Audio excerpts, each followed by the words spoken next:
gives me a break. You can't say the color black without walking on eggshells.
I say hold up, cock my glizzy, bang, bang.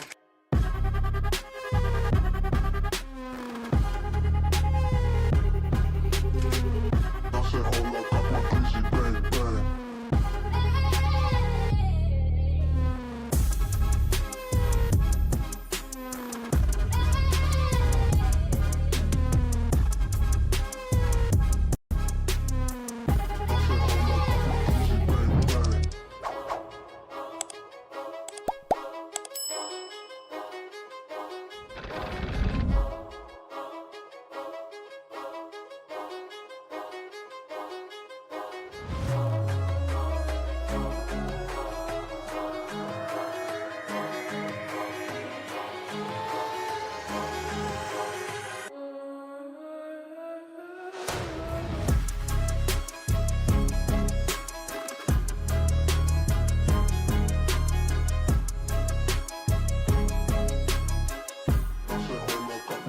bang, bang.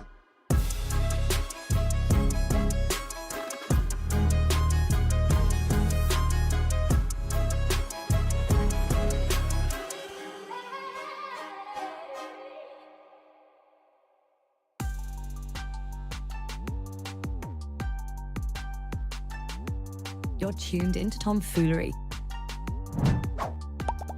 Make sure to hit the thumbs up button and subscribe. And consider donating with super chats, stickers, memberships, or you can even gift memberships to other chatters. Or use the tips link in the description to write a message for TTS that will be read on stream. Hit the like button, or you ain't black.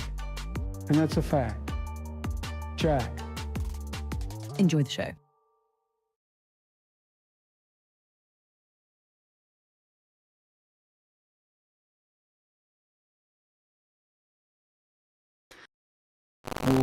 What's up, fools?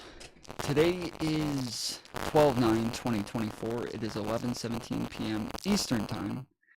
Okay, so we gotta figure this out real quick, cause whoa, Mike.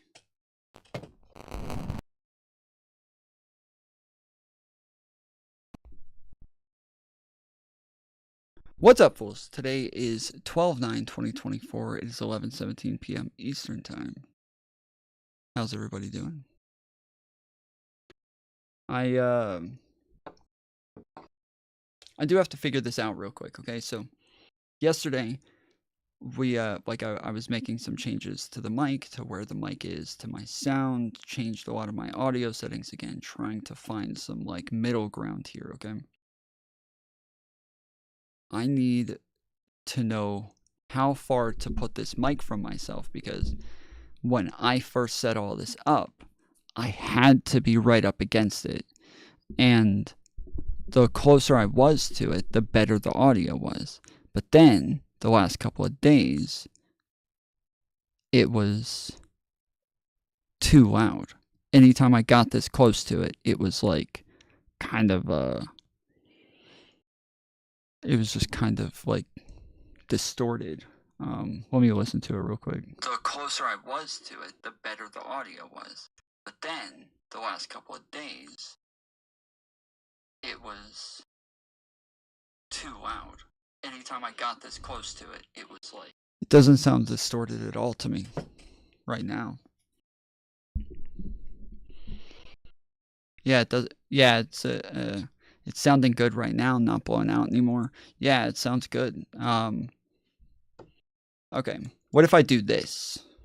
This sound good? This sound okay? How about this? Hello, hello. Doesn't sound distorted at all to me right now. Yeah, it does. Yeah, it's sounding good right now, not blowing out anymore. Yeah, it sounds good. Okay. What if I do this? This sound good? This sound okay? How about this? Hello, hello. Doesn't sound distorted at all to me. Beautiful. All right. Yeah. So what I did now is I've got it farther away from me, but I just cranked it up just a little bit, and we'll see how it goes. I like to get into my ASMR voice once in a while. So we'll see. Once in a while, I gotta change it up. Cause yeah, normally, like at the beginning of streams, I get a little bit of energy. Today's this day. It's Tom Foolery show. You know, and then later on, I'll get into the like.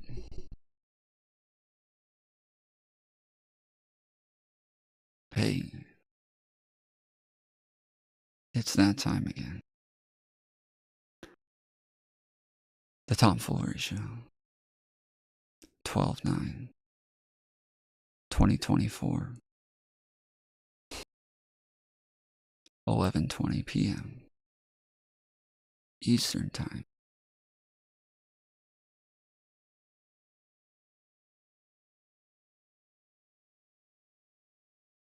So yeah, we'll figure it out.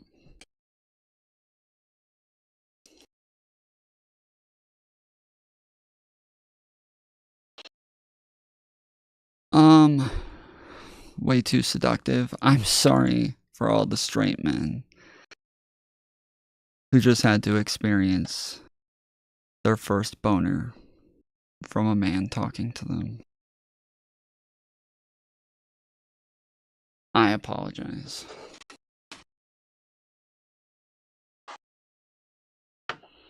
Not everybody has been to prison, so. All right. Apparently, Linguini Manguan. He's a Linguini too. It's not just me. Luigi Manguan, identified as suspect in United Healthcare CEO killing. I cannot tell you how many videos I went over today of people praising this guy. Like, I cannot tell you seriously how many people praising this guy. And then also on top of that, I think yesterday we went over some Instagram posts of the gay guys just dressed up as the killer with the green jacket, the hood under. I know obviously right-wingers probably have their own conspiracy about this. I know the last time they were all starting, I saw them all in chat, like, making up what bullets he was using. That guy was an uber professional hired hitman. You can tell by the way he did this. No, he's gun jammed. Yeah, you can tell by the way he moved his hand that his gun actually jammed. Not professional at all. No, it's like they're all like fighting over the fucking shit that they're just making up. They can't help it. They can't help but make stuff up. They have to, like,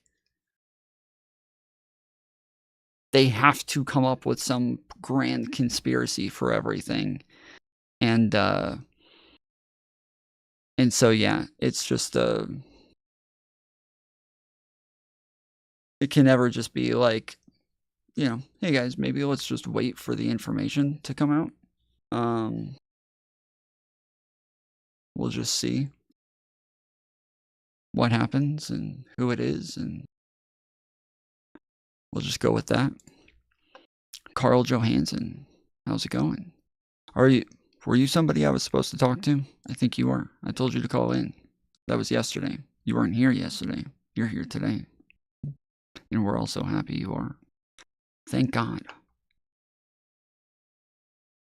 Carl Johansson.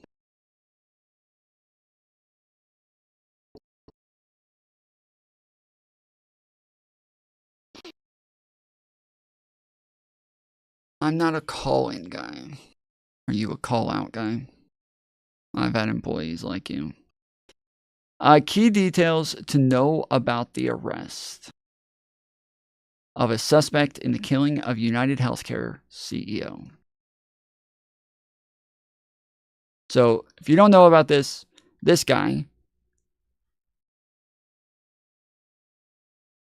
like it was a movie, just walked, like there's a CEO walking down the sidewalk, and this guy just comes right into the corner of the security camera footage, just like CCTV footage, just comes right into the freaking corner of it and just fires 3 shots right in the back of the head of the CEO. And that was it. Who's the guy? Oh man, who's the guy who does Fish Tank? Who does that? Who is that guy? What's his name? Sam Hyde. Sam Hyde. I think I saw a bunch of things of people trying to say that it wasn't a CEO. It was Sam Hyde. And that, because Sam Hyde does, I think, wear a blue suit like that a lot. And I think,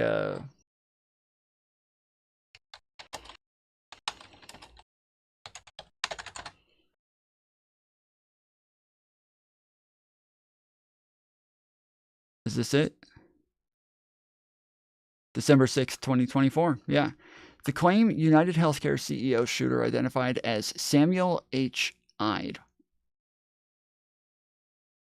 A December 5th Instagram post direct link, archive link, shows an image of... I probably didn't need to read direct link and archive link. Huh. My bad. A December 5th Instagram post, direct link, archive link, shows an image of a man in a black t-shirt and sunglasses holding a rifle in a wooded clearing. Reports are emerging that the shooter in New York City has been identified as Samuel H. Ide, a self-proclaimed... Okay, this isn't it. This isn't... That's a different thing. Never mind. But there was a thing a while ago where like Sam Hyde faked his own death and then came back, and it was just like a troll. He just made everybody think he was dead. And there was this whole thing about like whether or not he was actually dead the whole time, and then he's like, nah, didn't die. Suck it. It just like showed back up, and everybody was like, what the fuck, dude? Damn it. And I think he was in like a blue suit when he supposedly got killed. Sam Hyde and other hoaxes, false information, trails Texas shooting. Yeah. I think he maybe has claimed to be a shooter in the past. Like, there was a shooting, and I think he claimed to be the shooter.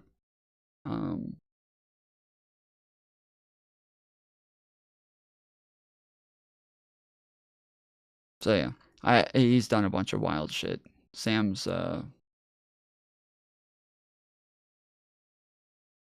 But yeah, I could have sworn people were saying that he was the CEO in this scenario, but maybe that's not actually out.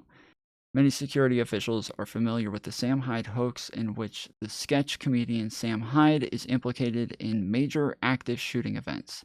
The hoax began in 2015 and continues to present day. disrupting law enforcement and media efforts during active shooting situations, to include falsely identifying the shooter in the Nashville school attack on March 27, 2023, as Samantha Hyde.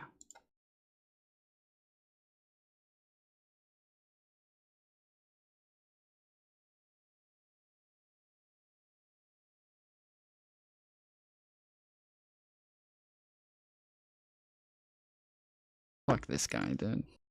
Fuck this guy. What the hell?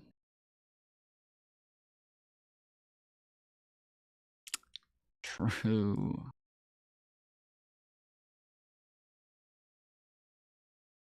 Hey.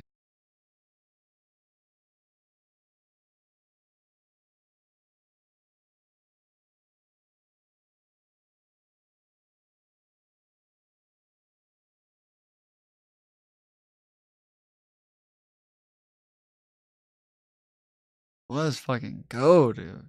Yes. Alright.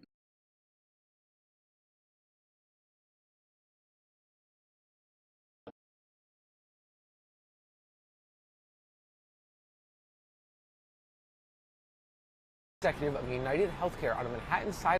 You guys didn't even get to jam to that. That's so sad. That's why you guys suck.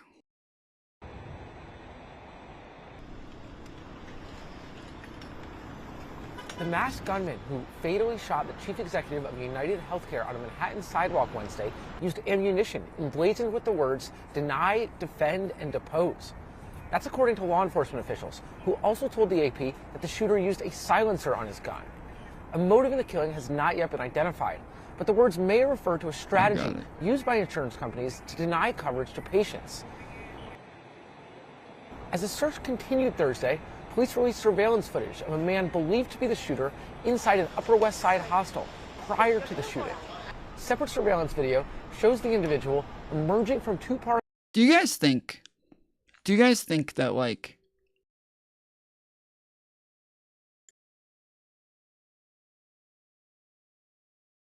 do you think that when you become a detective, they tell you to go get a coat like this? Like a trench coat? To look like a detective? Or do you think it's just like, do you think it's just like, oh, you get an office job, you just start to wear suits and dress shirts and shit like that? Yes, you have to look the part. It's criteria. Yes, but I'm asking, do they tell them, go buy a trench coat to look like an investigator or look like a detective? Literally, yes, it's for a job issues gun holster. Wait, I thought they wore their gun holsters on, like, I forget what it's called, but it's like a suspender gun holster that goes here and you pull it out. I thought that Tom, that joke bombed. How far back are you?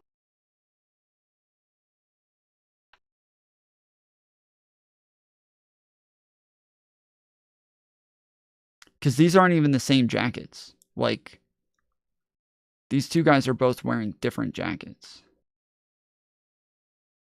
See, his is black. His is like dark blue. As the search continued Thursday, police released. His is black, but his has like a different back on the end. Surveillance footage of a man. And a different collar. Yeah, these are different trench coats. Man believed to be the shooter inside an Upper West Side hostel prior to the shooting. Separate surveillance video shows the individual emerging from two parked cars and opening fire on the CEO, Brian Thompson, as he was headed to a Midtown hotel for an investor conference.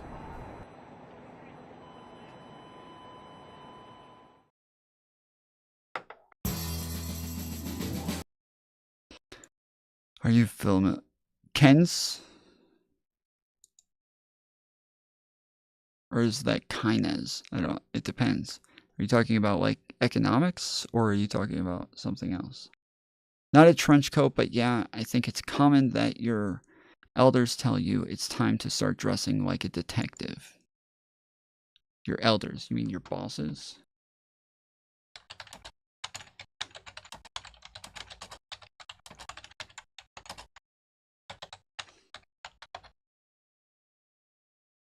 Police detectives wear all kinds of clothing.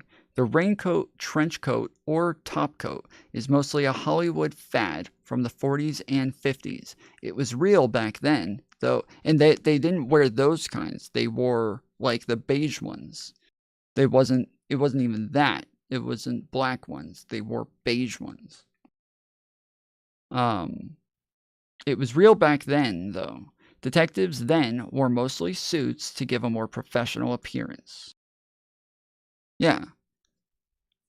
Like, I've had detectives show up to my house numerous times, but the main detective each time was a female detective, and she would show up in, like, dress pants, like suit pants, and then just like a collared t-shirt. Sometimes it was like a blue colored t-shirt with a white collar that she added, or it was like it was just a white collared t-shirt with like stripes on it, and she would have the suspenders on with the holster on the suspenders, or sometimes she would have the holster just sitting on her belt. And yeah, it was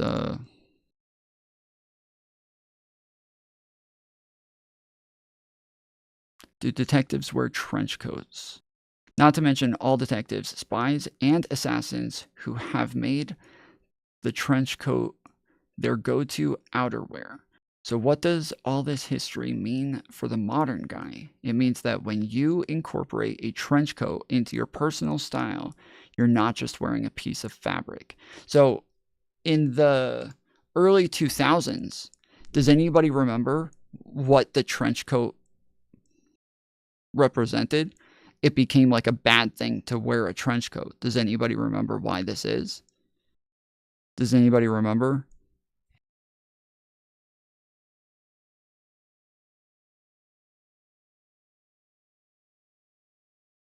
Yes, the trench coat mafia. Columbine. Yeah. Yep.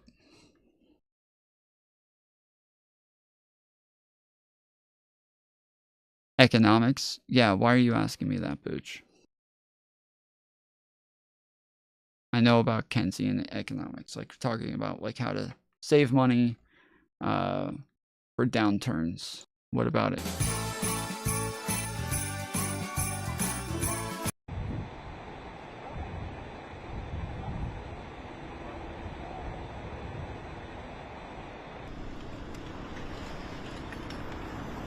The masked gunman who fatally shot the chief executive of United Healthcare on a Manhattan sidewalk Wednesday used ammunition emblazoned with the words, "Deny, defend, and depose."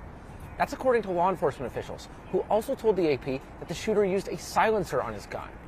A motive in the killing has not yet been identified, but the words may refer to a strategy used by insurance companies to deny coverage to patients. As the search continued Thursday, police released surveillance footage of a man believed to be the shooter inside an Upper West Side hostel prior to the shooting. Separate surveillance video shows the individual emerging from two parked cars and opening fire on the CEO, Brian Thompson, as he was headed to a Midtown hotel for an investor conference.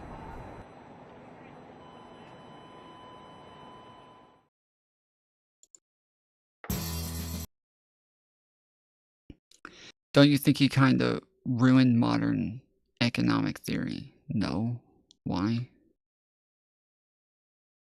I don't think Keynesian economics is really like a staple of our economy these days. Okay.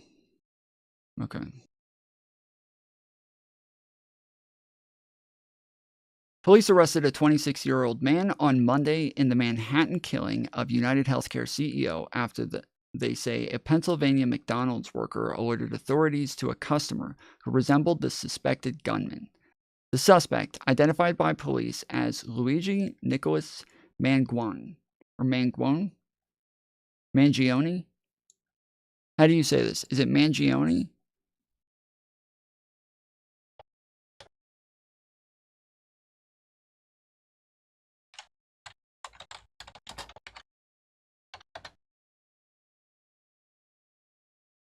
Yes. pronouncenames.com. Mangione. Mangione. Mangione. Mangione. Do we have Okay.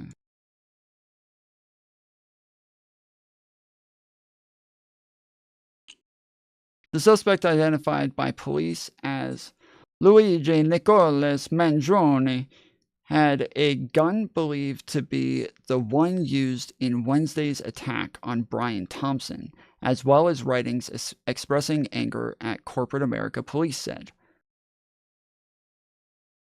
Here are some of the latest developments in the investigation. What to know? What happened? United Healthcare CEO Brian Thompson died in a dawn ambush Wednesday as he walked to the company's annual investor conference in New York. Who was Brian Thompson? He was a chief executive of United Healthcare and kept a relatively low profile. Who was the shooter? Officials say the shooter, who is still at large, appeared to be a man who was wearing a black face mask and black and white sneakers. So I thought that they had brought somebody in for questioning. I didn't know that they were still at large. When was this written? December 9th, 2024 at 10:54 p.m. Okay, so yeah, so this was just written just an hour ago, less than an hour ago. They brought someone in, but yeah, we don't, may not be the,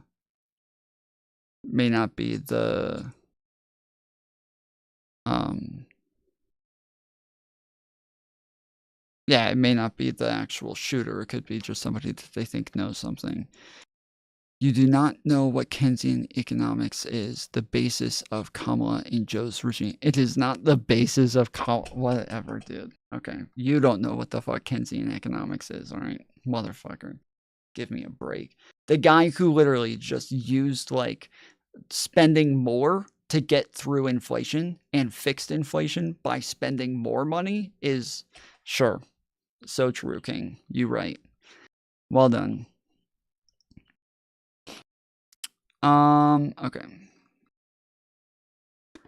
Mangione was taken into custody at around 9:15 a.m. after police received a tip that he was eating at a McDonald's in Altoona,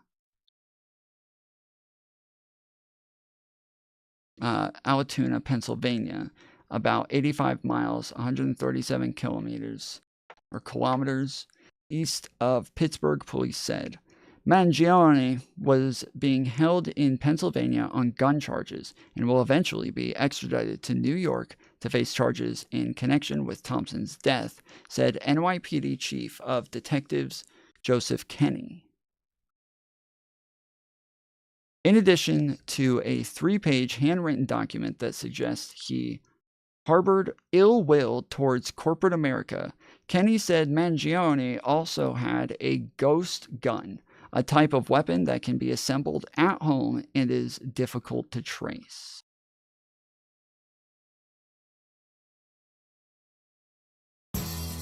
Oh my goodness.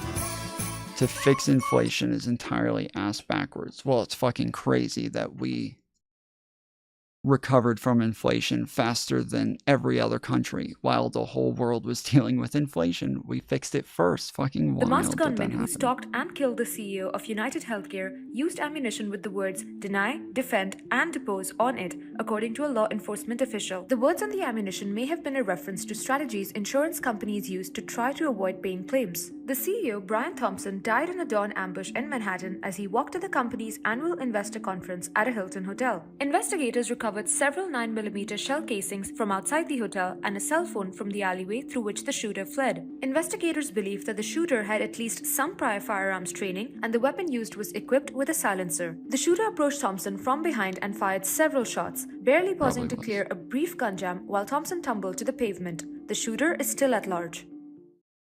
The masked gunman who stalked and killed the CEO of United Healthcare used ammunition with the words deny, defend, and depose on it, according to a law enforcement official. The words on the ammunition may have been a reference to strategies insurance companies use to try to avoid paying claims. The CEO, Brian Thompson, died in a dawn ambush in Manhattan as he walked to the company's...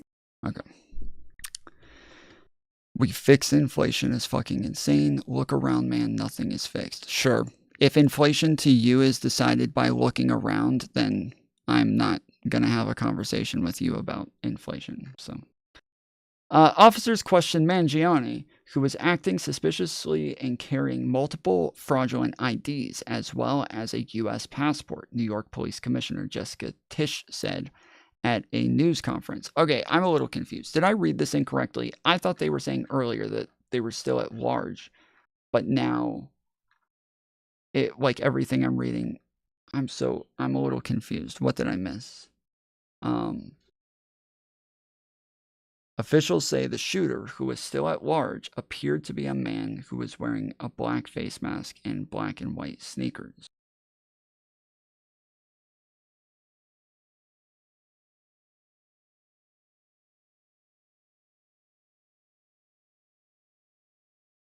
So, okay, so this says that it was updated at 10:54 p.m.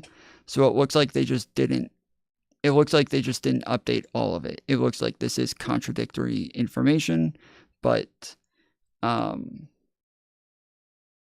you missed billions of brain cells, Tom. Well, if maybe you had found them, you would have been able to tell me why this was contradicting itself, but you weren't. I noticed that, not you, so sucks to suck.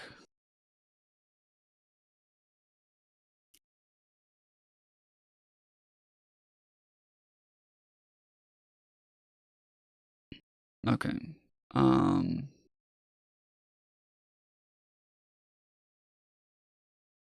Yeah, he had clothing and a mask similar to those worn by the shooter and a fraudulent New Jersey ID matching the one the suspect used to check into the New York City hostel.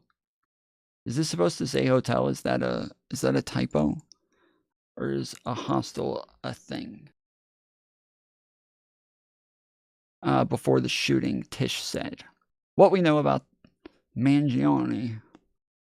Kenny said Mangione was born and raised in Maryland, has ties to San Francisco, and that his last known address is in Honolulu.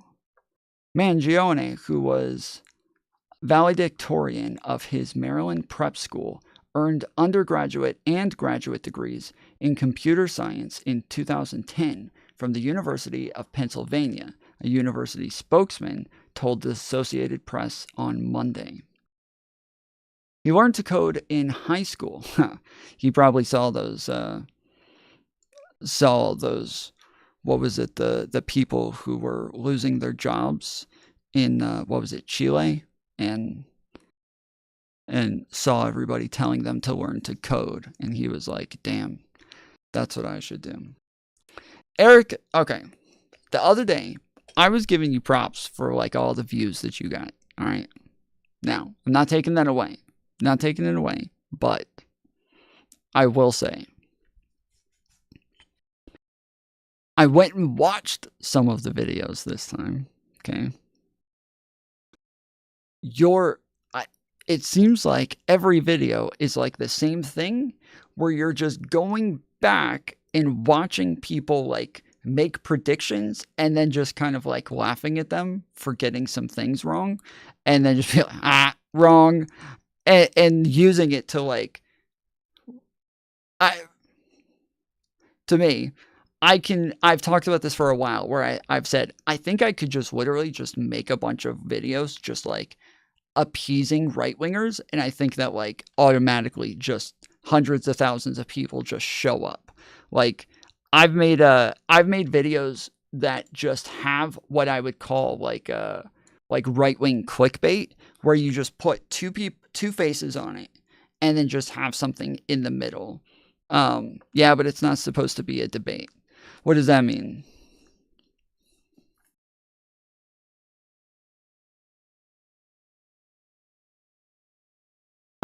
But yeah, I like something like this, okay? You put two faces on it and say one of them got destroyed and then put a bunch of fire in the background or something. Dude, it's like a lamp to right-wing moths. Like, they literally just like flood in every time. I don't know what it is about it, but like, yeah, you have the two faces on it and then like a sad face in the middle or something like that. And you ignored my whole Keynesian economics bit. Yes, correct. We're on a different topic.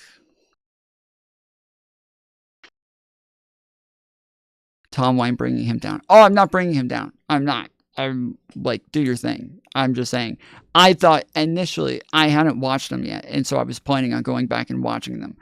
I thought that they were like, I thought it was like analysis on like some news that I just hadn't heard of. And so I was a little thrown off by it. I have tried that. If the video doesn't get good engagement, it won't push out much. Yeah. Yep.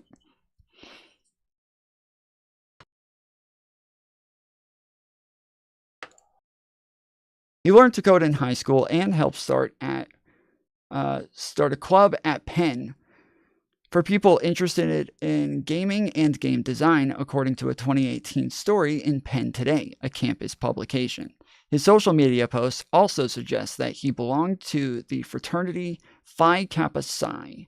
They also show him taking part in a 2019 program at Stanford University, and in photos with his family and friends at the Jersey Shore and in Hawaii, San Diego, Puerto Rico, and other destinations. Damn, so this kid's kind of bougie. Shit. The Gilman School, from which Mangione graduated in 2016, is one of Baltimore's elite prep schools. Some of the city's wealthiest and most prominent people, including Orioles legend Cal Ripken Jr., have had children attend the school. Its alumni include sports writer Frank DeFord and former Arizona Governor Fife Symington. This picture actually looks like the kid from the Instagram the other day. He actually looks just like him. He nailed that. He fucking nailed that, dude. Where is that?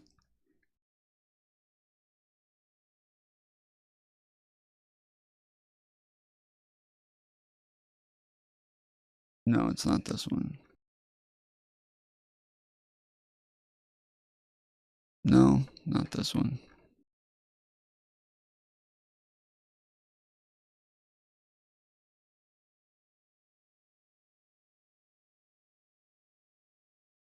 No, not this one.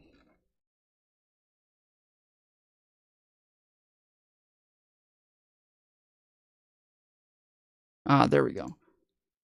He looks just like him.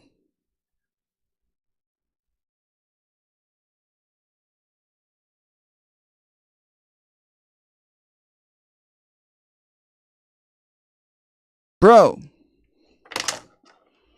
That looks like him. The freaking smile and everything. Look at this smile. Look at this. No green jacket, no hood. This is serious now. A lot of people have been DMing me, messaging me. You have to go back and change. This is not... That looks just like him. Oh my goodness. That's him. She's like, yo, stop like letting everybody know that was you. Not funny. Are you listening to me? This is not a funny situation. Please listen to me. Jake. Oh my God. What? What don't you understand? Oh my God. Let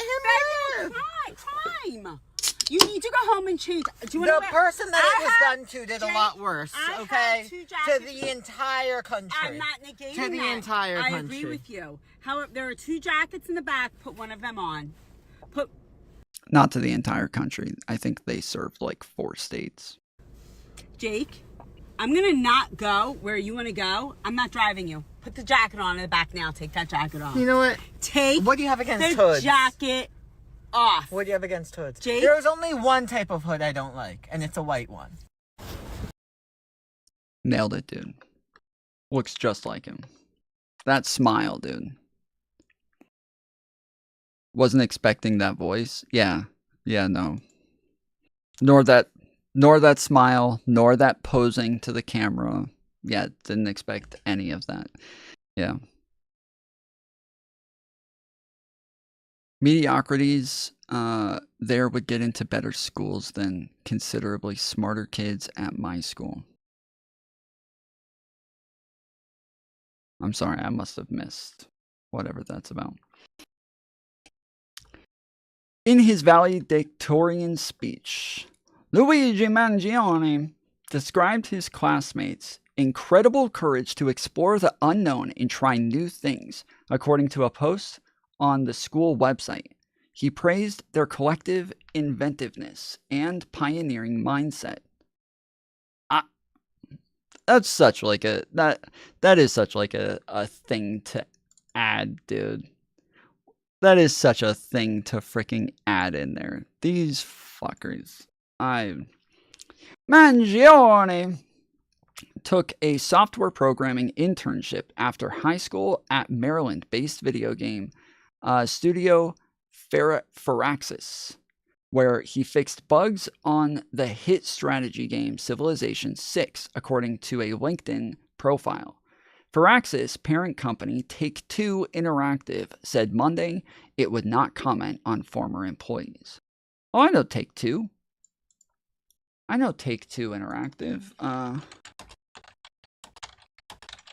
I can't think of what they made, but I'm pretty sure I had games by them.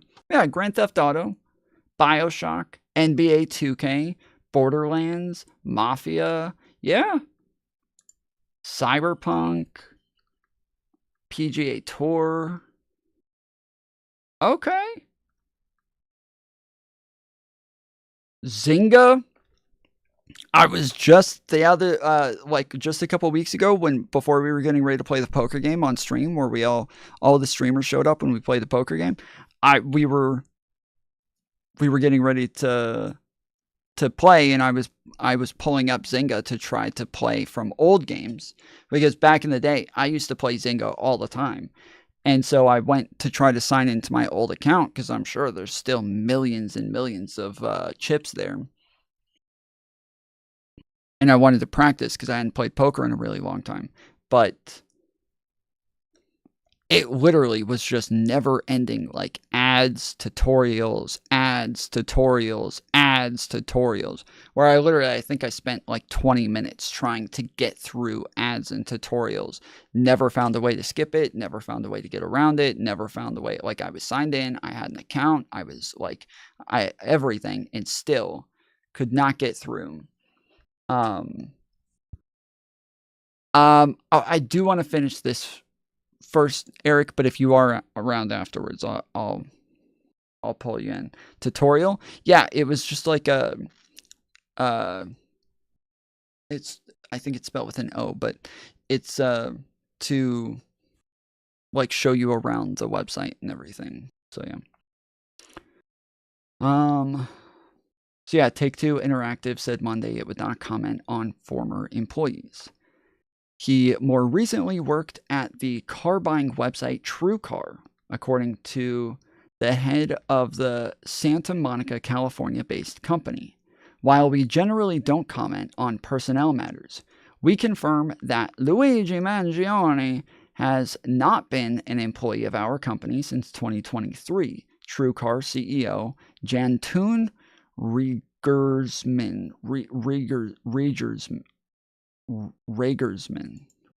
I don't know, said by email. Mangione comes from a prominent Maryland family. His grandfather, Nick Mangione, who died in 2008, was a successful real estate developer. One of his best-known projects was Turf Valley Resort, a sprawling luxury retreat and conference center outside Baltimore that he purchased in 1978.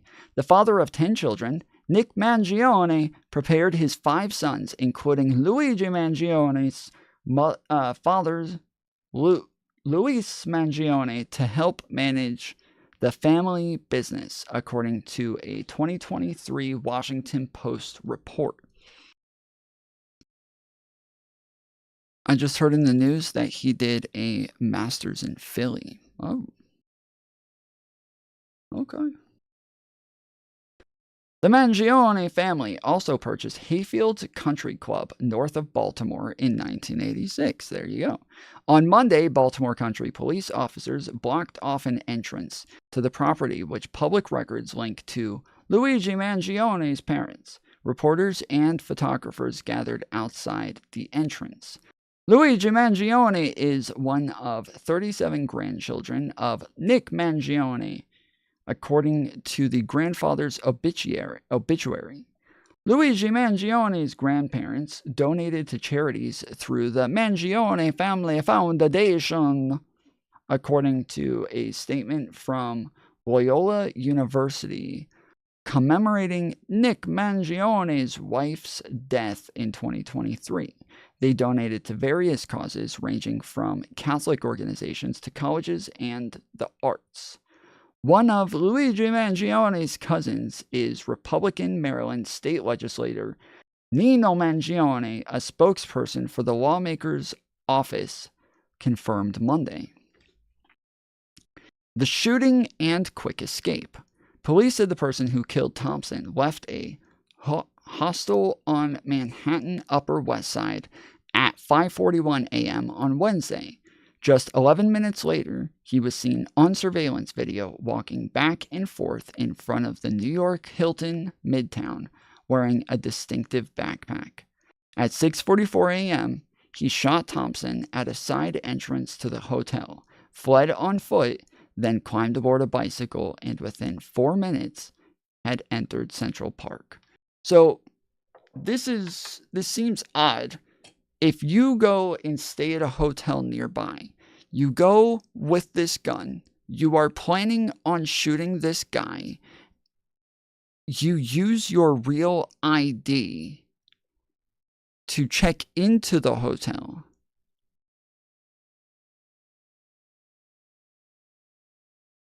You probably planned on getting caught in some way. Like, he didn't do much to avoid getting caught, apparently.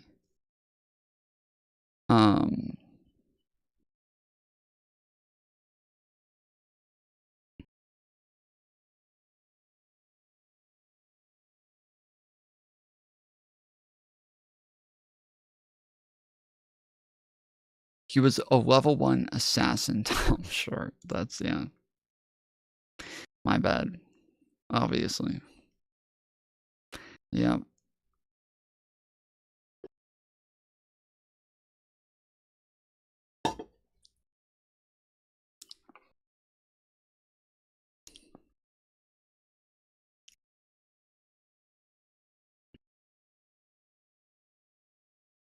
The government is corrupt. The people you're supporting are corrupt. Okay. You guys are so fucking obsessed with shit. Like, you literally, this is why I say that you guys, like, your whole identities are just encapsulated in being a Trumper. Like, I'm literally reading shit that has nothing to do with this, and you're still just stuck on fucking stupid. It's you guys talk about other people being obsessed with Trump, other people having TDS, other people having this fixation. You guys, like, literally every time we're off on another topic, you still are stuck on that shit. At 6:44 a.m., he shot Thompson at a side entrance to the hotel, fled on foot, then climbed aboard a bicycle, and within 4 minutes had entered Central Park. Another security camera recorded the gunman leaving the park near the American Museum of Natural History at 6:56 a.m., still on bicycle but without the backpack. After arriving in a taxi, he headed north to a bus terminal near the George Washington Bridge, arriving at around 7:30 a.m. From there, the trial of video evidence runs cold. Police have not located video of the suspect exiting the building, leading them to believe he likely took a bus out of town. So this is how you can tell that, like, earlier, what we read. So we got from, like, the first paragraph, the beginning, they don't know who he is. Then we had, like, the summary that says that they don't know who he is. And then the very first paragraph, who this guy is. And they're, like, telling you all about him. They're like, the last thing just said, he's still at large. You don't know who he is, where he is. Like, what the heck? And then, yes, the very first. Police have him in custody and have been questioning him. It's like, wait, what? And so, yeah, you can tell they updated it, added all of the information about him. And then now we're back to the paragraphs that came before they caught him. And so, yeah, where this is saying, like, you know, leading them to believe he likely took a bus out of town. Police said they are still investigating the path the suspect took to Pennsylvania. This just happened this morning, Kenny said. We'll be working, backtracking his steps from New York to Alatoona, Pennsylvania, Kenny said. Associated Press reporters. Okay. All right. Beautiful, beautiful story. All right. Is Eric gone? Yeah, Eric's not there. Okay.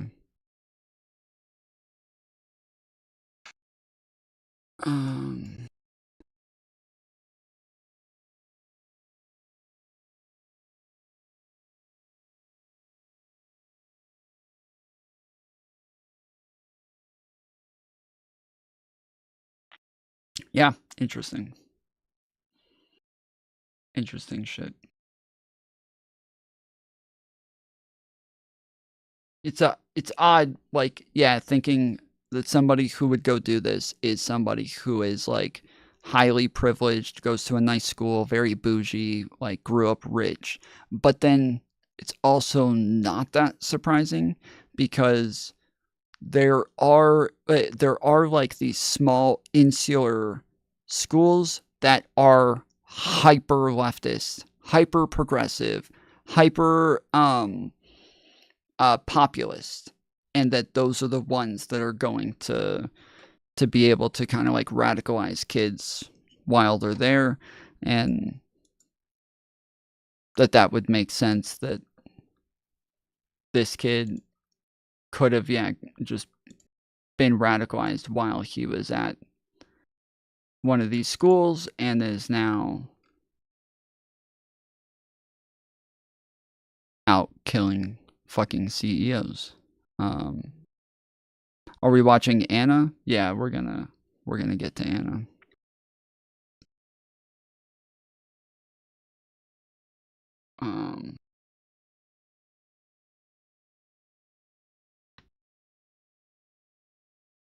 We're gonna go through some palate cleansers first, but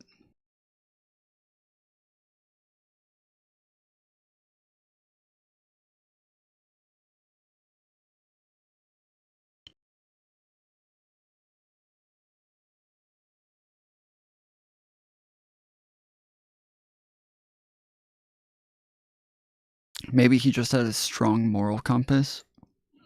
Yeah, the guy who just went and murdered somebody's real strong moral compass, that one. You know, just really got it figured out. Yeah, I don't think so. I don't think that's it. Sorry, I don't think that's it.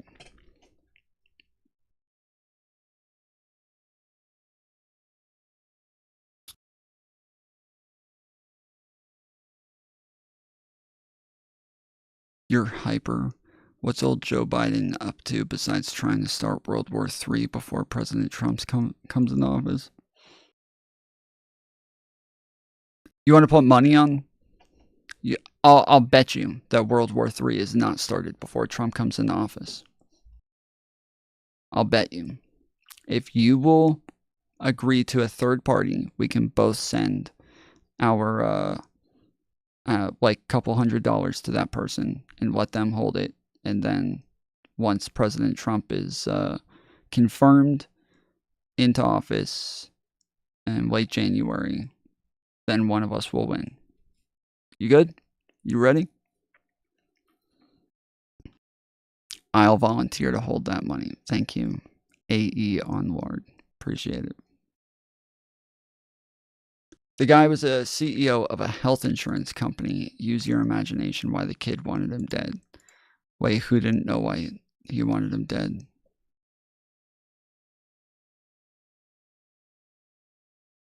Good on you to talk to a self-described pedophile in Destiny.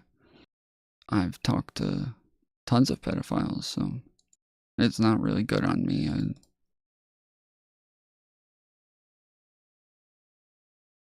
Just a thing we do.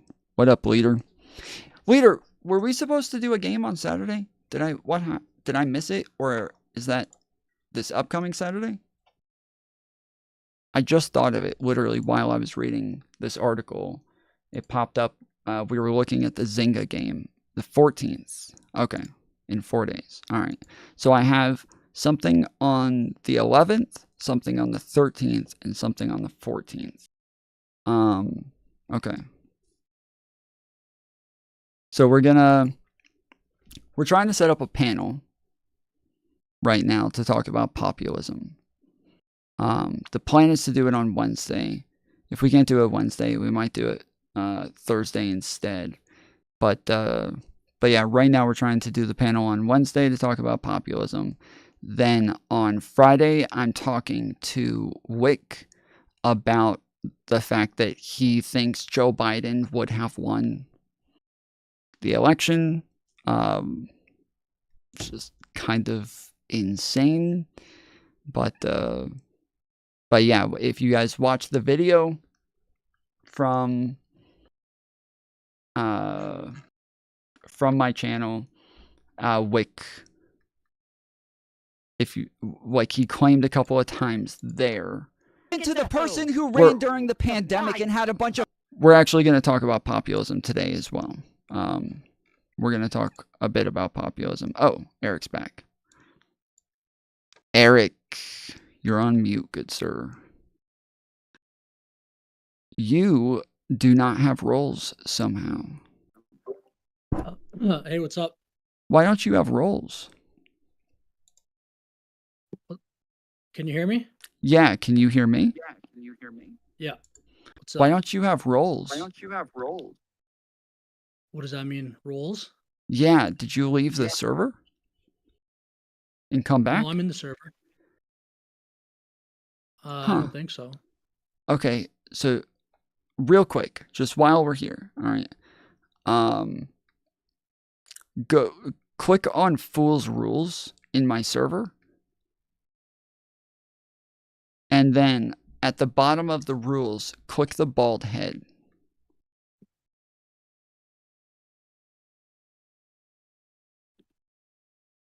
The bald head? What does this got to do, like... It's the first one. In order to talk to you, the bald head? Okay. It's to accept the rules. There you go. Okay. So yeah, because you were in the community VC, but there's a waiting room. And I was like, why was he in the community VC and not the waiting room? But then when I pulled you in, I saw, oh, you don't have roles. You can't even see 90% of the channels. You can only see one channel in the whole server and then one VC. Oh, really? And so now that you did that, now you should be able to see all of the channels, all of the different VCs and everything. And then I also added a content creator role to you. So there's also a channel up just under the Fool's Rules where it says shill stream and content. And there, content creators within my server, they all have the ability to go here and post their content. So anytime they post new content on their channel, they will go and post it in shill, stream, and content. And then Perfect. when you look at all the like different roles on the right, where it shows like mods, server boosters, VIP fools, the one below that are the green names, and those are streamers and content creators. And so you're in that group now. And then everybody else is in just regular fools below that. Nice. I'm an orbiter. Yeah, yeah, in the orbiter status. There you go. All right. So what's up? But no, so the videos, like, I didn't really know what you meant by that.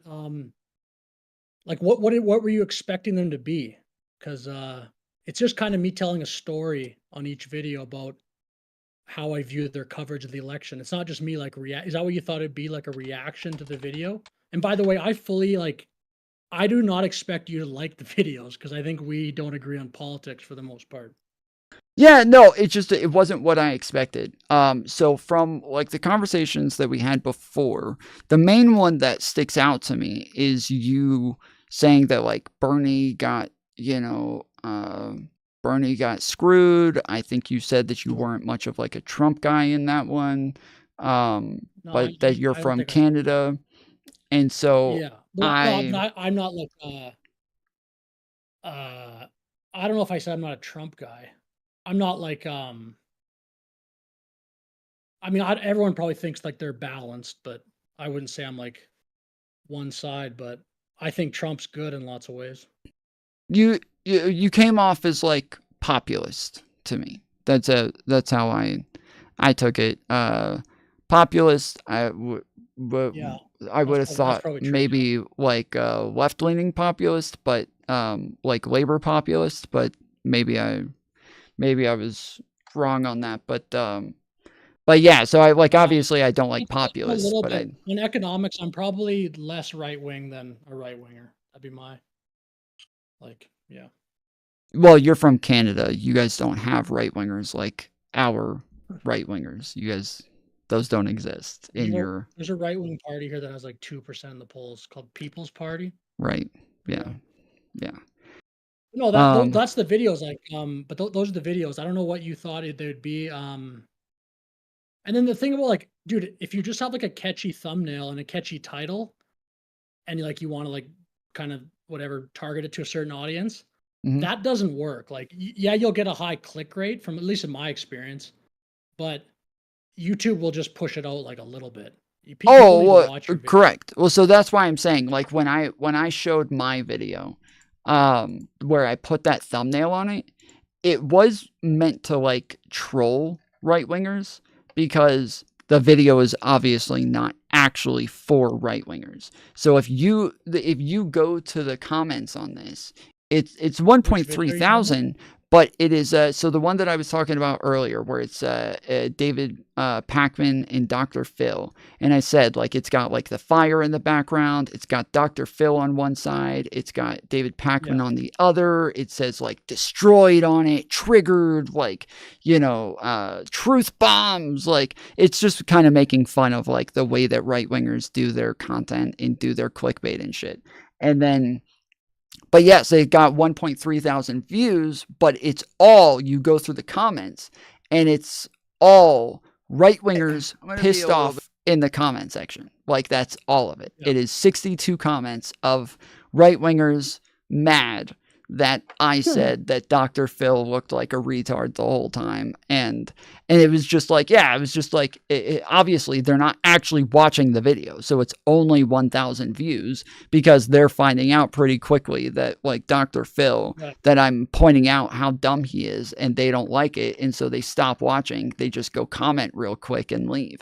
And so. Yeah, but you got it. You got like, I don't know what you do when you're on your titles and stuff, but like you got to be honest enough that when people click on the video, it's what they think, but you got to say it in a way that grabs attention. Like YouTube even like advises to do that. You got to say it like, dude, if you just like scroll through like random YouTube right now and look at titles, I noticed that like when I started doing YouTube right at the beginning, they're all just like crazy, like capital letters, destroyed, just blah, blah, blah. Like you pretty much have to be.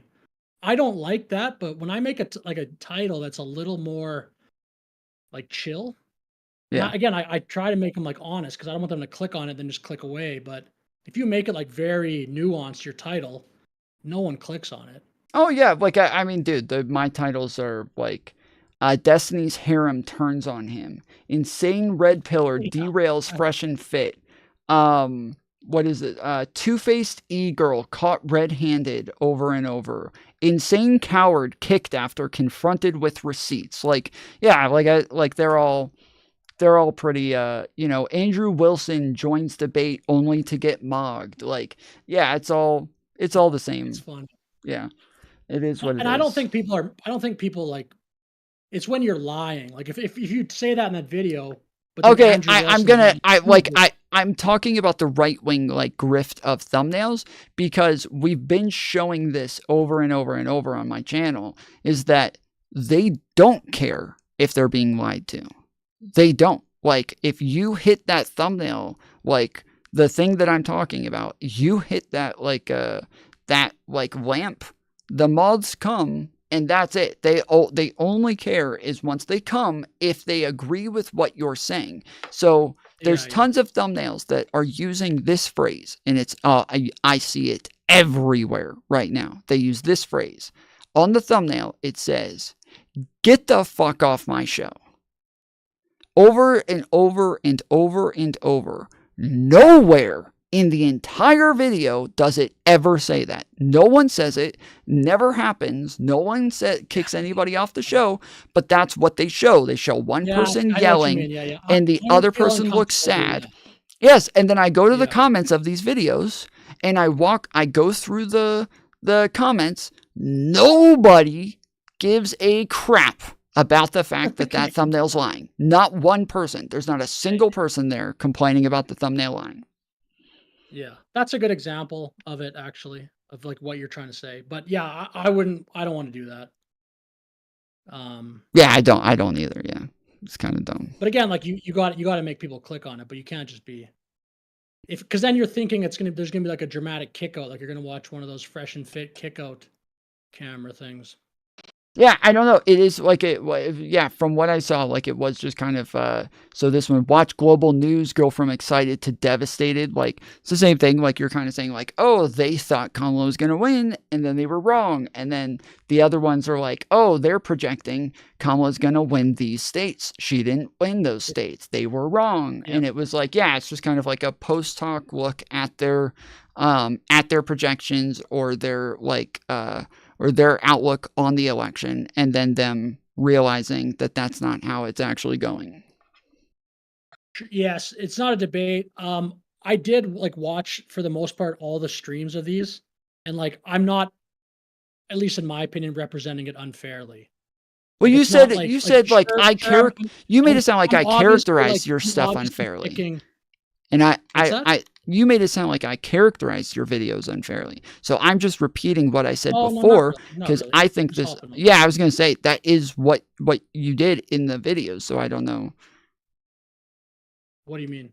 Well, so no. When you jumped on, you made it sound like, you made it sound like it was something else, but I was just like telling a story, and I don't know what you got from it. And I'm like, well, okay, so then I'll repeat what I got from it just now. And you're like, yeah, that's what I'm doing. But I'm like, okay, when you first jumped on here, you made it sound like I was mischaracterizing what you were doing in the videos.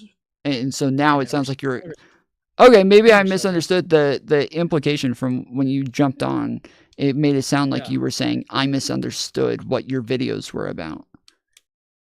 No, I said that it sounded like you thought it was going to be like me commenting on a video, just like a kind of like a Asmongold, like that. That's what it sounded like. You thought it was going to be just me watching a video in full and then like commenting. No, as soon as you click on it, you're in the format that you can tell. As soon as you click on a video and you see the format, you can tell the style that it's going to be in. Yours is in like a David Pakman style, or Tim Pool style, where it's just going to go over like a segment of this to kind of like zone in on a specific like narrative of that video, and it's should only be like 10 to 15 minutes long, and then it's that's what I like. Yeah, as soon as you click on the video, you can tell what it is. Oh yeah, that's good. That's what it is. Like, I'm trying to tell a story. Yeah. I believe the story's like accurate, but I'm not like, I'm obviously not picking the like the stuff in there that's whatever. It's, I think you get it. Yeah. It's just like me making a video. Yeah. No, I wasn't. No, I was initially, when I saw them and I saw the views on it, I thought that you were like a lefty populist, and that these were you going over like news stories.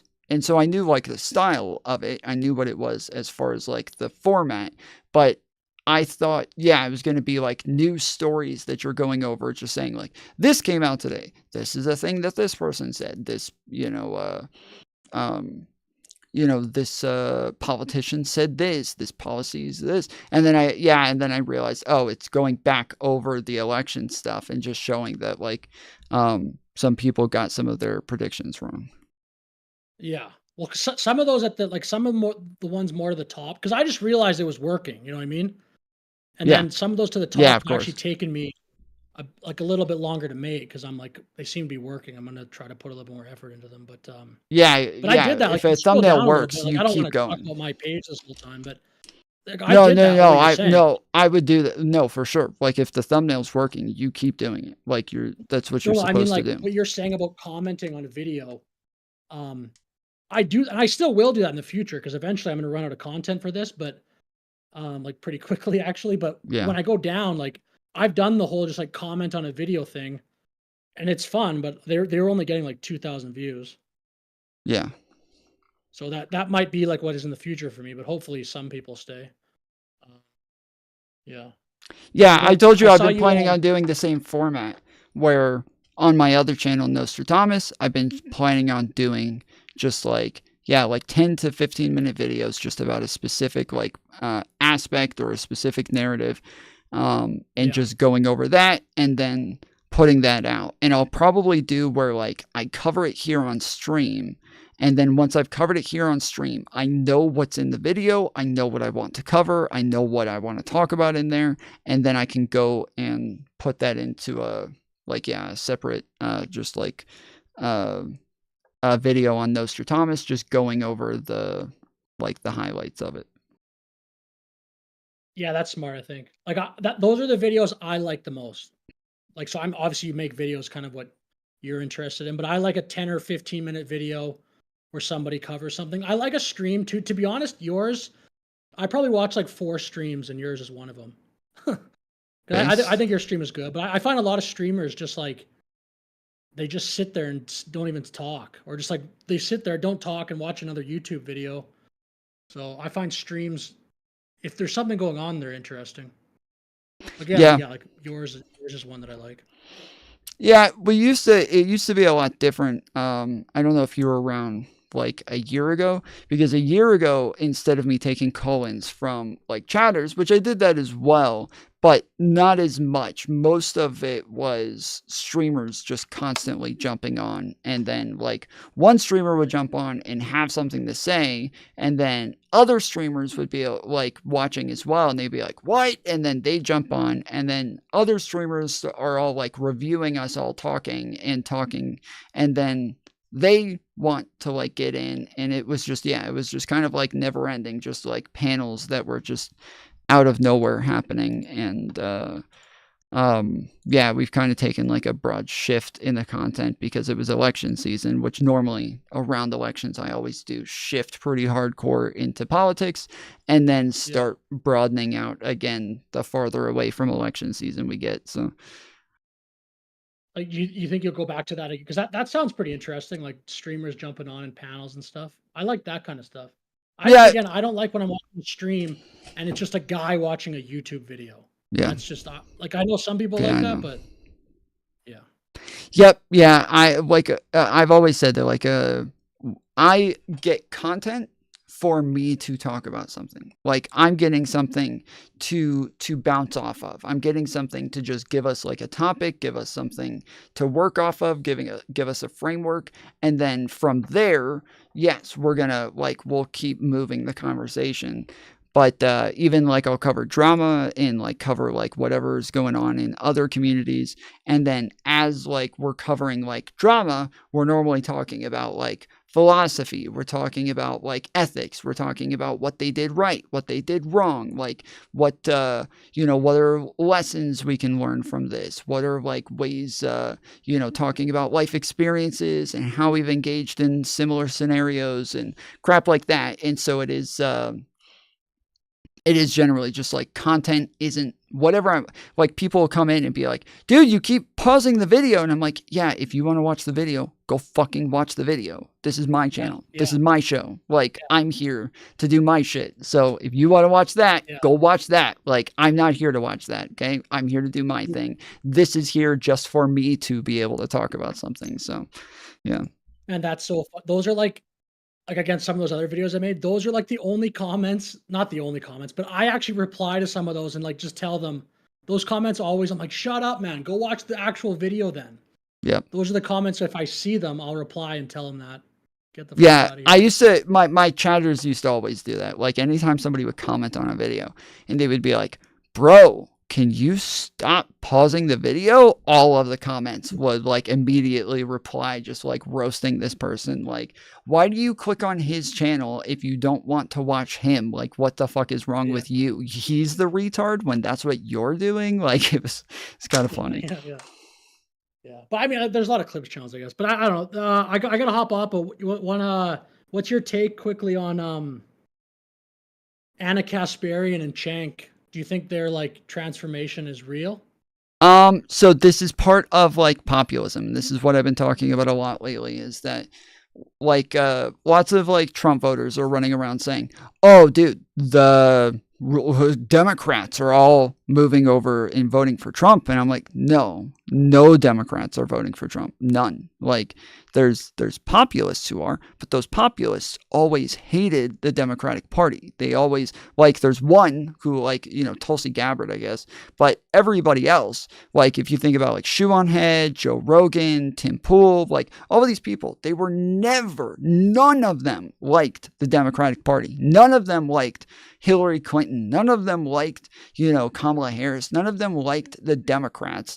They hated the Democrats the whole time. They were always anti-Democrats. They're populists. Yeah. And Trump is a populist. And so they're going to have more in common with populists than they do with Democrats. And so the fact that like left-leaning populists are voting for Trump, that's not surprising to me.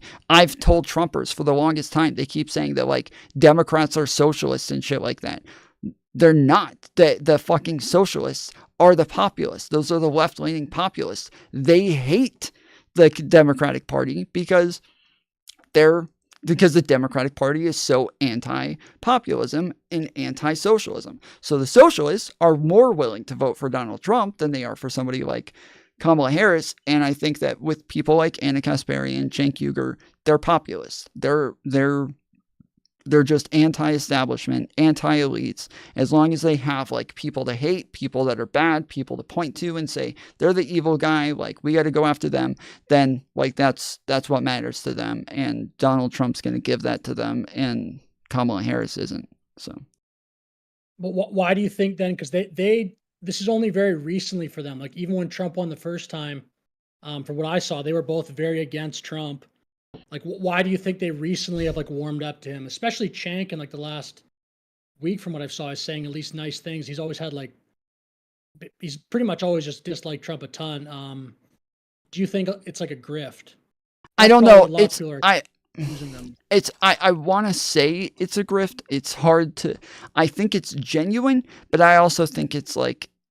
It's I don't know how to say this, but I the way I feel is it's genuine and inauthentic at the same time. So I think the populism, a lot of it is based on like vibes. It isn't really like these like hardcore principles. Populism isn't ever based on principles. It's based on vibes. It is all a vibes-based thing. And when they were starting their channel, and they're this far left, like, SJW channel where everything's, oh my gosh, I can't believe you would say that about trans people. You're so transphobic. You're so racist. You're so misogynist. It's the patriarchy. Like, that was always them. That was always them. Like, oh, you don't want trans women to play in sports? That's because you're transphobic. Like, that was always TYT. And then, after they built that audience, after they convinced all of these people of this freaking insanity, once the tides turned, and that shit wasn't flying anymore, and nobody was engaging in that, and Democrats, hardcore pushed back against it, then they realized, oh, that's not the thing anymore. And they very quickly started roasting their own audience and their own following for having those beliefs. It's like, what the fuck? You guys are the ones who convinced them of that shit. How are you going to turn around and roast them when you're the one who told them that this is what they should believe for the last 5 years? How can you do this? This is so ridiculous. And now that, they're kind of just doing it across the board. Like, all of the things that are no longer advantageous, the tides have turned. Their shit's not cool anymore. They see the writing on the wall, and they are turning and trying to take a very hard turn like they knew the whole time. And that's how they're acting. They're acting like, dude, we keep telling people, and they just won't listen. It's like, yes, because you just changed your mind, bro. Like, we've been telling you for a long time. You just now started to listen, and now you're trying to act like you knew the whole time and nobody else would listen. But really, it was you guys. You guys were like the big SJWs this whole freaking time. And yeah, they're kind of obnoxious in that way. So that's why I think it looks like a grift. And I'd be willing, just as a person that is watches their content sometimes, give them benefit of the doubt, but not right away. I think they'd have to. I think they still deserve a ton of skepticism. They both said crazy stuff. Yeah, crazy woke stuff all the time. I've heard Anna's made a ton of comments disparaging Christians, and even pull up their Twitch if you don't mind right now. Look at the message, that their intro video. I saw this maybe 2 days ago. I don't really even use Twitch, but I was trying to find something on their page. Their video still says, "You like Trump, you're racist," in their intro video. So they're still they just probably haven't updated their Twitch page, but it's crazy for them to just pivot so quickly. I don't know. It's interesting to watch, but I think they probably have to go at least a year to have some credibility. They're not just going to get it right away. You know what the Young Turks is, right? You know what that means? Jank, it's doesn't Chank deny it? It's like a genocide or something, right? Yeah, it was the Armenian genocide. It was the group that it was meant to kind of make fun of the Armenian genocide because he was an Armenian genocide denier, but he worked for MSNBC when he was an Armenian genocide denier. He named the show The Young Turks. Later admits that he was wrong, that he didn't believe that that the genocide never happened. He admitted all of these things. But the name is still The Young Turks, and Anna Kasparian is Armenian. And the whole thing is just so strange, dude. It's so weird, bro. That is weird. Yeah, it's weird. It'll be cool to watch. But yeah, it was. Do you remember Bike Karen? Do you remember that scenario? No, I've never heard of that. So Bike Karen was this girl who went to, who was using a city bike. It was just a bikes that are there for people to rent, and they use a mobile app, and they put their phone up to the bike, and it unlocks for them, and then it'll charge their card through the app for the time that they use the bike. All of a sudden, a video came out of a black guy and his black friends holding a bike, And this white girl is sitting on the bike at the beginning of the video. And she's like pregnant. She's in like nurse scrubs. And she's saying like, no, this is my bike. Give it to me. And she's like trying to jerk it from them. And they're all like holding it. Like, no, you're not going anywhere. And they're refusing to let her leave while she's sitting on the bike. And she starts crying and she starts like bawling, saying, please just let go of the bike. I need to leave. I got to go home. And they're like, no, like, this is our bike. We're not letting you take it. And so she eventually gets off the bike. She goes and gets another one. TYT like covered this and called her racist over and over and over and over until it eventually came out that she was in the right. She already rented that bike. But because these guys put it there and walked away from it, they wanted to save it for later and come back and use it. And as soon as she grabbed it, she had already rented it on the app. And as soon as she unlocked it, they ran over and like, no, you can't take this one. This one's ours. You can't have this one. And she was like, no, this is the only one here. There's no other bike. I'm sorry. There's no other bikes. It's just this one. I already rented it, like, too late. And they wouldn't let her leave. And they're all like surrounding her. It's like 5 guys all surrounding her, holding onto this bike, refusing to let her leave. And yeah, they were supposed to give up the bike. But TYT just went off on this girl, like on numerous shows on this channel, calling her racist and calling her like a bitch, calling her a Karen, and that's what they called her, is the bike Karen. And yeah, it was so weird. Nah, she started screaming for help. Yeah, she started screaming for help. Yes, she's trying to drive off, and these guys are all holding her and like kidnapping. Like, they're literally refusing to allow her to leave. And it was insane the way that they like just randomly treated this chick just because they saw a short video where she was on a bike and she was white and they were black. And they kept saying like, oh, the white woman tears. Oh, wow. Oh, the white woman tears, trying to use her white woman tears to get away with this. Like, it's just like, it was so ridiculous, dude. Like, that's TYT. That's them. Okay. Yeah, no, I've heard them say stuff like that a lot. And then, so that's like, it's just so convenient now that they're like, oh, maybe Trump supporters aren't so bad after all. Yeah. So stupid. Yeah, they even went over the thing where they were like, yeah, I don't know. I mean, we were wrong for, do you know about the whole like Kyle Rittenhouse thing? They denied the whole Kyle Rittenhouse thing. They even said that he shot black people. They were saying that that he was a murderer for a long time. They kept talking about like how evil he was, that he went there planning to murder people, like all of this shit. Like they were the ones who like did the whole, cross state lines. He crossed state lines. He crossed state lines. Like all of this shit. And then when the trial started, Anna comes out and she's like, guys, I'm really upset. The media lied to me and told me that he was guilty and that he was a murderer. And I'm really upset about this because they lied to me. And this whole time I've been trying to report the news, but I'm getting my news from the media and they all lied and said that he was a murderer. And I'm really upset about the fact that they all deceived me. And it's like, wait, what the fuck? You're like an anchor for the biggest independent media organization in the world. And you're telling me that you never watched the video? Yes. And then even after she finished the whole thing, she's like, yeah, I never even saw the video. Actually, I still haven't seen the video. And I was like, wait, what?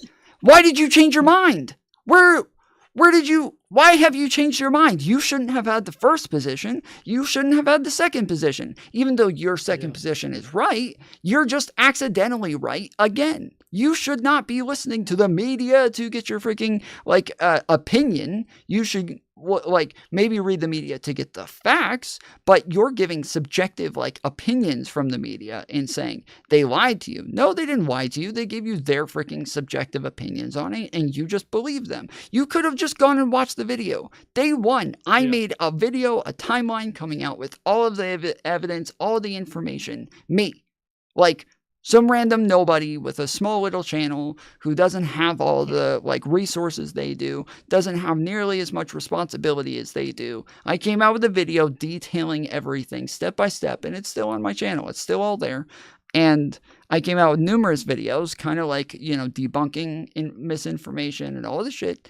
And then they went for like a year and a half just spreading misinformation about this shit.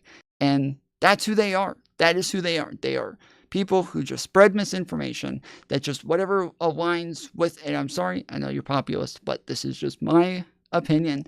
Whatever aligns with their populist rhetoric and a populist narrative. I've never thought of myself as like a populist. You just said that, and I'm like, yeah, sounds good. Like at the beginning. Maybe I am. I've never thought of that label really ever, I guess. Okay. Well, we're about to talk about populism, so maybe stick around. Like tonight? Not tonight, but well, maybe maybe tune in tomorrow. Maybe come back and check this video tomorrow then, because yes, we're about to talk about populism for a good bit. So I during the Rittenhouse stuff, I just wasn't even paying attention to the media. But you said about, do you think anything about, you said populism is what'd you say? It's based on vibes? Yeah, like, so technically the definition of populism is it's the people fighting back against the powerful. So technically it's either right-wing populism is the people versus the establishment, and it's normally about like establishment government, and it's about like cultural things, like culture war stuff, like trans people or immigrants, or something like that, right?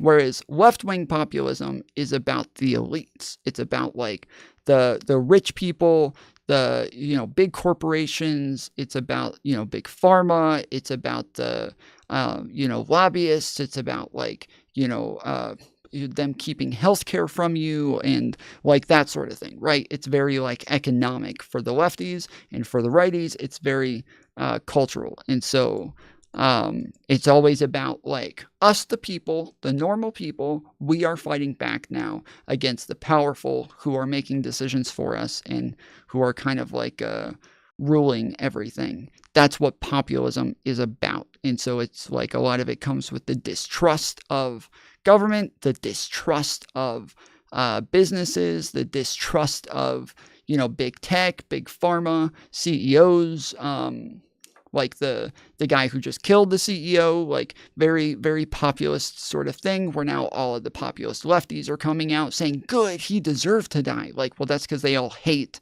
CEOs. It's like, it's not just I wouldn't call that populism. I just call that guy like a deranged lunatic. Well, he doesn't seem like a deranged lunatic. He won valedictorian. He came from a very wealthy family. He was playing golf with the boys out on the. In that moment, he was.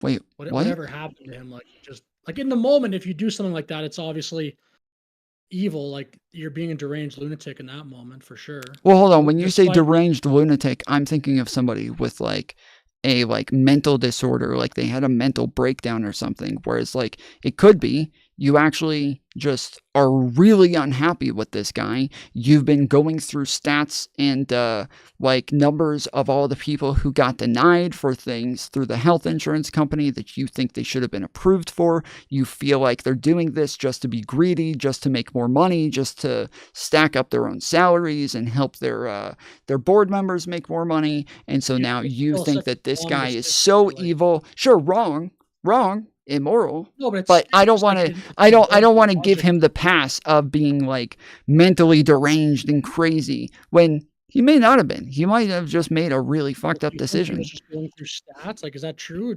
that wouldn't be true yet. No. Hold on. I didn't say that that's what he did. Yeah. I said maybe that's the case. And so I'm saying if you're going to make the statement that he's mentally deranged, I'm saying I don't want to give him that pass. I want to wait and see what information there is first, because it could be that he was just somebody. I didn't necessarily evil. I don't necessarily care to like go in on the semantics of it, but I don't know, like just a stupid evil person. I would say. to Well, just do there's that to tons of, someone. I mean, think about it. There's tons of stories of school shooters and people who go and do mass shootings where they say, no, he was a normal guy. He was fine. He was always around. Like we went to parties together. Like he was dating girls, blah, blah, blah. And then all of a sudden they just go and like shoot up someplace. Well, the reason they do that is because they're inundated with like online, like, conspiracy theories about like the Jews or Pizzagate or some crap like that, that's made them look at the world in a way where they're thinking, oh my goodness, everything is so corrupt and so fucked that there's no point in anything anymore. Everything is so horrible, there's literally no point in anything anymore, and nobody will listen. Nobody cares. Everybody's just gonna go on about their days and just ignore how horrible everything is. And so if I go and I kill somebody and I put out like a manifesto afterwards, then they'll have to listen. Then they'll have to read it. Then they will not be able to just turn a blind eye and pretend like everything's okay anymore. Now they will have to look at the truth. And this is like what people do. And sometimes it's not even that. When you kill a CEO, now it's that person. Is that person not a deranged lunatic then? Well, that's what I'm saying. Now with this guy, he could have literally just seen tons and tons of like information about this health insurance company, this CEO, the people that they denied, the amount of people who died, the amount of people who are suffering, and then just really gotten more and more like insanely angry over what it is that is allowed to happen, and said, you know what, I'm just gonna go kill that guy. Like, fuck him. Like, I can't believe that he's even allowed to walk the streets. He has murdered hundreds and hundreds of people and nobody cares. And so I'm just going to go kill him. And like, you can sit in your own thoughts and get pissed off enough to go do something like this without ever losing your mind, without ever being deranged. You can just get pissed off enough to go do something that's extreme and radical. Yeah, I don't know. I don't know if I'd agree with that, but I just think... What do you mean you don't know if you'd agree with that? You ever heard of the fucking Nazis, homie? They weren't all deranged. Well, that's like a whole... It's mob mentality. It's mob mentality, and it's like... Again, this is, to be honest, not like stuff I like debating economics and stuff like that. This is not my cup of tea. Okay, I'm just telling you. Yes, I'm just telling you. I'm just telling you, when you say he was deranged, I'm saying I don't want to give him that pass. That like that might be the case. It could turn out that that's true, and that he has like he's got issues that went ignored, or he's like he just snapped for some reason, or there could be all sorts of things that could be true. But I'm not giving him any of those passes. I am waiting until we get that information, and I'm just giving you a hypothetical alternative to say, well, no, this explains that sort of thing as well. This happens all the time too, so it could also be this. Cool. But yeah, all right, man. Well, I appreciate you jumping on. See you later, Tom. Later, homie.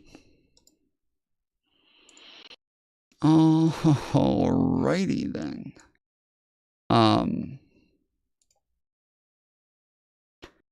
Okay.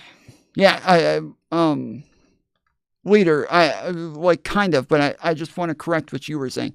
I wasn't saying he was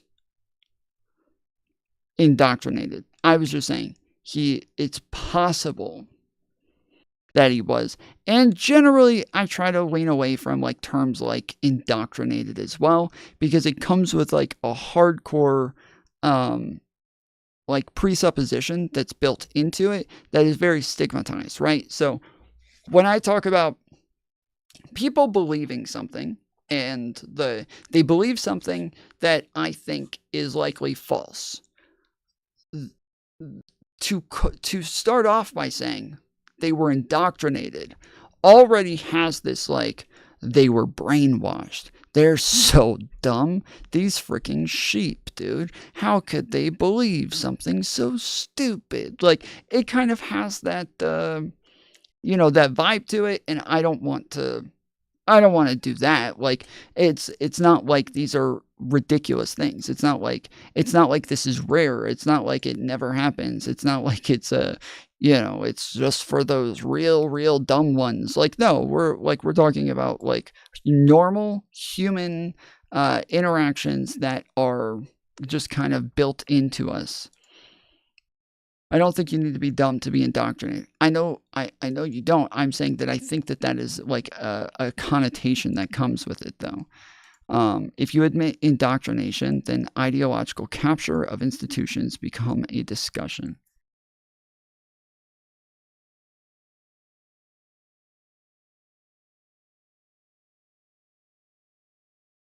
Well, yeah, sure.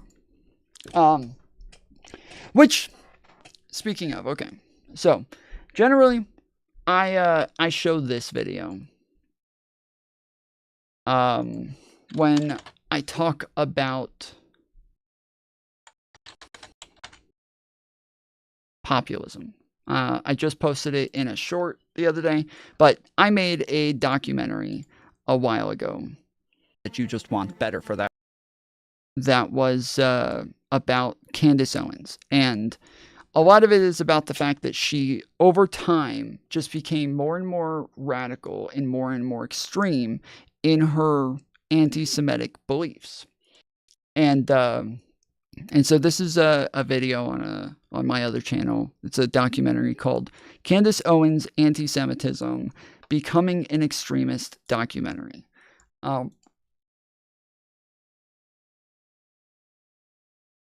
Yeah, it's a full documentary. This channel is called Terminally Online Media. The initials spell Tom, T-O-M. And yeah, this is another channel that I will, over time, put out more and more documentaries on online figures on the internet. And it's just, yes, about them and their followings, or about them and their time on the internet, that sort of thing.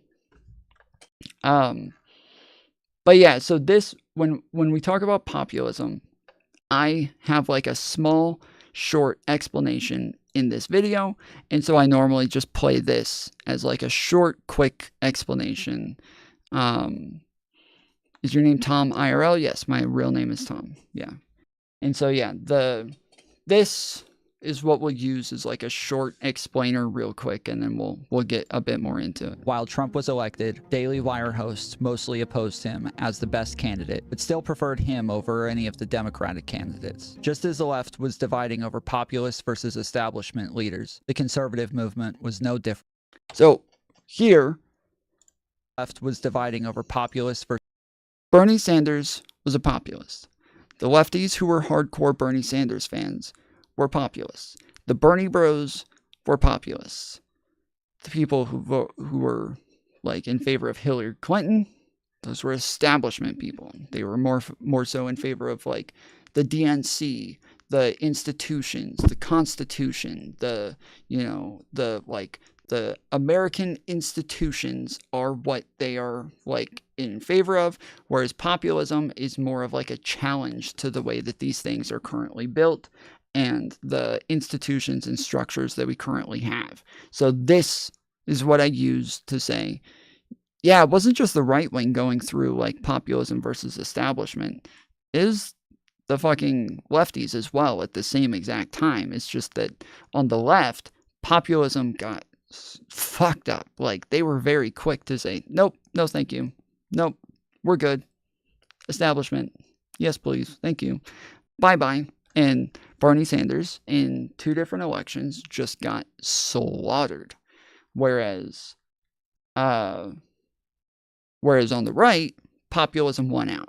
And so that's why I want to talk about populism, is because generally the left suppressed, the left didn't suppress. The Bernie Sanders didn't get cheated. Nothing was cheating with Bernie Sanders. Nothing was untoward. Nothing was different. It was all the same as every election. It's all the same every time. There's nothing different here, but we can get into that in a little bit. But that is part of like my issue with populism, is that I believe it leads to conspiracy theories. I think that it has to. It necessarily has to. And so Sorry, it doesn't necessarily have to, but it just always does. That's probably a better way to say it. It doesn't necessarily have to, but it just always does. It always leads to conspiracy theorism. And this is, one of the issues that I have with it. But Tom Foolery, ask 4 leftists thinkers for political strategies, and you will get 5 policies. Okay. I'm sorry, I don't know. If I ask for political strategies, I shouldn't get any policies. I should get strategies. Why would I get policies if I'm asking about strategies? That doesn't make sense. Are you saying ask them for 4 policies and they'll give me 5 policies? Is that what you mean?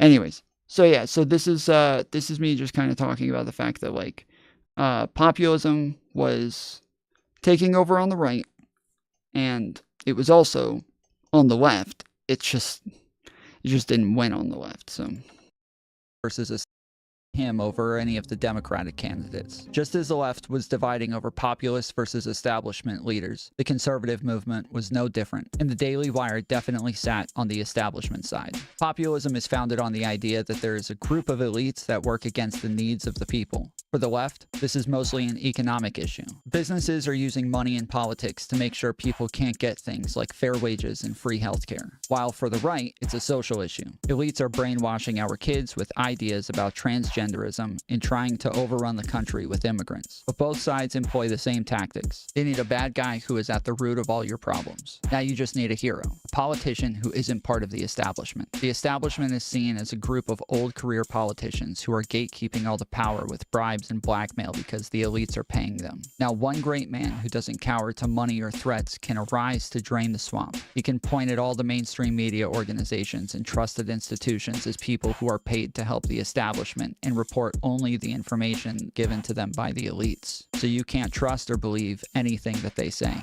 Now there's no one else you can trust but your hero. Populism isn't about who is right or wrong. It's about who is good and who is evil. And you have to pick a side. They'll employ rhetorical tricks that aren't lies, but don't really represent the truth. Conspiracy theories about big tech, big pharma, and big business make it easy to blame all the people's problems on the ones in charge. The hero never has to prove their theories. They just need you to question the authority. Anytime they're called out for being wrong, it's the elites trying to fight back by lying and slandering them. This is team sports. Are you going to help the good guys or the bad guys?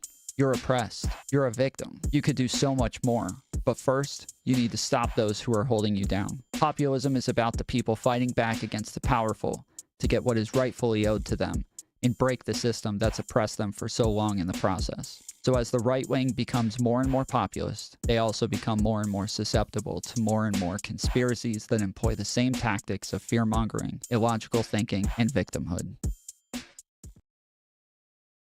So that right there at the end is normally the part that most people have an issue with, is saying because they're becoming more and more susceptible to populism, they're also becoming more and more susceptible to conspiracy theories. Holy shit, Tom, you can't do them like this. What? What? What?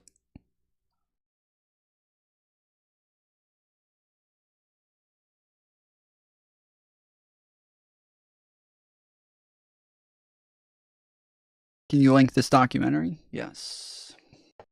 One's in chat if you've seen this documentary already.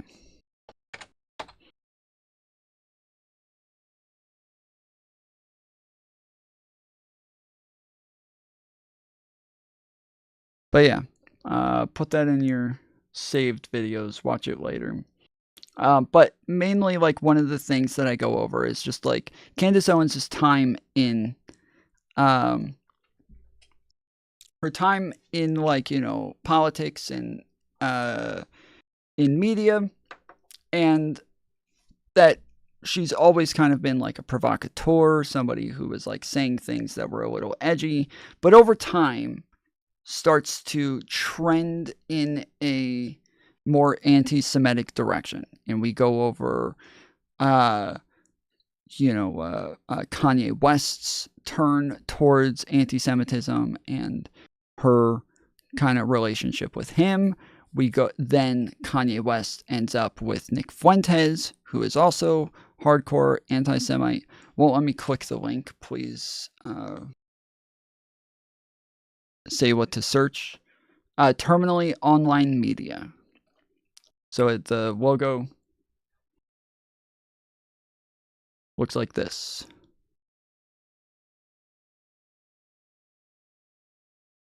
If you just go to my channel, literally just go to my channel, go to my home, and then just scroll all the way down, and my other channels are all here at the bottom. Terminally Online Media, Nostradamus, Hot Buzz News, which I don't even know if I'm doing anything with that anymore. Might just throw that away. I heard that the narrator is a leftist hack, so I didn't watch that documentary. Okay. So Twisted is the only person in chat who saw that documentary. Damn. Okay. That's disappointing. All right. So yeah. We kind of go through all of this and then start to show that there's a point in here where I say that I forget exactly what I say, but I say something like they'll say things that aren't exactly lies, but that also don't represent the truth. I think that's what I say, right? And trusted institutions as people who are paid to help politicians who are gatekeeping all the power. Social issue. Elites agree with immigrants, but both sides employ the same politician who isn't part of the establishment. The establishment is seen as a group of old career politicians who are gatekeeping all the power with bribes and blackmail because the elites are paying them. Now, one great man who doesn't cower to money or threats can arise to drain the swamp. He can point at all the mainstream media organizations and trusted institutions as people who are paid to help the establishment and report only the information given to them by the elites. So you can't trust or believe anything that they say. Now there's no one else you can trust but your hero. Populism isn't about who is right or wrong. It's about who is good and who is evil. And you have to pick a side. They'll employ rhetorical tricks that aren't lies, but don't really represent the truth. Okay, yeah. So this is part of my deal with I've seen the Candace Owens one. That's what this is. This is the Candace Owens one. But yeah, that's part of my issue with populism. So populism, as I said,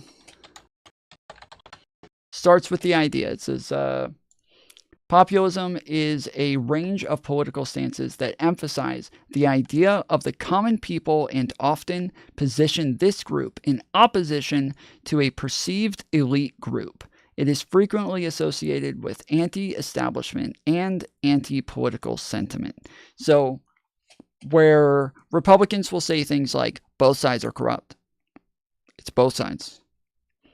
And anybody who doesn't know that at this point just can't be saved. Both sides are corrupt. But they don't actually have evidence that both sides are corrupt. Okay? So,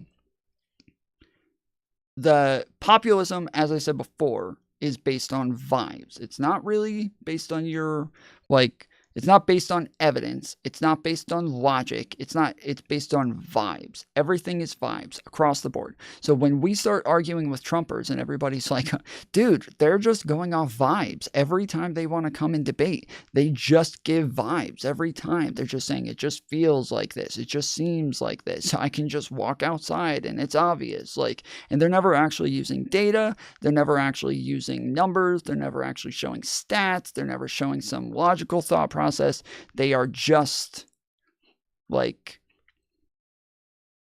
saying this is just what it seems like. That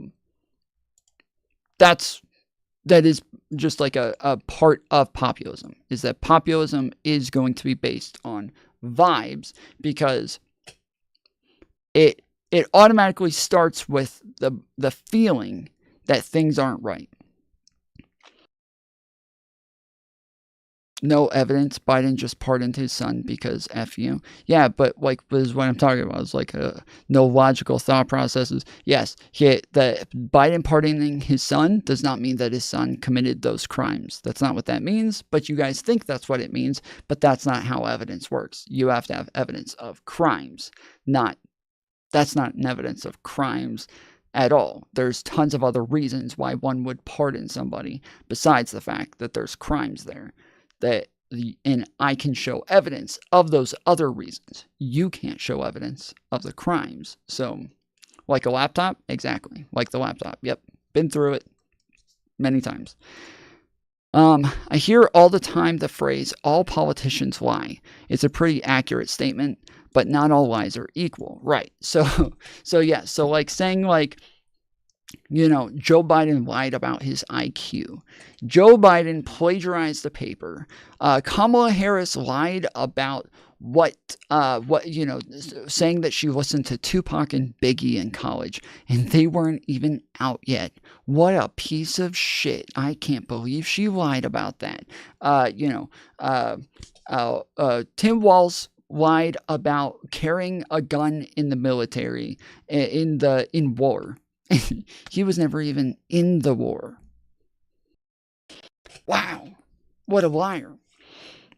Sure, those are things that like can hurt somebody's credibility. Those are things that can hurt their like how honest that person is and how likely you are to believe them about anecdotes about themselves, right?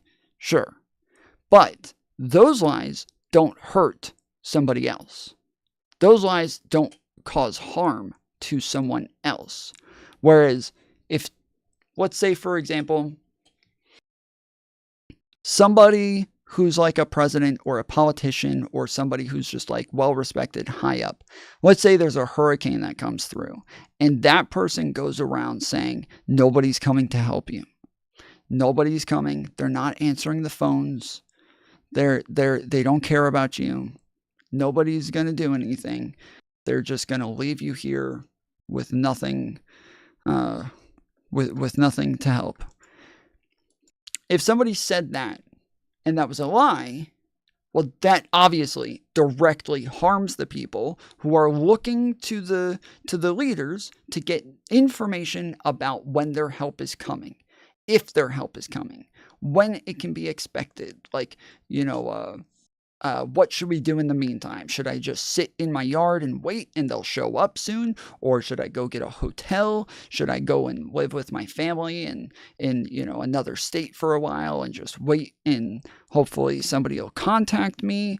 Like, you mean like how FEMA did with again, you don't have evidence of that, but that's fine. I'm talking to people who are willing to like be open-minded for a second, okay? If you're just going to sit there and just if I'm trying to explain to you why you have a bunch of beliefs that are incorrect, and instead of you listening to anything I say, you're just going to regurgitate the incorrect beliefs so that I can never get to the point or you will never hear the point, then like, yeah, you're better off just moving on, because this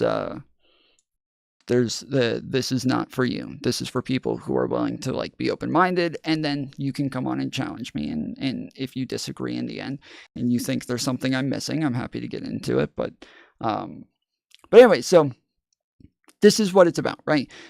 One of the things that I really don't like about populism. You mean besides the head of FEMA on a Slack message? The head of FEMA did not say anything. One low-level member said something, not the head of FEMA. I don't know. Gabe, do you have the message from the head of FEMA? That could be new information. Did anybody hear about this? Is this new? Did the head of FEMA do this? Except you never admit to being wrong. Thomas, I admit to being wrong numerous times a show. I don't know why you guys have to incessantly lie. I don't know why you have to do that. You guys literally just make shit up. And that you guys are all about team sports. You don't give a fuck. All of the other people here who have heard me admit that I'm wrong numerous times, none of them care. They know that you just lied, but they don't care because they're they're all, can Andrew Wilson crash your stream? Sure. But yeah, none of them are going to care because you're on the same team. And that's what they care about. The team sports. That's like, that is, again, just like a fundamental aspect of populism, is that, yes, the team sports is important. Making sure that, like, you're fighting for the good side.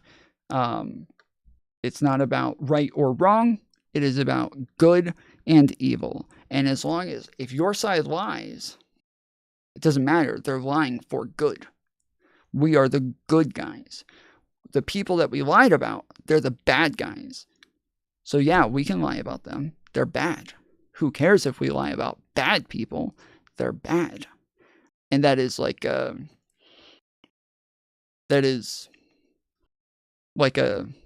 fundamental aspect of it. You're explaining both parties. I'm not explaining parties. I'm explaining populism. We're not talking about parties. So,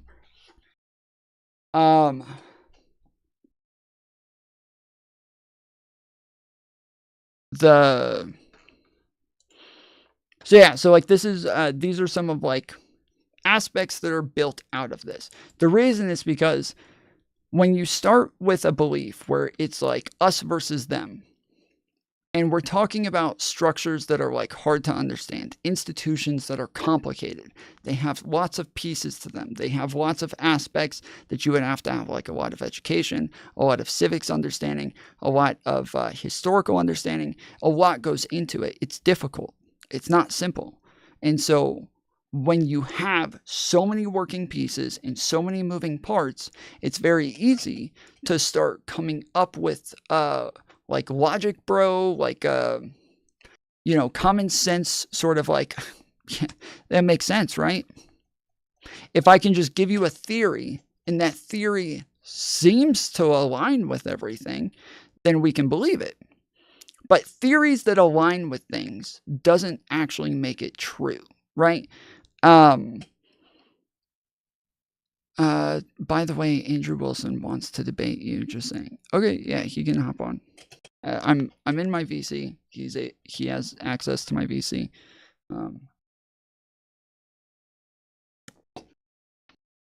No, I'm not Jewish. And so yeah,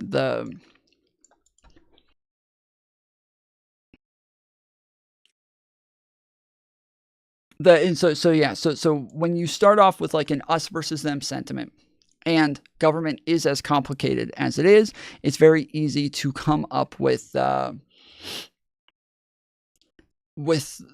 like thought process of like, oh well, this makes sense, so that's probably what's going on.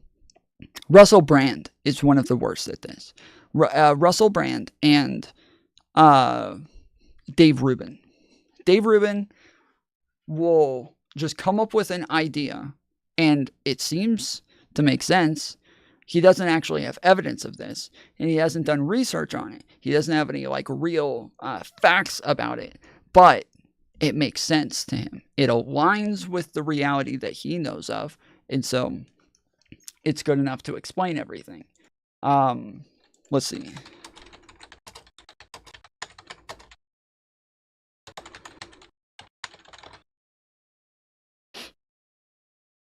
I think this is it. Generally, what problem would you, everything you're building here right now, right? Do you want the government to tell you how to do all these things and all the regulations that you got to have your electric thing this far from this and like all the regulations like that for construction? Oh, crap. They moved everything on the speed controls, so now I'm trying to figure out. Okay, there we go. No, you do have to make sure that people don't do stupid shit.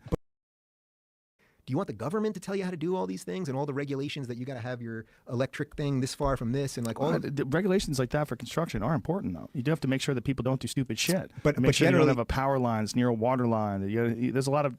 But I would put most of that on the builders though. They want to build things that are good. Now I get. That's not true. Listen, people. People are going to build corners all the time. Like you. I remember I was what I called a conservatarian for a long time.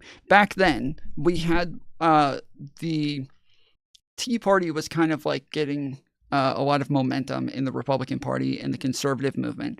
And especially we were already fiscally conservative. And so the Tea Party movement was like a movement that made a lot of sense. Like, it is true that we are the Republican Party. We are the party of the conservatives, and we are fiscally conservative. But the Republicans spend more than the freaking Democrats. We're always complaining about all the money that the Democrats want to spend. We're always complaining about them being socialist. We're always complaining about them wanting to come out with some new social program. We're always complaining about them wanting to give welfare to everybody. We're always complaining about the fact that they think they can fix everything with money. But then a Republican gets into office and they spend way more than the Democrats every time. This isn't right. We got to stop this. Our representatives are not representing us and our conservative values. And so we're going to start the Tea Party movement, and we're going to try to hold them accountable to actually represent us the way that we want to be represented. And this idea of government bad, they won't represent us, they're not doing what we want them to, they're spending too much money, and if they're spending too much money and they're taxing us too much, that means we have to come up with specific things that they're spending money on that we don't like. That's bad. We don't want them spending money on this anymore. And so one of the major things that we picked was regulation.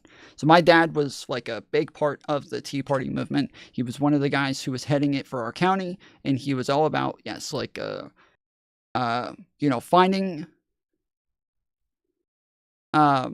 finding inefficiencies within the government and then saying, yeah, we don't need this. This is unnecessary. Libertarians were all about this. And so libertarians are coming into the movement, and now they're I hope Andrew comes in if you're trolling. I mean, he's in my server. He jumps on generally. I don't know what he's doing. But yeah, he can always hop on whenever he wants. I don't know why. I don't know why. I feel like you are trolling because he never asks, generally. If he does, he just sends me a DM. And I thought that, yeah, he was doing TikTok invasions today.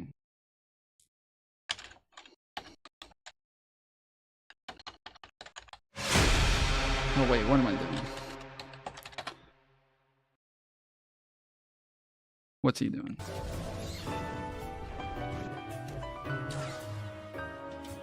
Is he getting off?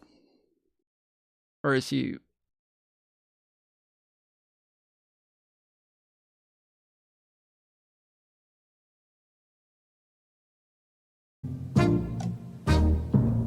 Nothing. I did nothing from Jack.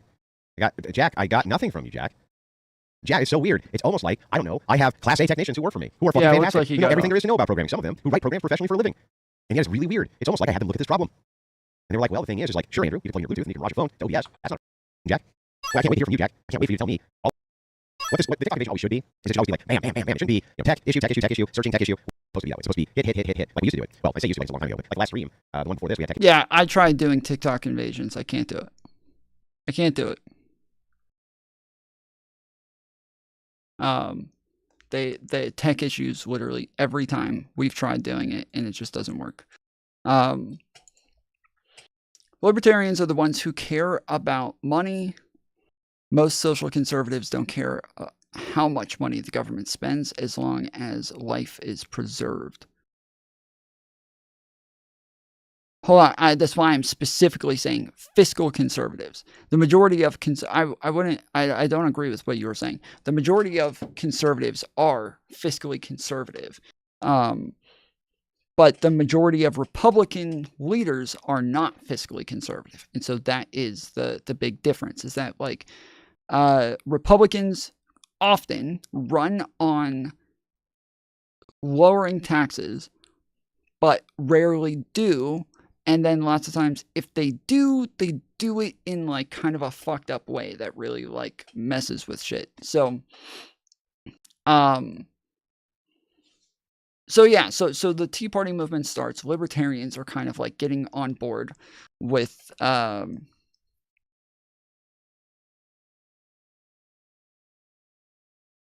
He saw you ranting about again, like I'm in my VC, so yeah, if he wants to hop on, you can just go tell him that I'm in my VC. If I'm in my VC, it means people can hop on. So I am in my VC.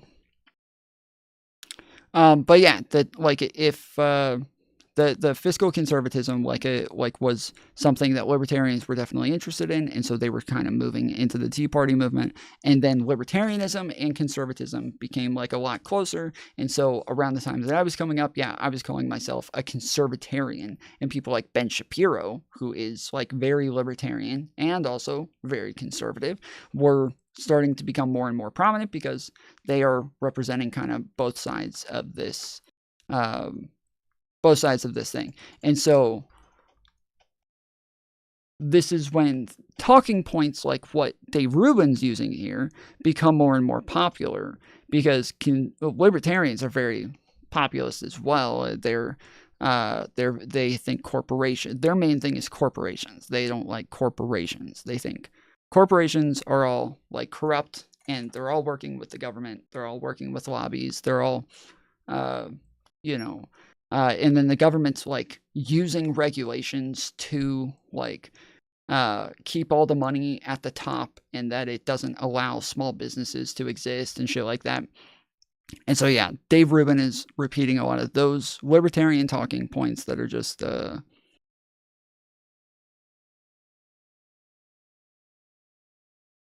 kind of ridiculous, and he looked stupid. But this is what I'm talking about, where I'm saying this is somebody using what we call like a logic bro or like a common sense bro sort of mindset, where it aligns with my beliefs. So it's kind of like a correlation equals causation sort of thing. My beliefs, when I pointed at that, or this thought process, when I put it onto that, it makes sense. So it must be true. But that's not how logic actually works. It's not. You have to have evidence, not just a hypothesis that could align with the thing. You can't just have a hypothesis that works with what you understand.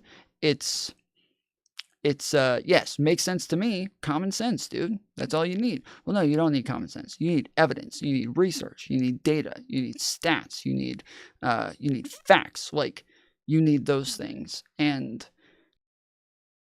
so, yeah, Dave Rubin just looks fucking retarded here when he's saying, like, yeah, let's just get rid of all the regulations, dude. Generally, what problem would you, everything you're building here right now, right? Do you want the government to tell you how to do all these things and all the regulations that you got to have your electric thing this far from this and like all the regulations like that for construction are important, though. You do have to make sure that people don't do stupid shit. But make sure you don't have a power line near a water line. There's a lot of. But I would put most of that on the builders, though. They want to build things that are good. Now I get it. That's not true. Listen, people people are going to build corners all the time. Like, you have to have regulations when it comes to construction methods, or people are going to get fucked. They cut. That is the thought process again from libertarians, where they say we don't need regulations. Businesses already want to do things right.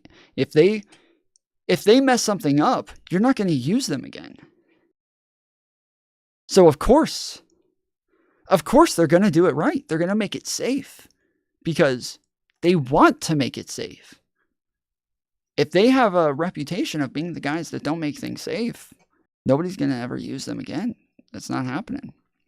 But that's just not.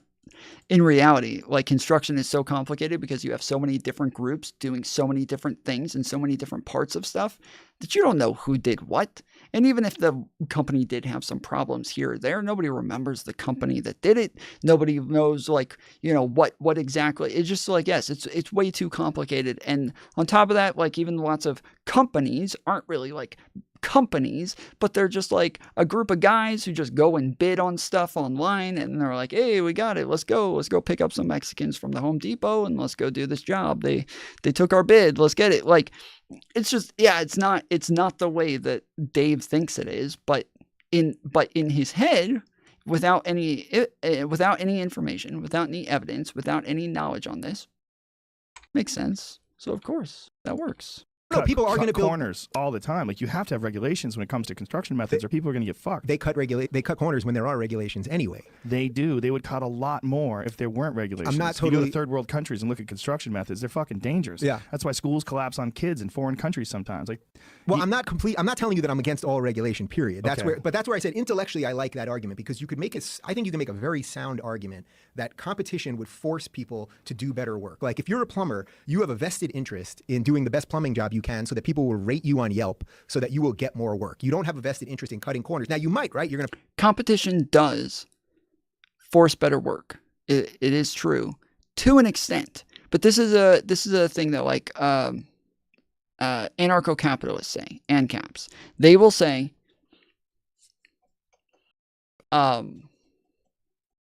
capitalism has never really existed.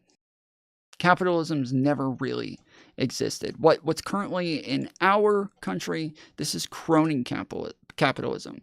Real capitalism has never existed. But every time I talk to these people, I'm like, no, what you're talking about is not even capitalism.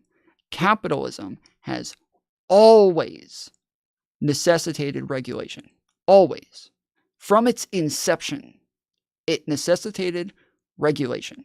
There was never a point in any time in history where we called something capitalism that did not have regulation. What you're calling capitalism is not capitalism. Stop calling it capitalism. Don't say, oh no, what we have isn't real capitalism. My dream world is the real capitalism. No, that's not real capitalism. That's never been capitalism. So, what the fuck is even crony capitalism? It just means that, like, they think it's corrupt. They just think it's corrupt. That's all they're saying. They don't think that it's actually set up for, like, free markets. They don't think it's actually set up for competition. They think it's set up to just get the right people all of the money. And so that's part of the idea. So now that we're saying, hey, we've targeted where we think taxes shouldn't go, okay? Now we've said regulations, that's where the government spends a lot of money on regulations, okay? They spend a lot of money on going to restaurants and checking on their food. They spend a lot of money going to buildings and checking on their buildings. They spend a lot of money on the IRS auditing people. They spend a lot of money on, like, all sorts of regulations that we don't need. We don't need that. I don't want to give you my taxes for that shit. Stop doing it. And when they do that, arguments come back, like what Joe Rogan's saying is, no, dude, nobody actually is trying to give you the best thing. What they're trying to give you is the best possible that they can get away with for the least amount of money. That's their job. That's what a business's job is. A business's job is to make the product as good as possible to where you'll buy it, but while spending the least amount of money they possibly can, so that they get the most amount of revenue on top. Just like with when you hire employees. If I hire an employee, my job is to pay them the least amount of money to get the most amount of work, and that employee's job is to get the most amount of money for the least amount of work. So it's always a competition. Just with a consumer, they're trying to buy a product for the least amount of money for the most quality possible. So it's all, yes, these are all balances back and forth. So once the Tea Party and all of them and the libertarians are all saying, hey, regulation, that's the thing, that's the problem, we got to get rid of that thing. And everybody starts saying, no, you can't get rid of that. Here's all the reasons why it's necessary. Well, now they need a new reason. They can't just say, well, I just don't want money to go to that. If people can explain why it's a necessity, like, what are you going to do? Like, well, I like lower taxes, so sorry. No necessities here. No, you can't do that. You got to have a better argument now. So the better argument is now, it's corruption, dude. It's all corruption. Yeah. Regulations, they're all corruption. It's just the way that the government uses our money to go and audit people, and then you can pay the auditor to let you pass or not pass. You know, they do this in like government regulations, where now they're doing like monopoly regulations, but really there's monopolies all over the place. There's monopolies all over. So where's the monopoly regulation? It doesn't exist, because they're letting all of the big corporations become monopolies anyways, because they're the right monopolies. But if you become the wrong monopoly, now, so that's what regulation is. That's what it is. And so now they have to come up with this like conspiratorial thing. Oh, they're the bad guys. They're the bad guys. They're evil, is what it is. When we fucking hate them. We hate those motherfuckers. And that is like, again, this is part of the populist thinking. You can't just say, well, this would be better. Yeah, that's okay. That's good. I think this would be an improvement. Can't do that. No. Populism is evil. That is bad. It is horrible. We're good. They're bad. We got to stop the bads. We got to stop the baddies. And that's it. Like, it just kind of like builds from there. And that's why I think that it will always end up with illogical thinking and conspiracy theories, is because once you get to the point that we're fighting against evil, well, why not lie about them? You think they're lying all the time. You think they're evil and they're lying all the time, right? Why can't we lie about them then? We're not going to be able to win against evil liars unless we lie too. We have to. You have to fight fire with fire. If you don't lie, you're just losing. That's it. If you're in the MLB in the 90s and you're not taking steroids, you're just a fucking loser. If everybody's taking steroids, then it's not cheating. As long as we're all playing by the same rules, that's what matters. And so once I've decided they're evil and they're lying all the time, now we can lie too. Push it as much as you can to save as much time and energy and money as you can. But once you go over that edge, yeah, you don't want to be known as the guy that you tightened something too much so that you flooded the house. Or when you're building a house. You're thinking logically, though. When people fuck things up and short things and do things terrible, they're not thinking logically. But I don't think it's the government. I don't think it's... I love that he just said that. Yes, I love that he just said that. I love that he just said that. Yes, this is what I said. You're logic broing it. You're thinking, this makes sense. This makes sense to me. So it fits. And because it fits, it's true. But that's not really how logic works.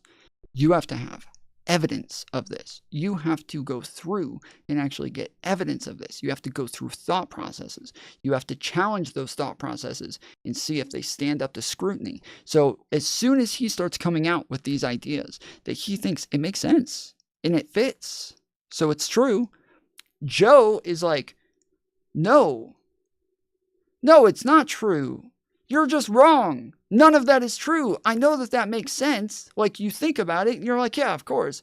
But no, none of that's true. Like, if anybody who's ever worked in construction knows, they're all taking shortcuts all the time. And the auditors come around and they make you fix that shit. They are not gonna, nobody's trying to do extra work. Everybody wants to just get it done and get it done quick and get it done cheap. That's what everybody wants. Everybody just wants to get it done. But in your head, you're thinking, no, they don't want to just get it done. They want to get it done in the best way possible because they want more business in the future. They want to be a trusted brand. And so they want to do it better than everyone else so that in the future, everyone comes to them. Nope. No, sorry. It's not the case. it's the government that they're like, the government gave me this regulation, so that's why I'm going to do it right. Well, if You know they what I didn't mean? have any regulations, there would be no incentive whatsoever to do it right. No, If there they would be knew- an If they incentive. knew there were no inspectors, no one was going to check their stuff and make sure that their stuff was up to code. Listen, man, I was in construction my whole life. My dad was an architect. Yeah. I've been in construction since I was a little kid. You fucking need regulations. These guys, a lot of people that are in construction, they'll do whatever the fuck they can to make money, and it's not good for the people that have the house because they might have that house for 5-10 years before that problem manifests itself. The people who are establishing these codes are licensed builders or people that have been involved in construction for a long fucking time, and they know what's safe and what's not safe. That's why those codes exist. It exists to protect the consumers. You can't just protect the consumers through the marketplace because So it I'm not takes calling a long for- time. I remember watching this. What Dave Rubin was saying here, I agreed with that. That was my thought process. That's what I believed. I was blown away. As soon as Joe starts arguing against it, I'm like, wait. Yeah, I've worked in construction. Yeah, he's right. Those are some of the dumbest fucking laziest fucks of all time. There's no way they're all trying to do things the right way unnecessarily. This is 6 years old. 6 years old. We're just using it like as an example. We're talking about populism right now. So just trying to use this as an example to kind of go through a thought process. Just trying to explain my thoughts on this thing in the most long and wordy way possible that will take the longest time possible in the most tomfoolery fashion one could do it. So yeah, it's a good example. Yeah, I just thought of it. Thank you. For these problems to become a real issue, and these problems could potentially damage everybody in the neighborhood. It's not just going to affect the person on this one lot. Like if a fire starts, it burns all the houses in the neighborhood, or if a flood happens and it floods everyone downhill, it's a real problem. Like you have to be real careful with construction. I get it. And, my dad wasn't in construction, so I'm not privy to like all of that, the little stuff. But I genuinely believe that as a general level, people have a vested interest in, especially now because of phones and apps and Yelp and all of the things, doing good work, because that's how you will get more work. I agree. You're never going to remove the people who will do shoddy, shitty, malicious shit. But you can keep them at bay with regulation. I think so. This is where I'd say you can have educated some regulation. Yeah. Educated regulation. People who actually understand what's going on. And, make sure that someone doesn't do something stupid with a power line, or someone do something stupid with the way they constructed main beams where they're just subject to collapse. Like, that's important. Yeah. Because most people buying a house don't know what the fuck they're looking for. Most people getting a house built, they have no idea about construction methods, and they need someone to inspect things and make sure that it's up to code. Regulations also allow cheap, unsafe Chinese steel to be used, but does not allow Americans to make steel at similar level to compete. What? That's not true. First off, the Chinese steel is... Where did you get that the Chinese... So, just to be clear, currently, we're talking about the fact that people have beliefs. One, because they just hear things. And when they hear things, those things make sense. They seem to align with what they know about things, and so it just makes sense. Sure. But whether or not it's true, they don't know. Whether or not it's actually true, they don't know. Worked construction and now an engineer, it's true. I also worked construction and now I am the chief of engineers of the world. And it's not true.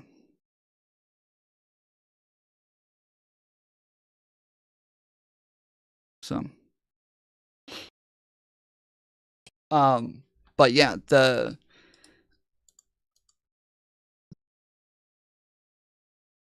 idea that something just makes sense seems to make sense. So it's true is like a thing that everybody does. This is something everybody does. We all do this. this is kind of like old wives' tales and how they came up with stuff and just like common sayings, stuff like that, because they just made sense. Just like they just seemed like common sense. Sure, that makes sense. LL, sounds like you don't want to open to opposing views. Have a good night. Hold on. I am open to opposing views. I asked you where you got that from, and you just made a claim to authority. So I made a claim to authority too. I'm saying your claim to authority doesn't actually prove anything to me. I don't see anything. I haven't seen shit. I don't know. You're just saying this. Like, where did you get that from? And yeah, you just say, well, I'm in charge. That's how I know. So I'm saying I'm even more in charge. What about that?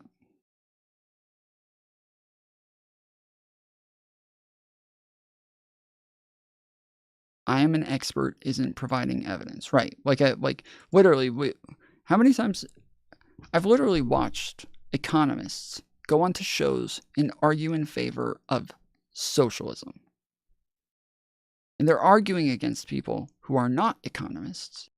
But those people who are not economists are destroying these economists. They're like professors saying, like, no, I'm a professor in economics. I know what I'm talking about. And they keep saying that.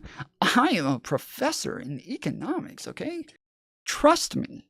They're like, no, I don't trust you. You're wrong. So, sorry. Like, your claim to authority might impress everybody else. I say it's bullshit.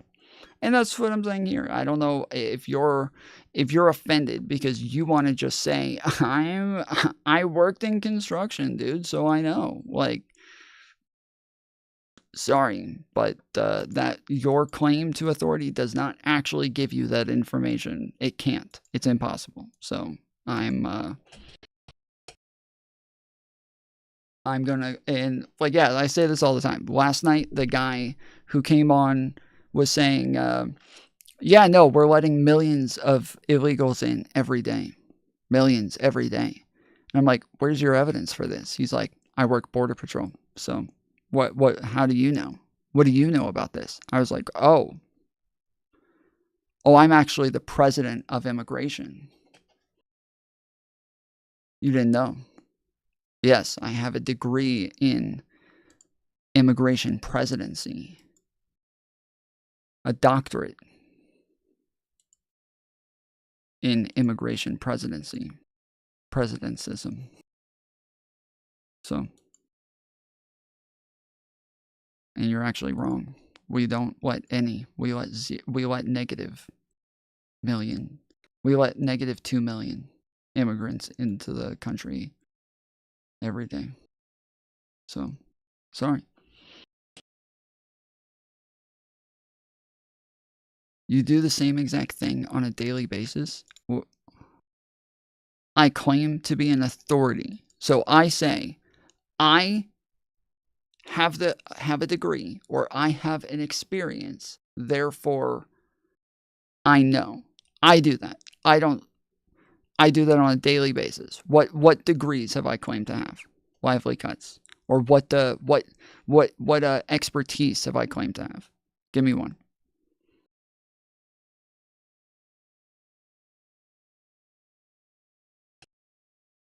Come on, Tom, that guy was fine after he got over his initial rage. He left. What do you mean? You left. What are you talking about? You e-bag on a daily basis, but still don't get those bottom teeth fixed. Huh. Crazy. That's why code exists. It's very important. Yeah. So I'm not totally with you on that. Like, I do think most of it, probably 90% of it, would be who has the most vested interest to build a good house. It's the builder, because he wants more work. He doesn't want the house to collapse because then he'll be out of work. I'm telling you, no, I got you though. I get it that These it will guys not are always. Just because you're in a higher status on the subject doesn't mean you have more empirical knowledge on it. Lively cuts. Lively cuts. That's my point, motherfucker. That's my point. That's my point. That when they say, oh, I work in construction, so I know. I'm saying, yeah, just because you have some higher status in this thing doesn't mean you know what's true. That's my whole point. So that's why I just say, oh, I have a higher status than you. How about that? Because when I say I have a higher status, they're not going to say, oh, I'm so sorry. You're right then. You know. You're correct. I didn't realize you had the higher status. No, they're not going to say that. They don't give a fuck what my status is. And they don't care what their status is. Nobody cares about their status. It's not relevant. People bring it up because optically they want it to look good. But in reality, their status doesn't matter. And I call people out on this all the fucking time. All the time. I call people out on their status, and they either get mad and rage quit, or they admit they don't care about their status. And this is something that is used as a logical fallacy to convince people of something that's not true. I thought you were saying the opposite. No. I was saying that the reason I'm claiming a higher status than him is because I'm saying status doesn't actually matter. You know, I'm not actually the president of immigration, okay? You know that I'm not actually the king of construction, right? I'm just throwing out a made up label that doesn't actually exist to act as though I have this higher status because it doesn't matter what the status is. That's not what matters in these situations. So there's a perfect example of this here.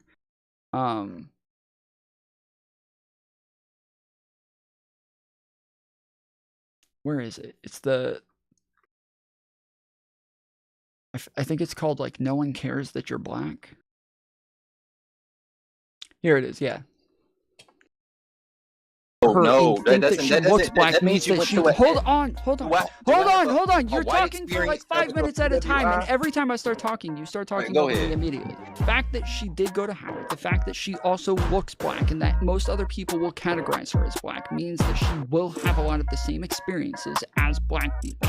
That just no, is it does true. not. That's Yes, where you're wrong. It does. That's not true. Okay, no, then no, what, it doesn't. What You're talking give to a more of black man. You telling I don't me give a.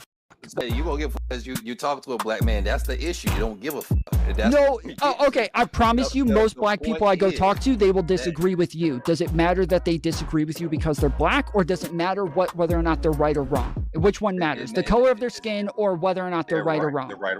Who's right and who's wrong? Okay, so you don't care about the color of your skin either. So don't use this to dunk on me as though you think it actually matters. You don't think it matters. You think whether or not you're right or wrong matters. Go ahead with what you were saying. So yeah, like he's using a status to say, I know what I'm talking about. You're talking to a black man. I don't give a fuck that you're a black man. I'm blacker than you. How about that? I'm blacker.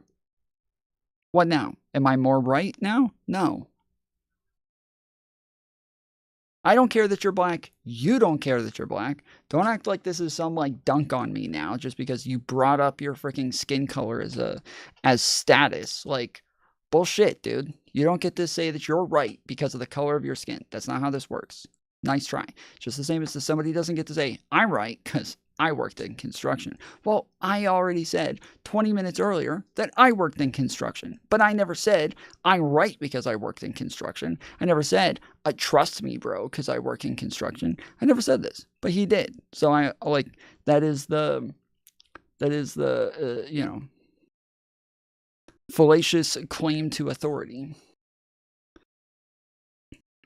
Cops. Yeah, there's a lot so of them construction that are may be a jerk-offs. specific thing. You know what I mean? It's a dangerous thing too because it's where you sleep. It's where your kids sleep. It's you just I think there's a lot of idealistic notions about deregulation, and I think there's some consumer protection has to be put in place because people don't have the time to spend all this time researching construction methods and making sure everything's done correctly and be there and make sure that the joists are a certain width and they have a certain amount of support. Like all that stuff has to be done by people who understand code. Assuming that the government regulators understand code correctly and aren't just on the take or just just basically just taking money and signing off on things. Okay, sure. You say assuming that that's not the case. Do you have any reason to believe that that is the case, though? Like, do you have any reason to believe that there's a lot of people out there doing audits on buildings that are on the take and have no idea what they're doing? They have no training. They have no education. They don't know anything about construction. They don't know anything about the regulations. They don't know what they're there to look at. They're just there to get paid, dude. Do you have any evidence of this? No, you don't. So why are you just throwing it out there? But Tom, isn't there value in at least entertaining what someone says because they are a certain demographic or hold a certain job? When it comes to anecdotal experiences, yes. When it comes to knowing what is, no. No, not at all. I think we went through this last night.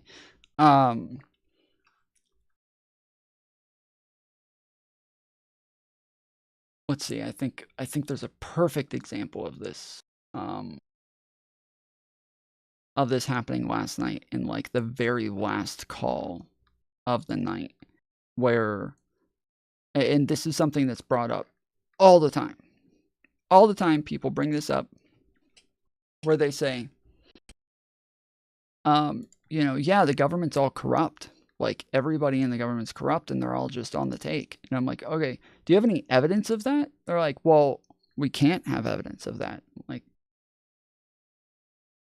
okay, so you're literally saying you think this thing that you can't possibly think. You believe something that you couldn't possibly believe. Like, how are you literally admitting to me that you believe something that you couldn't possibly know? Like, yeah, it just doesn't make sense. Let's see.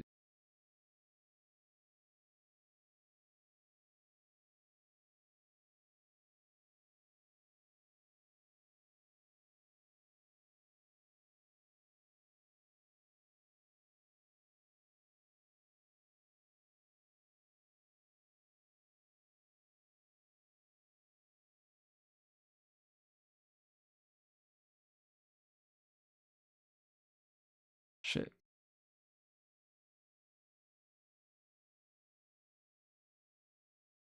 Okay. Well, I don't know where it is. But yeah, the guy says, the government's all corrupt. Everybody's corrupt. They're all on the take. And I'm like, how do you know that? And he's like, can we really know that? I mean, we can never get evidence of it, right? Because they're so good at hiding it. And I'm like, okay. So you don't know that. You're just making it up. He's like, well, I mean, kind of. But I mean, I'm just saying that, like, it could be the case. I'm like, yeah, it could be. Do you have evidence of it?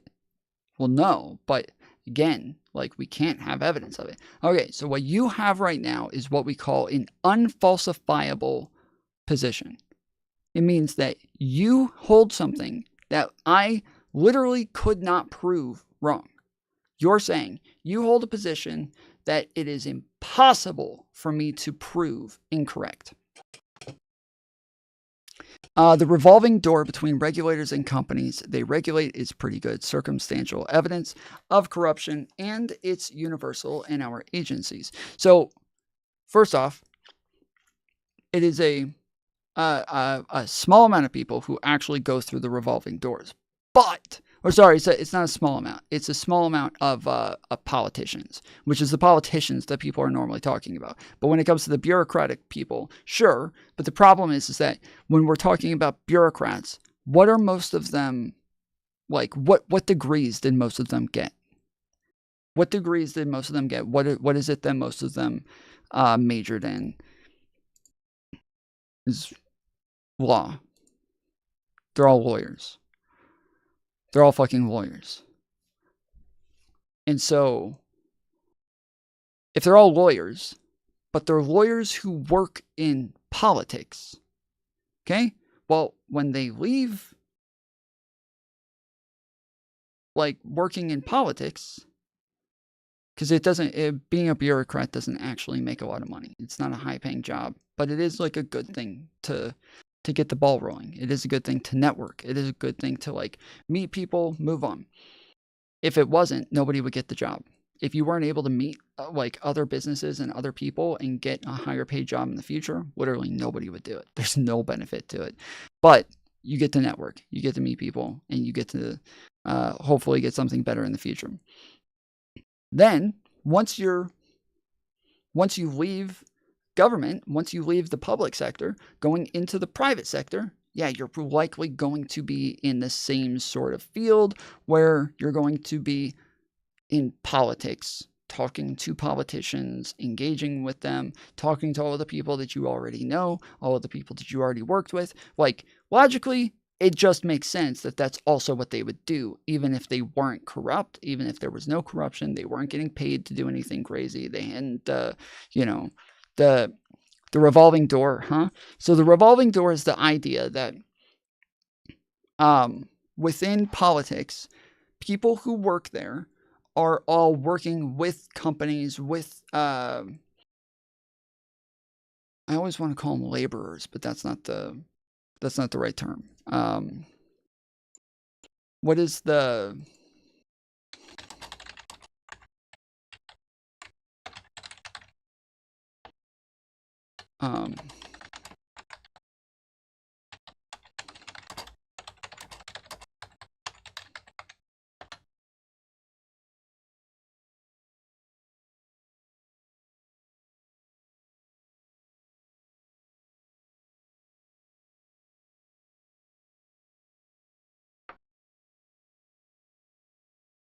lobbyists, yes, thank you. So yeah, so like when it comes to they're always engaging with lobbyists and like private companies and things like that. The idea is that like politicians, we vote them in because they have the right ideas and they have the right values. That's why we vote them in. They are just a tool within the system to do what it is that we want them to do and act on our behalf. But while they're there, let's say a bill comes forward that says, hey, you know what? There's a problem with like global warming and chemicals and like water poisoning and stuff like that. And so we're going to, they're not lawyers, Tom. Okay, go look up what the most common degree is for politicians and bureaucrats and come back and tell me. You can keep repeating that I'm wrong. If you're not going to engage at all, I'm just going to keep ignoring you. So if you type that again, I'm just going to keep ignoring you. Go get what you think is correct and tell me what you think that is. Because, yes, from everything I've seen, the most common degree is a law degree. For bureaucrats and politicians, is that, yes, that's going to be law degrees. So 25% lawyers in parliament, too many. Yeah, I think ours is about like 50 something in the Senate and maybe about 30 to 40% in the House normally. So political science, policy, public education, that's not one thing. Anyways, I'll come back to this. I don't care. So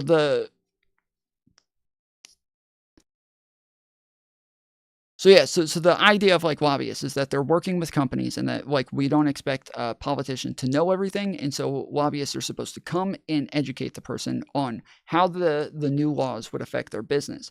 And now you're having like tons of interactions with politicians as a lobbyist. But yes, if you're already working in the public sector and you're working with the politicians, you're probably also working with the lobbyists as well. And so over time, once you're kind of aging out of the public sector and kind of like gaining a reputation, you're able to go and move, getting offers from the private sector. You're going to make a lot more money in the private sector than you do in the public sector. So they go and work in private sectors that are engaging with politicians. And then over time, after they work there for a little bit at like a lower level job, well, now somebody higher up that's like a senator, a president, like people like that might say, hey, we saw you over there when we were working with those lobbyists. Well, it would be great if you came and worked for us in our campaign. They're like, yeah, that would be great. So now they go and work back in the public sector again. And now they're working at a higher level job that'll give them a bit more acclaim and more,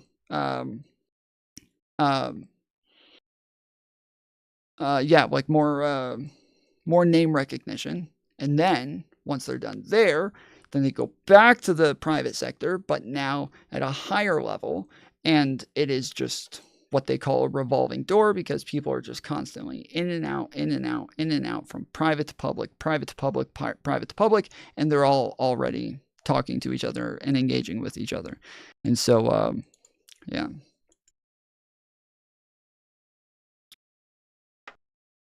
I saw a guy giving head on the subway. I thought it was Tom. That was me. Yeah. Earlier. Yeah, I saw you. But yeah, the idea is that, like, yes, this is all like evidence of corruption. Sure, it's like a circumstantial evidence of corruption, but it's also exactly what we would expect if there was no corruption. Like, let's say we assume there's zero corruption. There's nothing shady going on there whatsoever. That's still what we would expect. We would still expect them to work with the people that they're already working with and work in the same, like, fields, doing the similar sorts of things. And so that's just kind of the idea. Now, so this is like one of the problems, though, is that people will take like a lot of like small anecdotes and then they will apply this in a broad way, right? So when it comes to like corruption, there's people who are corrupt. There's people who are taking money. There's different like shady kinds of deals, especially when it comes to like PACs and super PACs, like campaign financing, stuff like that. There's different ways of financing politicians for stuff that you're wanting them to do, right? So like I talked the other day about the fact that Joe Biden, when he was in the Senate, was always getting paid by a group called MBNA. And this was a banking group. And he like sold his house to them. His son worked for them, got like a high-paying job right out of law school. They were always Biden's biggest campaign donors every year by like more than triple second place. Every single year, MBNA was right there. He was always talking to them, you know, having them over for dinners, shit like that. And Biden also happened to deregulate a lot of things for banks that affected MBNA at a very high rate, to where they were able to do a lot more things more freely within the market that before Joe Biden, they were stopped from doing. When we look at the money that he's getting, the relationship that he has with them, and then the actions that he takes, you can kind of come to some conclusions that, okay, it looks like there might be something a little shady going on here. If it turns out Joe Biden was just always running on deregulation, that before he ever had a relationship with any of these people, he didn't like bank regulations. He always had issues with these sorts of laws and these sorts of regulatory laws, then yeah, they like it. Then maybe it's not that obvious, and it's not that big of a deal, and it's just not serious anymore. And so when we look at LOL, Democrats hire ex-BlackRock CEOs to run the Federal Reserve. You beta. I've literally just finished addressing that. I don't know why you're literally bringing up what I just finished debunking. I'm if you're not smart enough to understand, this is not the channel for you. Just keep scrolling. But yeah, The issue is that, like, yes, we're just doing correlation equals causation, therefore corruption. And it's not really how it works. So, there has to be more than that. You can't just say, that looks suspicious, therefore corruption. That's not logic. That is not a logical thought process. That's not how you get facts. That's not how you get truth out of something. And so the problem with populism to me is that they will automatically vilify these things, just like with the Tea Party. They're going to vilify the regulations, but as soon as there are arguments against the regulations and reasons for why they need regulations, now they need a bigger boogeyman. They need something bigger, and that is regulations are all corruption, dude. They're all on the take. That's the problem with regulations. That's why we got to get rid of them. And that is the problem with any boogeyman within populism. So where we're talking about the fact that, like, populism is an us versus them mentality. It's all built on us versus them. It's never, well, we're not against them. If we can make changes that may happen to hurt them, that's okay. We don't want to hurt them, but we might make changes that could happen to hurt them. But it's more just about, like, having a better economy, having a better country. That's what we care about. We want to improve things. And so it's not about hurting them. It's not about stopping them. It's not about any of that. We just want to improve things. That is never something that will come out from the mouth of a populist. That will never come out of their mouths, ever, ever, ever. It is always, no, they're bad. They're evil. They must be stopped.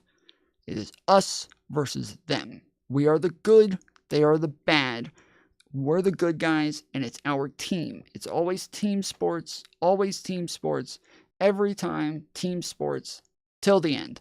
Don't ever, ever say something bad about your team. Don't ever do it. Even if it's true that they did something bad, truth doesn't matter here. Teams matter. Loyalty matters. Stay true to the team. Somebody lies, can't admit it. Can't admit it.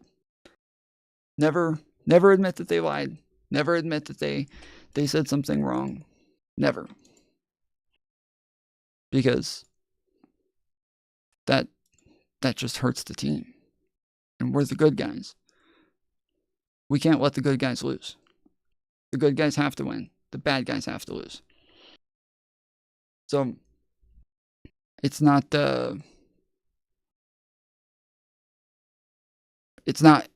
like an ideology that I think can ever work. I think it will always lead to conspiracy theorism. You are allowed to lie, and if we believe all of these people are already evil, but we don't believe specific people are evil. We believe a broad general group of people are evil. And we're not getting evidence on each individual person. We're just getting some anecdotal evidence of a person here, a person there, a person here that we use to categorize the whole group. Well, now we got to come up with some shit. But we already know they're doing it, so it doesn't matter if we made it up. We know they're doing it anyways, so who cares? Like, bunch of fucking establishment fucking pieces of shit anyways, right? I was in the car and then on the phone, but that Dave Rubin clip's my favorite JRE clip of all time. Of all time. Yep. It's a good one. I haven't seen it in a long time, probably like 5 years. I haven't seen it in forever. But yeah, it just popped into my head as I was thinking of regulations. I was like, that would be a good one. Yeah. Keep it general so you can add anyone to the group. Right. Well, that's more about like a fascistic sort of thing. In this case, when it comes to why populism leads to conspiracy theorism, it is because we are averse to them. We are opposed to them, right? So like, I'm opposed to corruption, and I don't like ever being on the team of a government official. I don't ever like being on the team of a political party. I don't ever like being on the team of a politician or a like any of those things. I don't like being on those teams. I don't like it. I want to call them out. I want to hold them accountable. I want to make sure that if they're doing something wrong, we're all calling them out and, you know, making sure that they're being held accountable. TDS in real life. You guys are literally fucking obsessed with Trump. Truly. You guys are so fucking obsessed. There's like 4 people coming in here talking about Trump. Nobody's talked about Trump in fucking hours. Literally, from the beginning of the show. From the beginning of the show, none of us has said a word about Trump. And you guys are so fucking obsessed with him. Truly, so obsessed, dude. Your whole, and this is what I'm talking about, your whole identity is just wrapped up in being a Trump voter. You have nothing else you can ever talk about, nothing else going for you, nothing else that you can ever think about whatsoever. It is just all Trump, all day, every day. You guys go in the chats and first thing you do is Trump 2024. It's like you're a trans person telling everybody your pronouns, just letting you guys know these are my pronouns. Please, everybody know my pronouns. I want you to know my pronouns. I need you to know what my pronouns are. This is my identity. You got to understand my identity. It's my ID. It's very important to me. You got to understand my identity, guys. First thing I tell you everywhere I go, this is my identity, everybody. Don't care.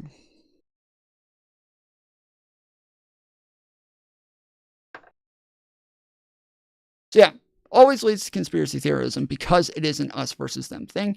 And you have this like broad group that you have to demonize in order to like rally the people, which is why populism is effective, is because it's not playing off of logic. It's not playing off of evidence. It's not playing off of proof. It's not playing off of facts. Populism plays off of you have problems. You got issues. I can give you someone to blame for those issues. I can tell you who to blame. I got you.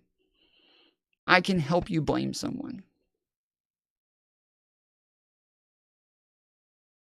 You need someone to blame? Populists, always. They got 50 right there, ready to go. But then again, this is one of those things where it's okay for the streamer to be obsessed with pushing their garbage ideas, just not chat. Huh.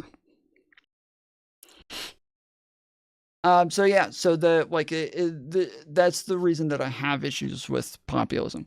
There's not, it's, as I said, it's not inherent to populism. It doesn't have to be, it's not 100% of the time. It is not necessary that, that one will be a conspiracy theorist. It just breeds conspiracy theorism. It just makes it to where it is just way more likely to be part of the thought process, and then pretty much every populist movement ends up with a large group of conspiracy theorists within the group. And so there's always, yes, all of the people who have these issues with the elites, with the higher ups, with the establishment, and because it's all kind of complicated. There's a lot of moving pieces. There's a lot of people. There's a lot of moving parts that are that you need education to understand. You need research to understand. It's easier to just say it's not a few bad apples. It's the whole bunch. It's the whole batch. And yeah, it's all bad. And so, yeah, throughout history, I've gone through tons of different populist leaders and their movements, and kind of the ways that they engage, the way that they use rhetoric, the way that they talk about things, and then yes, looked at the shift, and it just always breeds conspiracy theorism. There are tons of people that are populists that I know that are not conspiracy theorists. But they also are like they are the anomalies in those groups, whereas all of the ones who are not conspiracy theorists will look at the groups and they'll say, yeah, no, most of them are running with conspiracy theories. So like 2020, Bernie Sanders running for president. There's I think it was Pennsylvania, if I remember correctly. Bernie Sanders, a populist leader on the left. There's an app being used in Pennsylvania that they're using, I think it was for voting or something like that. The Bernie Sanders lost to Pete Buttigieg, I believe. And Pete Buttigieg was considered establishment. He was like the second most establishment person running on the Democratic side next to Joe Biden. Joe Biden was first most establishment guy, then Pete Buttigieg. And the populists did not like Pete Buttigieg. The progressives didn't like him. Nobody liked Pete Buttigieg. He was too establishment for them. And you can go find tons of videos of like Majority Report calling him a Republican over and over, saying, yeah, he's just a Republican. He's not even a Democrat. He's just a Republican. You can go find videos of like Mike from PA saying that he's homophobic and that he's embarrassed to be gay and that he's like an embarrassment to gay people as well. Like it was weird, but they hated him because he was establishment. And then when he won in Pennsylvania, they wouldn't believe it. And they immediately started coming up with conspiracy theories.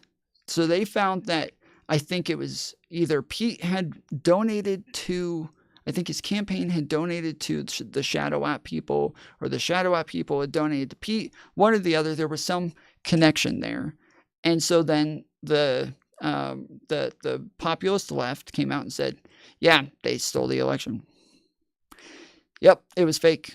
They stole the election in Pennsylvania. Pete did not win. Bernie Sanders won. And this is the DNC. And it was kind of funny because it's called the Shadow App. Like, you want a movie to be made for a bad voting app that's for the bad guys, the bad establishment, rich guys all smoking cigars in the back room and everything. You call it the Shadow App, dude. Like, that's what I'd call it. It just sounds like a bad app, dude. That just sounds like some bad guys, you know? So it was very easy to vilify the Shadow App guys. But yeah, they immediately jumped to, this was stolen, this was rigged, they're stealing it from us. And then they did this all the way into the general election, where eventually everybody drops out. They got deals, they all got offers, and all of the people within the race dropped out except for Bernie Sanders. And then everybody, yep, it's rigged. Yep, it's rigged. The NC rigged it. It's not fair. It's not fair. And it wasn't rigged. This is literally how elections always happen. This is how they all go. This is same for all primaries. They just didn't have a chance against Joe Biden. Not because they were such horrible candidates or anything. It's that Joe Biden was part of the Obama presidency. He was the VP.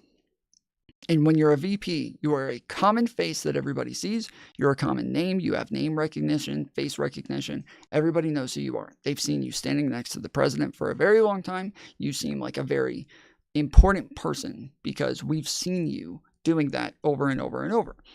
And so the guys who, when we're talking about like Kamala Harris running for president,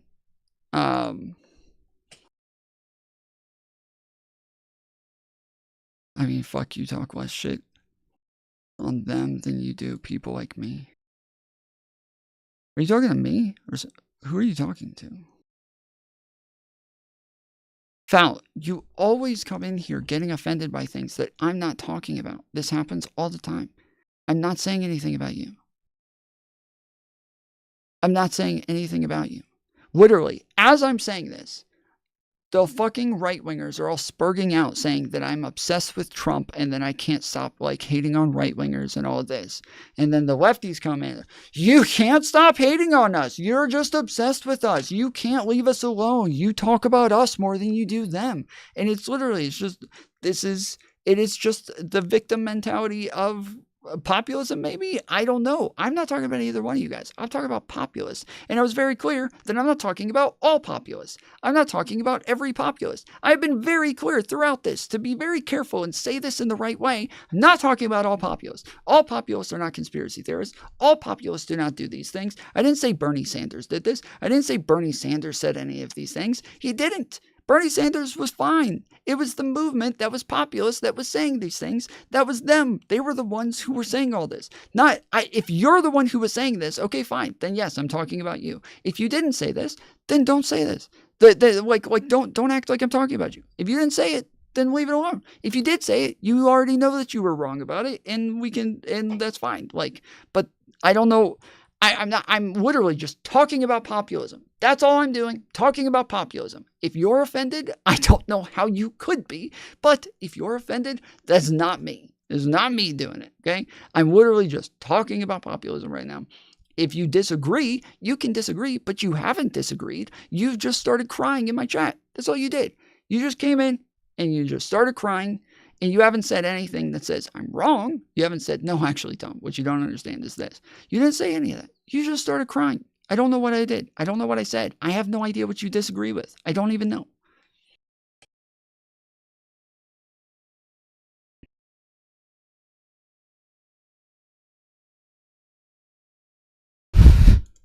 Nah, whatever, Tom. You need to stop talking so much shit. Yeah, apparently. I'm not even a populist and I'm offended, Tom. Well, good. Everybody just be offended. How about that? So,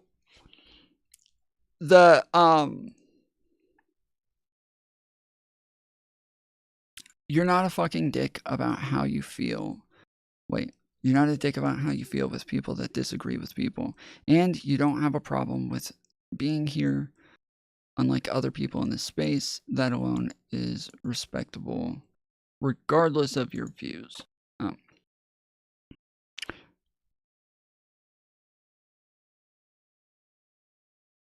Yeah, thank you. I think you're talking to me. I don't know.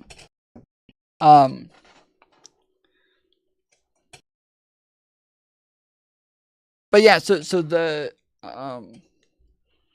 okay, hold on. Wait, what?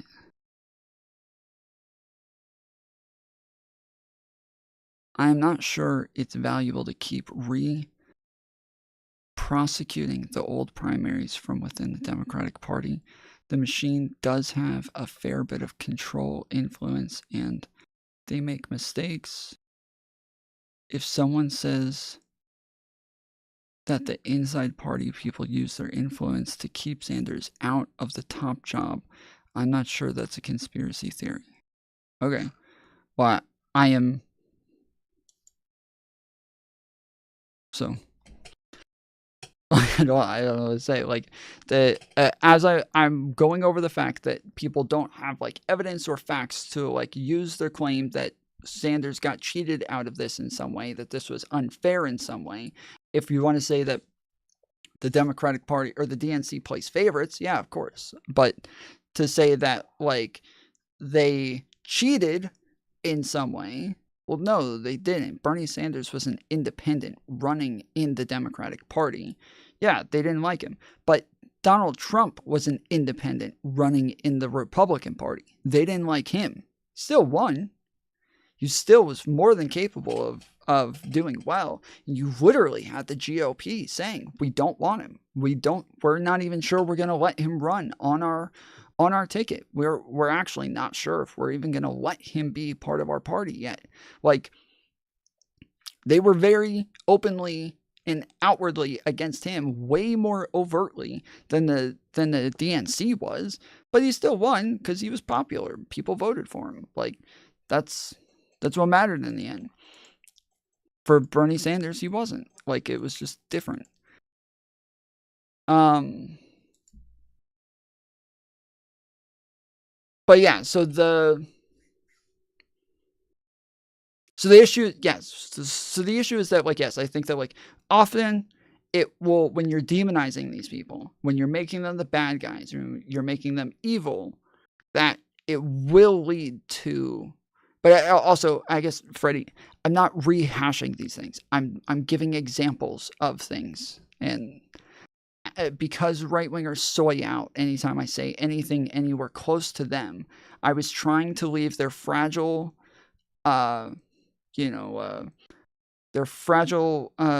identities alone and give an example from the left. But as soon as I did, there's people on the left whose fragile identities are getting offended too, because I tried to give an example from the left instead of the right this time, and still I got people getting upset. So I literally, I can't give examples without somebody getting upset about the fact that I'm using an example of when people did these things. But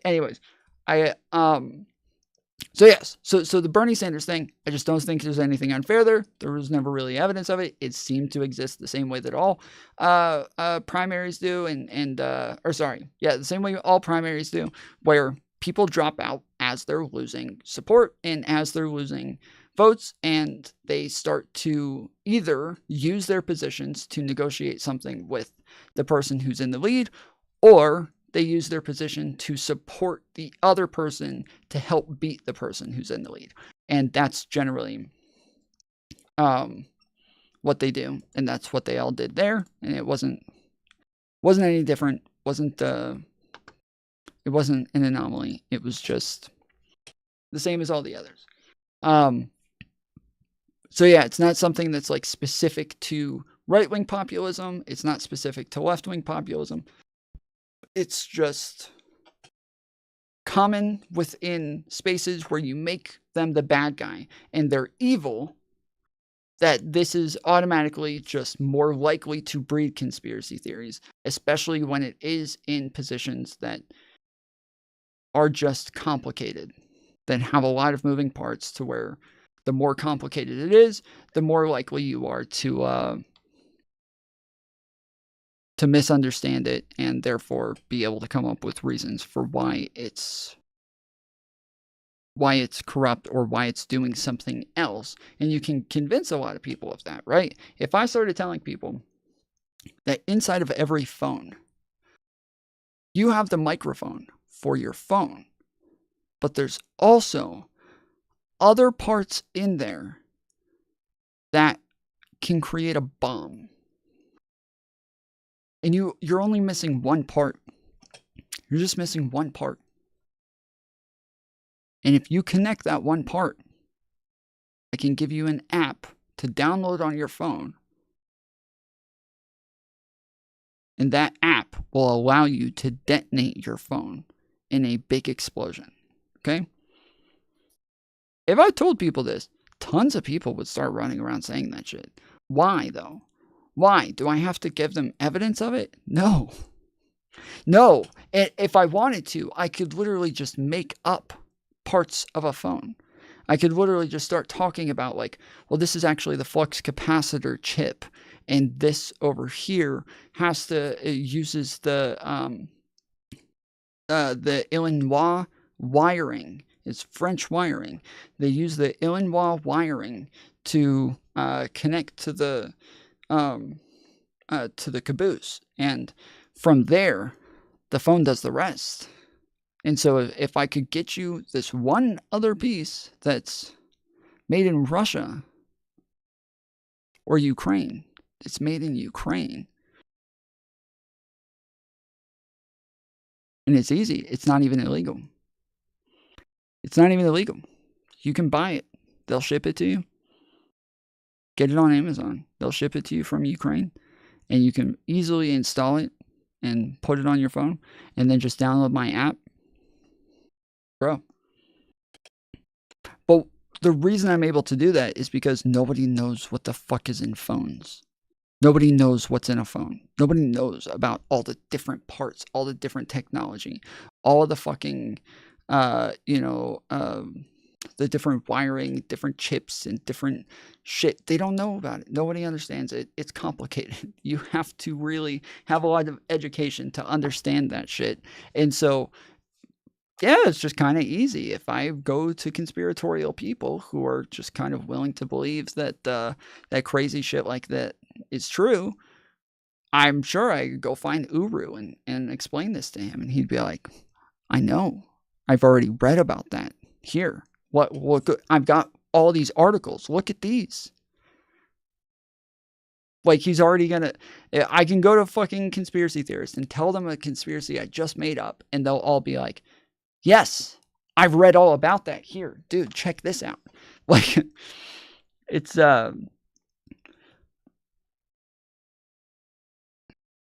Tom, the hardware isn't the issue. It's the software that's a black box. It's proprietary and protected for Android. That's really not relevant. I'm sorry. You can be right. You can be wrong. It really does not matter. It's just not relevant. People don't know how phones work. And so that's what matters, is that, like, in the end, they don't understand it. They couldn't tell what's in or out of a phone. And so I can just literally make up parts of a phone and make up chips, make up technology, and just tell them this is how we create the bomb. And yeah, they would all believe it, but it's only because it is so complicated and it is so unknown that the more complicated and more difficult it gets, the more easy it is to just convince people of something ridiculous. So, it's it is just, yeah, part of, like, using something that is complicated. So when we're pointing at elites who are running major corporations, major businesses, we're talking about their taxes, which is very complicated. We're talking about their we're talking about the governments, the institutions, or, you guys remember when the hurricane happened, all of these people were running around saying, no, they are out of money. They gave it all to Ukraine and Russia, or Ukraine and Israel. We're out of money. It's all gone. We're like, what? No, it's not. What are you talking about? We literally can't give them that money. The money for emergencies cannot go. It literally cannot go to Ukraine and Israel. It's a totally different budgeting that it's already there. They're like, no, it did. No, Joe Biden and Kamala already used it. They already spent it all. Like, first off, Joe Biden and Kamala aren't the ones sending money to Ukraine and Israel. That's fucking Congress. That's the Senate. What are you talking about? Obama and Kamala? What? They're not. They don't have any control over that shit. That's Congress. Congress controls that. Not Kamala and Biden. They can't touch that. They have nothing to do with this. Where are you getting this from? But yeah, no, this is complicated. There's a lot going on there. There's a lot of, like, moving parts. There's a lot of pieces. They just know people are in charge. There's money, and someone said it's gone. Therefore, yeah, sounds like it's gone. And they don't know enough about all of the moving pieces and all of the institutions and all of the shit. They don't know enough about it to know whether or not the money's gone. They don't know enough about it to know whether or not Kamala and Biden have enough power to just move shit. They don't know enough to know like how budgeting works. They don't know enough to know how voting works. They don't know enough to know, like, how the differences between emergency funds and foreign aid. Like, they just don't know.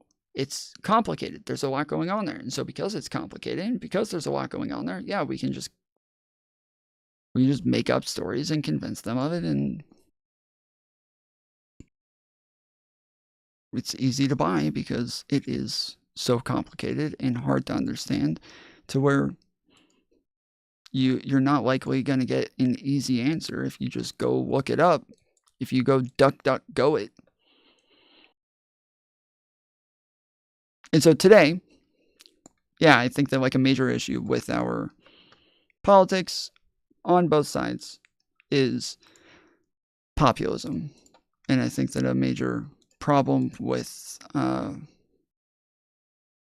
populism is that it, in large part, will lead to conspiracy theorism for people who are like uninvolved, uneducated voters. Like I said, there's a bunch of people who are populist. People like Joe Law. Joe Law's populist. I don't think he's a conspiracy theorist.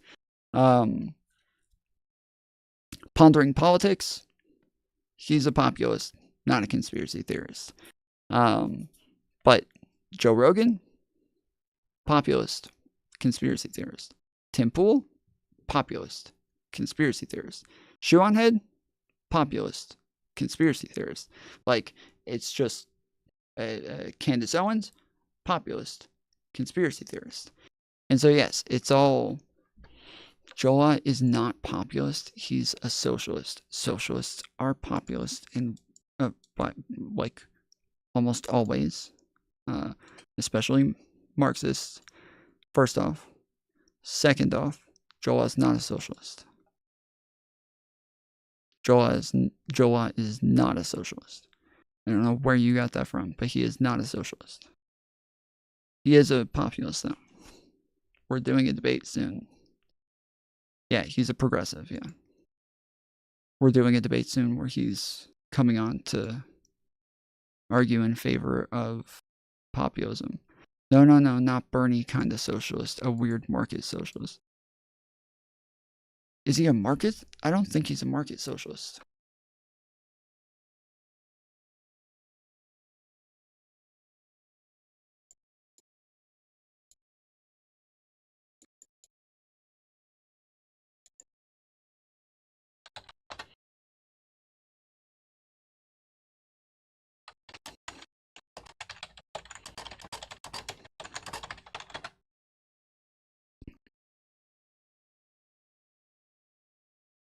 He 100% is. I'm a mod in his chat. Okay, hold on. Let me message him real quick. I don't think he is. Hold on.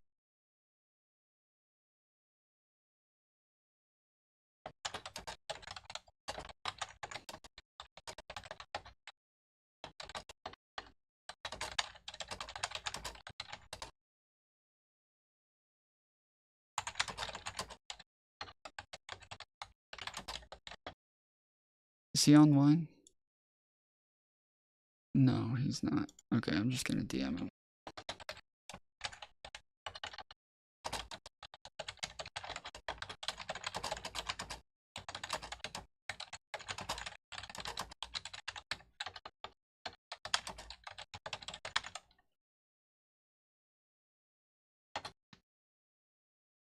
Yeah, I've known for Joel for years. I would have trouble believing he just out of nowhere became a market socialist.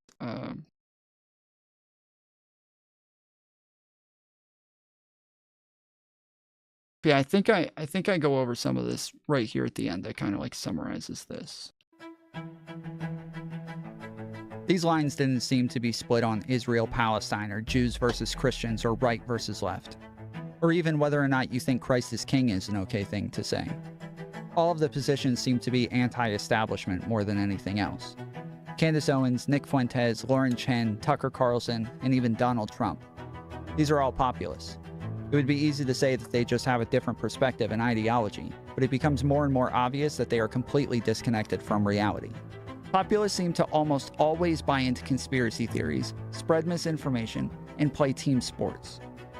Similar to how liberalism will keep a separation between church and state, populists will keep a separation between mind and truth. They must deny the facts if there's a chance that it could help the bad guys. Populists already believe the government, big business, and elites are moving in the shadows to lie, cheat, steal, and kill. So of course they'll become more and more susceptible to conspiracy theories. The core belief of populism alone will breed conspiracy theorists. Once you've decided that all the people in power are lying and dishonest, you have to beat them at their own game. Donald Trump pushes talking points about Christians being discriminated against or democracy being taken, and everyone follows his lead. The misinformation will feed the bias that wants to be a victim so badly. it'll spread like wildfire. There are people who believe the election was stolen, that vaccines were bad, that Joe and Hunter Biden are running an international criminal organization, or that Kyle Rittenhouse is guilty for killing 3 black men, that a shadow app in the DNC stole the election from Bernie Sanders, or that every protest, both foreign and domestic, is being undercut by the CIA.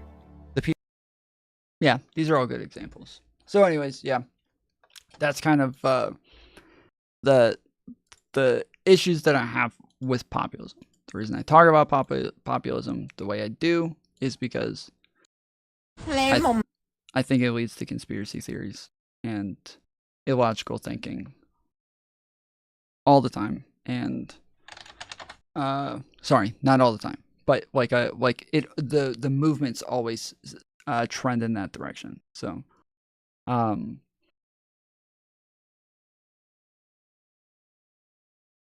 don't I think that it is a flaw in the way that populist movements are done, where instead of saying, hey, we want to fix things, hey, we want to make it better, we want to improve it, it's always, this is evil, this is bad, and we have to stop it, and we have to defeat this. And so, yeah, it's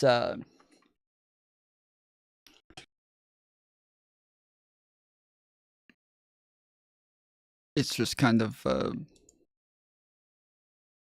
it's going to breed a lot of resentment of those people and a lot of problems where people like this guy, I don't know if he's a populist, but this is like a type of thing that would happen with populism, where they are so anti-CEOs, so anti their salaries, so anti especially health insurance. CEOs are the worst ones, and that's what you consider populist. A few takes. We've literally been talking about populism for 3 hours. What do you mean, a few takes?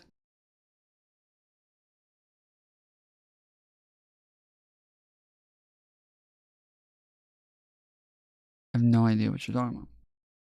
So yeah, like this is just like a thing that like lefty populists would do, where like it is this how bad these people are, how evil they are, how like they must be stopped, instead of like, let's try to like come up with some ways to improve this. Let's try to come up with some ways to make this better, make it better for the people, make it better. And as I said, the reason is because when you have a bad guy and you're able to say they're the reason for your problems and they are what's causing this, that really gets people fired up. It's a much easier way to get a movement heading in a direction when you're telling them that's what's causing your problems. That right there. We can stop that. I will stop it. Nobody else is talking about this. I'm talking about this. I'm the one who's willing to stop this. And so that's why you have to vote for me, or else it's all over. You got to vote for me now. And so, yeah, that's like, is a very fear-mongery sort of thing. And even if they're right that this is a bad thing that's happening, and there is some corruption there, and there is a problem that needs to be fixed, the rhetoric is still detrimental to the country. It's still divisive. So where people, one of the things that like the MAGA movement will often say is, there's only one side that's being divisive. Well, no, it is you guys. Like before MAGA, Republicans and Democrats always hated each other. Republicans and Democrats were always fighting each other. They were always competing. They were always talking shit. They were always calling each other racist or socialist, or they were always doing that. But now it's way more divisive than it ever was before. And there was one guy who kind of came in and just talked way more shit than everybody else, and said way worse things than everybody else, and said just way harsher things, and lied way more, and had way more consequential lies, and just kind of didn't really care about the institutions, didn't care about the people he hurt, didn't care about how it hurt the democracy, didn't care about how it hurt the Constitution, didn't care about how it hurt like trust in leaders, and is just willing to kind of just incessantly lie, and caused more and more and more and more division, to where even Republicans at high rates were leaving the MAGA movement and voting for Democrats, and then populists on the left are running over to support Donald Trump and the MAGA movement. And yeah, it's just it is the reason that I'll often say Democrats didn't go vote for Trump. Democrats didn't go vote for Trump. Lots of people keep saying, lots of Trumpers keep saying, Democrats are all voting for Trump. No Democrats voted for Trump. I don't know of any that did. But I know of lots of populists that did. And populists are not Democrats. They hate the Democratic Party. They're all anti-establishment. They don't like the fucking Democratic Party. None of them. They all hate the party.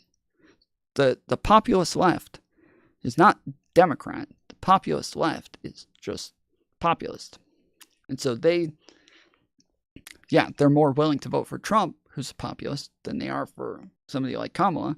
And then the neocons, who are pro-establishment, are more willing to vote for somebody like Kamala than they are somebody like Trump. And so, it's just, we ended up splitting, where left versus right had nothing to do with this election as much as it did populism versus establishment. And then, obviously, there's tons of other issues there as well. It just wasn't divided on left versus right as much as other elections were. So everything we know about Luigi Mangione. Yeah, if you guys missed it, we went over all of the stuff about the shooter earlier. We went over everything we know about the Mangione. Who is Luigi Mangione? And so, we talked about it for the first 30 minutes of stream. So if you wanted to see some of that, that's at the beginning. Tom is establishment. Yeah, I'm much closer to establishment than I am populist, for sure. I look at our government as institutions. That's what it is.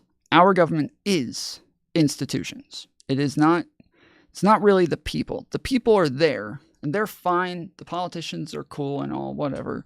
But I don't really give a fuck about the politicians. Politicians are there as like tools. We get the politicians in to just be tools of the institutions. The institutions are what actually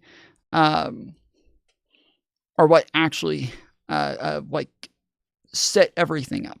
Our government is our country is the greatest country in the world because of our institutions. So when we look at the Constitution, we look at our checks and balances, we look at our Supreme Court, the way that our Congress works, the fact that we have like different separations between, state and county and federal and city, and we have even institutions as far as like science goes, institutions as far as like universities go. These are all institutions that have made our country. Capitalism, all of this. This is what has made our country greater than all the others. Is we just had the best institutions than everybody else, and this gave us a whole lot more room to be better. And that is what I'm in favor of. I'm in favor of the institutions. The institutions are what matter. That's all that matters. And when it comes to politicians, I don't give a fuck about the politicians. I'm not on any of their teams. I'm not on their side. I'm not here to defend them. I don't care about any of them. They are, if I voted for them and they got in and then they do something fucked up, I will be happy to kick their fucking ass out. I don't care about the politicians. I am not on a team of a politician. Being on a politician's team is the most un-American thing I could possibly imagine. That is, it is just like we're supposed to be like very anti-government, very anti, like, you know, very we're supposed to be questioning of our government and of our leaders, and we're always supposed to be holding them accountable and, you know, calling them out. And so yeah, that's why, like, lots of times people ask me, they're like, dude, you seem like a freaking conservative. I'm like, I am a conservative. And then later somebody, bro, you seem like a freaking liberal. I am a liberal. Dude, you are starting to sound a lot like a centrist. I am a centrist. Like, I'm just kind of like an independent. I don't really give a fuck about the labels. You can call me a centrist. You can call me a liberal. You can call me a conservative. I don't really give a fuck. Just a couple of things you do not call me. There's 1, don't call me a leftist. 2, don't call me a populist. And 3, definitely do not call me a fucking Trump supporter. Them's fighting words. All right. But as far as the rest of it goes, I don't really care. Like, I'm not on a team, not on a side. I am obviously in the center, but just, yeah, very, very anti-populism. And currently, Trump is the only populist who is able to get into office at high levels. So he is the person that I am most against. But it used to be people like Bernie and AOC. Bernie and AOC were the people I was against more than anybody else. They were the worst. Like, they were the last. It was all just about being against Bernie, AOC, the squad, all of those fucking leftists. That's all I cared about. Stopping the fucking populists. Get them out of here. That's, you're 100% leftist. You don't know what a leftist is if you think I'm leftist. You literally have no idea what a leftist is. Leftists hate me. I debate leftists. I debate socialists. I debate communists. I debate progressives. I am not any of those people whatsoever. We just had some progressives freaking out in my chat because they say all I do is attack them. All I do is attack them. I'm just always attacking them. So yeah, you are an establishment tool. Sure, again, like I don't really care about like I care about the institutions. I'm an institutionalist. I've been institutionalized. You're an elitist? No. Not an elitist.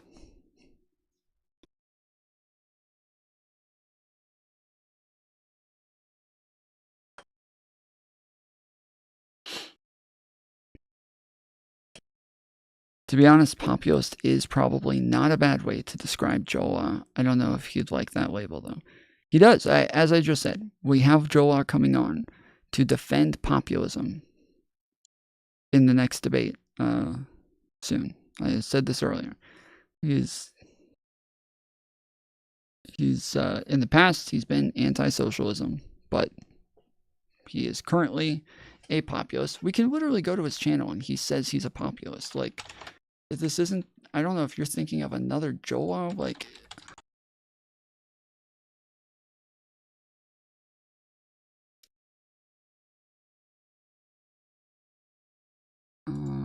does he say here? I'm Jola, a progressive commentator and advocate for real change. On this channel, we dive deep into the latest political developments, tackle misinformation, and discuss the path forward for a fairer, more inclusive society. Here, we're not afraid to debate tough topics or challenge the status quo. So, like, yeah, like the anti-status quo stuff is generally populist as well. If you said, instead of establishment, if you said Tom's pro-status quo, I would probably agree with that. Yeah, I'd probably say, like, I think I'm not against being pro-establishment. I'm pro-establishment to an extent. It's just not establishment politicians. It's just establishment institutions, establishment, like an establishment style that respects institutions. That's what I care about. Whether we're analyzing election results, confronting the rise of fascism, or exploring pragmatic ways to make a difference in rural and urban communities alike, this channel is dedicated to empowering progressive voices. Join me as we push for a better future on video at a time. One video at a time. Okay. And then let's go to his videos. And let's see.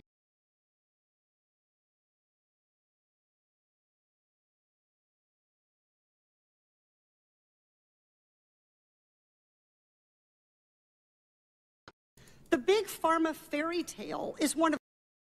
So we're going to watch this just real quick, and then we're moving on to the Kasparian. A person that's going to be misled that easily is. So Jola, a while ago, went and debated Destiny.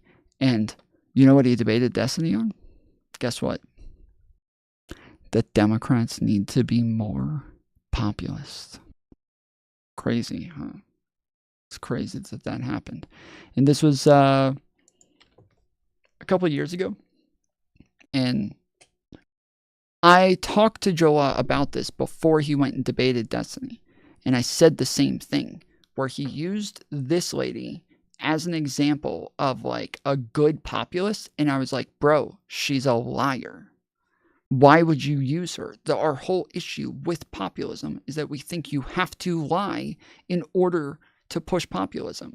And he said, he was like, well, no, I don't think you do. I mean, like, maybe just stretch the truth. Like, I don't think she's giving all the facts, but I think that she's rhetorically effective at giving the right information that will get people politically active. And I'm like,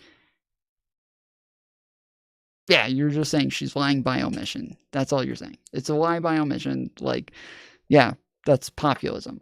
This is why I don't like it. This is bad. Like, this is why I don't like populism. This is ridiculous.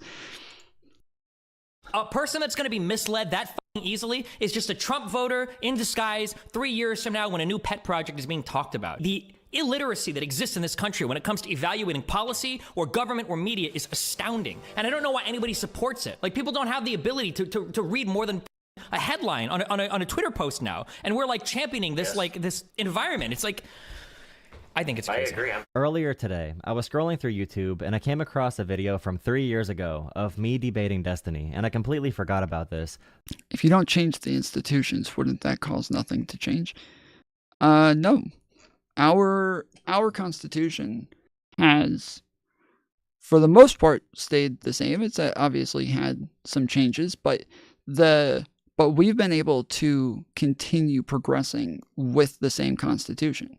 I talked about this for a while last week, where we were talking about the fact that we're always realizing our values more and more. So the Constitution is built on liberalism and Enlightenment values. It is the idea that, like, we want freedom over equality, but we also want equality, and then we also want to have like democracy, where the people decide things, and they are the ones who decide for the government, not the government decides for the people. And so we decide for the government, and then we have the government go and represent us in these gatherings. This is all, like, our institutions are all built for this, and it's all built to, like, stop corruption, to weed out, to hold each other accountable, checks and balances, having like the judicial branch and the three different branches, that having different levels of government for different parts of different states and different cities, different counties. Like, it's all built for us to be represented, to stop corruption, to stop misrepresentation, and to allow us to progress towards things. And so we realize liberalism more and more and more and more. And that's what That's what we've been doing under the Constitution. We've been able to realize our liberalism more and more and more and more, to where at one point, yeah, we allowed slavery. But then we started thinking, wait, we did say equality for all. If we start to think of blacks as people, then they would be included in that. Oh man, that would be a dangerous thought if we started considering blacks people. Because what would that mean if we had equality for all people? Like, what are they going to do? Run for fucking president or some shit, dude? What the fuck? But yeah, over time, yeah, we're okay with that. Like, over time, we allowed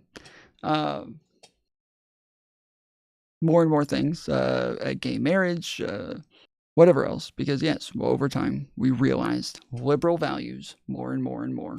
And where some people will run around saying, oh no, actually, the Constitution is built on Christian nationalism. It wasn't even close. Like, there's nothing in the Constitution that is Christian nationalism. There's nothing in the Constitution. It literally says, like, where somebody will say, like, bro, we have separation of church and state. People are always like, that's not in the Constitution. That's not in the Constitution. That was just a letter. That's just a letter. That's not in the Constitution. Yes, it's a letter explaining why we have the First Amendment that says that the Congress shall respect no religion above another. Like, it's there because it's just not... it's not built on Christian nationalism. So, yeah. But that is the direction the country's heading in. But the topic is such a big deal today because it's the conversation everyone's having. And I'm making the case to Destiny, and I'm pretty sure he would have a different take now. But I'm making the case that Democrats need to narrative build, we need to popularize, and we need to maybe have a populist sounding message. We can't just pass good policies and expect people to vote for Democrats. Sarah. And we see this in how consumer sentiment's already changing. People that don't pay attention to politics at all voted Trump. People that do pay attention voted for Kamala. And Destiny essentially says, if we need to lie, which I didn't push back on that point hard enough, politics at the median voter level has always been about winning over hearts and minds, not really logic. And Destiny says he knows you can't message on just pure logic. If Democrats are not in... Are you talking to me, Sarah? Who is she talking to? The narrative building game, then only Republicans are setting narratives, and we need to fight on those grounds. And I think he knows that now. But even his LL still just writing off half the country is dumb. That's not what he's saying. He's not saying dumb. So we all know, like, everybody says that, like, yes, the middle class is like what represents Trump, right? Trump gets the middle class, and yes, silly, I'm speaking to you. I don't know why. What is the establishment clause? I didn't say anything. Okay. You're asking me to pull up the establishment clause. What do you think the difference is? Just real quick. I want you to state some sort of disagreement first, okay? You ignorance completely intellectually. Okay. State what your disagreement is, okay? I know it's so intellectually dishonest as you've chatted like 10 times and you still haven't said what you think I'm wrong about. So crazy. Can you tell me what you think I'm wrong about? Because half the time it turns out to be something I never said. So yeah, he's saying they're like, yes, the middle class is like what represents Trump more than any other demographic, and the middle class obviously works a lot more than everybody else. And so because they work a lot more than everybody else, they don't have time to just sit around freaking reading studies, going through like evidence, going through like every article and reading them. Most of their news comes through social media or just like watching like a YouTube video or Fox News or something like that. It is saying people that didn't vote for Kamala just don't pay attention is calling them dumb by implication. Okay.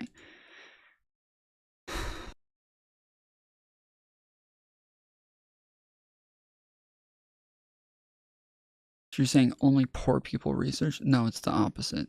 We're saying that like middle class and poor people don't have time. The establishment clause is not worded like you gave. You need to give the establishment clause as it originally dictated. I understand.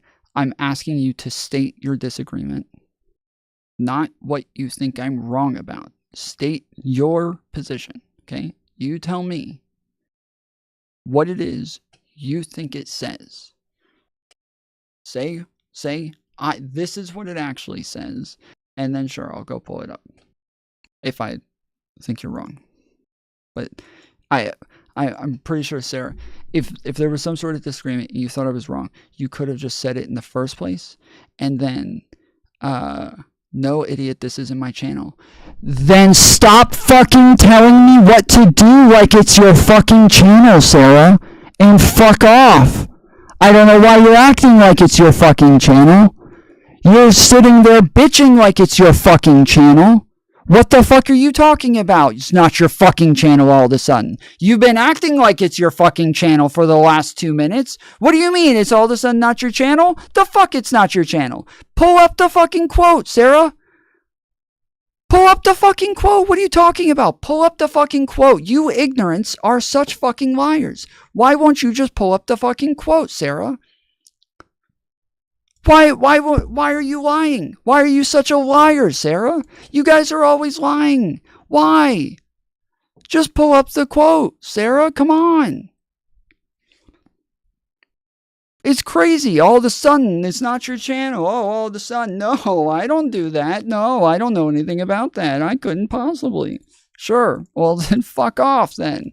If you can't make a disagreement, if you can't give an argument, then I can't engage with anything. I'm sorry. You just saying you're wrong, and then when I go pull it up, you're just going to make up some reason for me to be wrong now. No, fuck that. You tell me why I'm wrong first. Then I'll go pull it up. But if you can't even tell me what I'm wrong on because you don't know shit about this, you're just triggered and you just don't want me to get away with something, so you're just going to sit there and pretend like I'm wrong about something, well then no, fuck you. No, tell me what you think I'm wrong on, and then I will pull it up. Yeah, fucking Sarah, dude. These fucking Sarahs always coming in here. So but Tom, hold back a little and don't generalize. No, it's all Sarahs. All Sarahs. They're all like this, dude.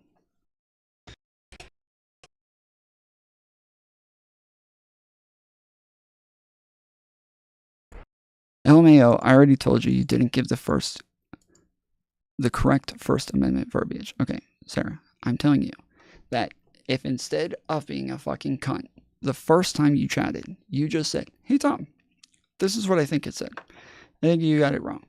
These are the correct semantics. I might have looked at it and been like, oh yeah, okay, yeah, I think I agree with that, right? But if instead you just say, no, you got it wrong. Okay, what did I get wrong? The way you worded it. Okay, right, but what's the right way to word it? I'm not telling you. Okay, because you don't know. That's what I'm saying. You don't know, all right? You don't know, and you're acting like you know. You're acting like I'm wrong, but you don't know that I'm wrong. You don't know what it says. You have no idea what it says. And until you tell me what it says, I'm not going to believe that you know anything about it. Sorry. WTF, you absolute idiot. I'm out. Stay ignorant, whiner. Yes, I did. Nah, you don't know. Everybody here knows you don't know, Sarah. Everybody here is watching you flounder, pretending like you know something that you're just incapable of typing in chat. As you type another chat, and another chat, and another chat, and another chat, you're just saying, oh, I just don't have time. But I've typed another 20 fucking chats in the meantime. But I so do not have time. I couldn't possibly. I could not possibly. No way. But also, I'm still here typing and typing and typing and typing and typing and typing and typing. Give me a break. There was a thing that I was talking about before Sarah ruined everything in my entire life. What was it?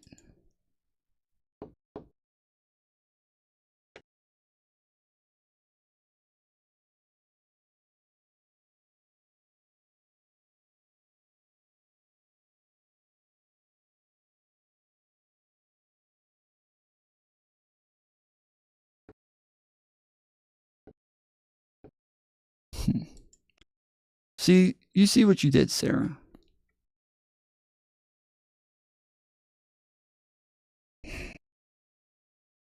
I'll get you. I'll get you, Sarah. His own comments disagree with him during this debate. And I want to make sure everyone knows I'm not trying to debate Destiny from 3 years ago, so anything I say is from the point of evaluation. Obviously, reacting to a debate isn't the same as debating someone. And I would love to revisit this conversation with Destiny. I'm 3 years older. I'm through my master's. I have actual real-world work experience now. And I don't even disagree with Destiny's point. I think we are both correct during this conversation, because Destiny says if you need to be super popular and populist and package everything in this super tight, refined, simple way with a whole narrative and a story behind it, then our democracy is in a bad place. If people can't read past headlines, our democracy is in a bad place. So oh yeah, that's what I was talking about. Okay, yeah, I was just saying that the oh, are you going to look it up? You got to get off YouTube so you can go look up what the First Amendment says. Good. I'm glad you're going to educate yourself on this. That's what I was hoping for. Thank you. Finally.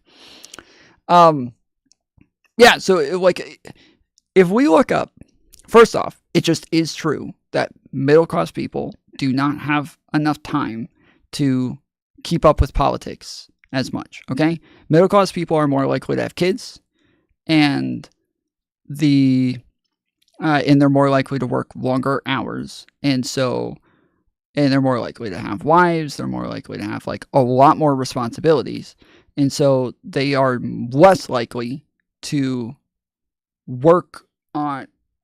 So he's calling people stupid. Okay, if you guys are incapable of listening, I don't know why you're here. Like, I'm just gonna ban people today. I'm not putting up with y'all shit. Where the fuck did Sarah go? She's number 1 on the list. The point is that, yes, I'm saying, this is what Joel is saying, is that it just is true. We do know it is true that the middle class has less time to work. Sorry. They have less time for like hobbies. They have families. They work more, and they just don't have as much free time, and so they're not able to go and just like do research on shit, read articles, like go through studies, go through meta-analysis. Like do like the shit that it takes for me to get the knowledge that I have takes like every single day of every single day, doing research, having other people come on, challenge me on things. I'm looking up the things they're saying. I'm finding more information. Sometimes I'm like, oh, this is totally wrong. Now this is right. Okay, well now I got to find more information on this. And it's just like it moves, it shifts, but it stacks on top of each other to where now I know that side and I know this side. And I'm able to gather both of these things. The time that people have who do politics, they have to like invest all their fucking time into that. They don't really have a time for other things, right? So this isn't even about like Destiny. Destiny doesn't have a degree. Destiny's not a fucking educated person. I don't have a degree.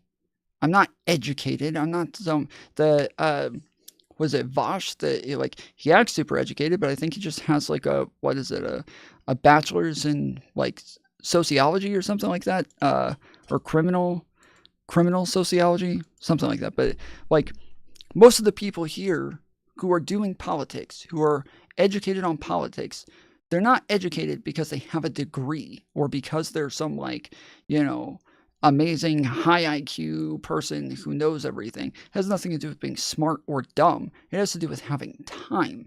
And so this is like what last night when I was talking to the last caller, people got mad that I was bringing up that you should just be able to trust the media. You should be able to just trust the news that you're getting from people. But currently you just can't, because most of the news out there, most of the media out there just isn't isn't real. It's just a bunch of fucking blabbering retards on YouTube, on Twitter, on just social media in general, just making shit up. And so then why do they always bring up college? He didn't bring up college. He didn't do that. I'm not saying that Democrats don't say that. I'm not saying that people don't say that. I'm saying Jola was not saying that here. So where I understand that like that is a thing that people say, that's not what he said. That is what he said? All right, maybe I'm wrong. Hold on. I think the world work experience now.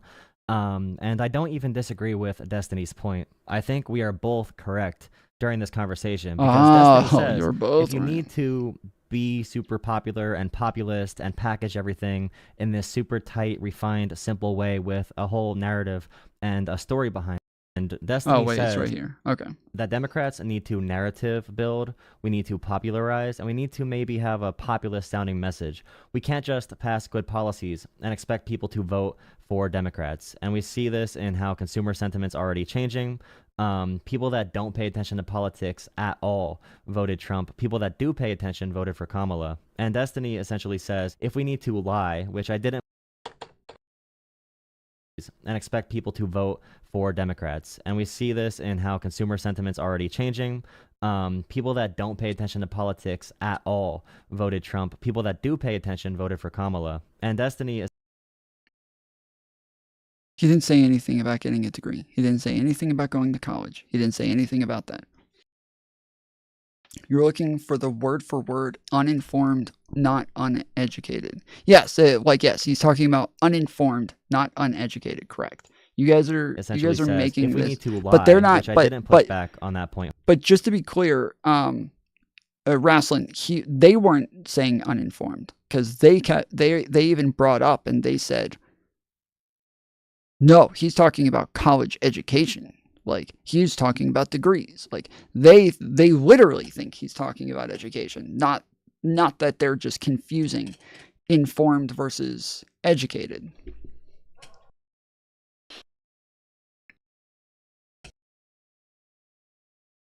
Oh yeah, it's your packaging. No, it's your product.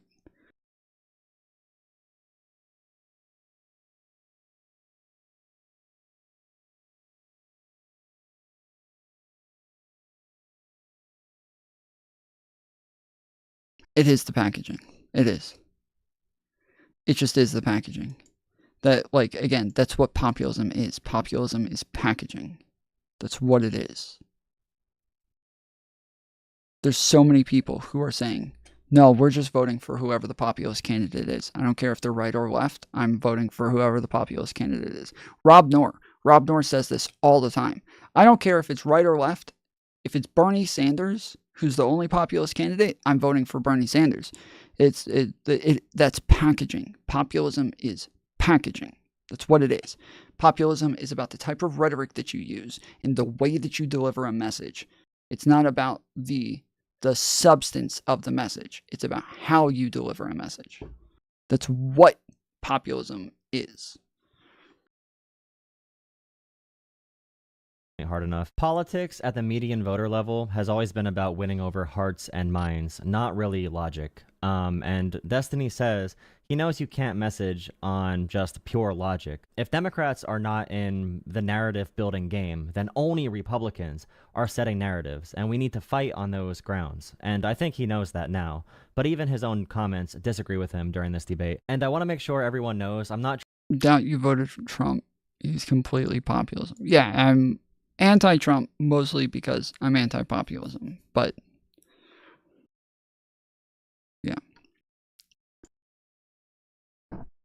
Think about it, Tom, but you don't need Beyonce or George Clooney or Eminem or payoffs. I don't know I have no idea what you're talking about.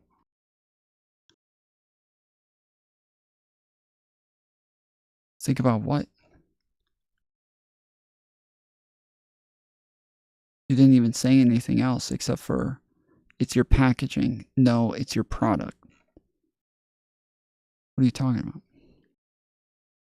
trying to debate Destiny from 3 years ago, so anything I say is from the point of think about evaluation. it. Obviously, reacting to a debate isn't the same as debating someone. And I would love to revisit this conversation with Destiny. I'm 3 years older. I'm through my master's. I have actual real-world work experience now. And I don't even disagree with Destiny's point. I think we are both correct during this conversation, because Destiny says if you need to be super popular and populist and package everything in this super tight, refined, simple way with a whole narrative and a story behind it, then our democracy is in a bad place. If people can't read past headlines, our democracy is in a bad place. So he was right. Hold on. That's not okay. Hold on. That's not the issue. The issue isn't that if people can't read past headlines. While that is part of it, the other part is that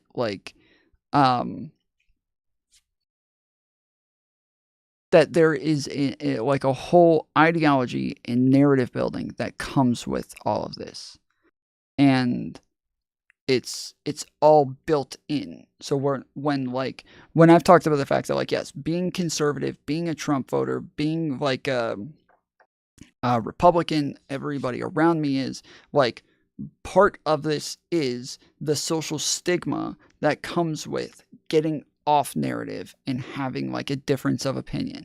And one of the things that attracted me to Democrats and some of the things that I liked about them was that they had a lot more diversity within their groups. Whereas before, there wasn't a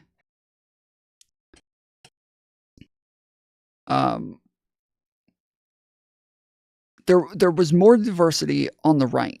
There was way more where we seemed to have libertarians. We had the neocons. We had the paleocons. We had we just had a bunch of different groups.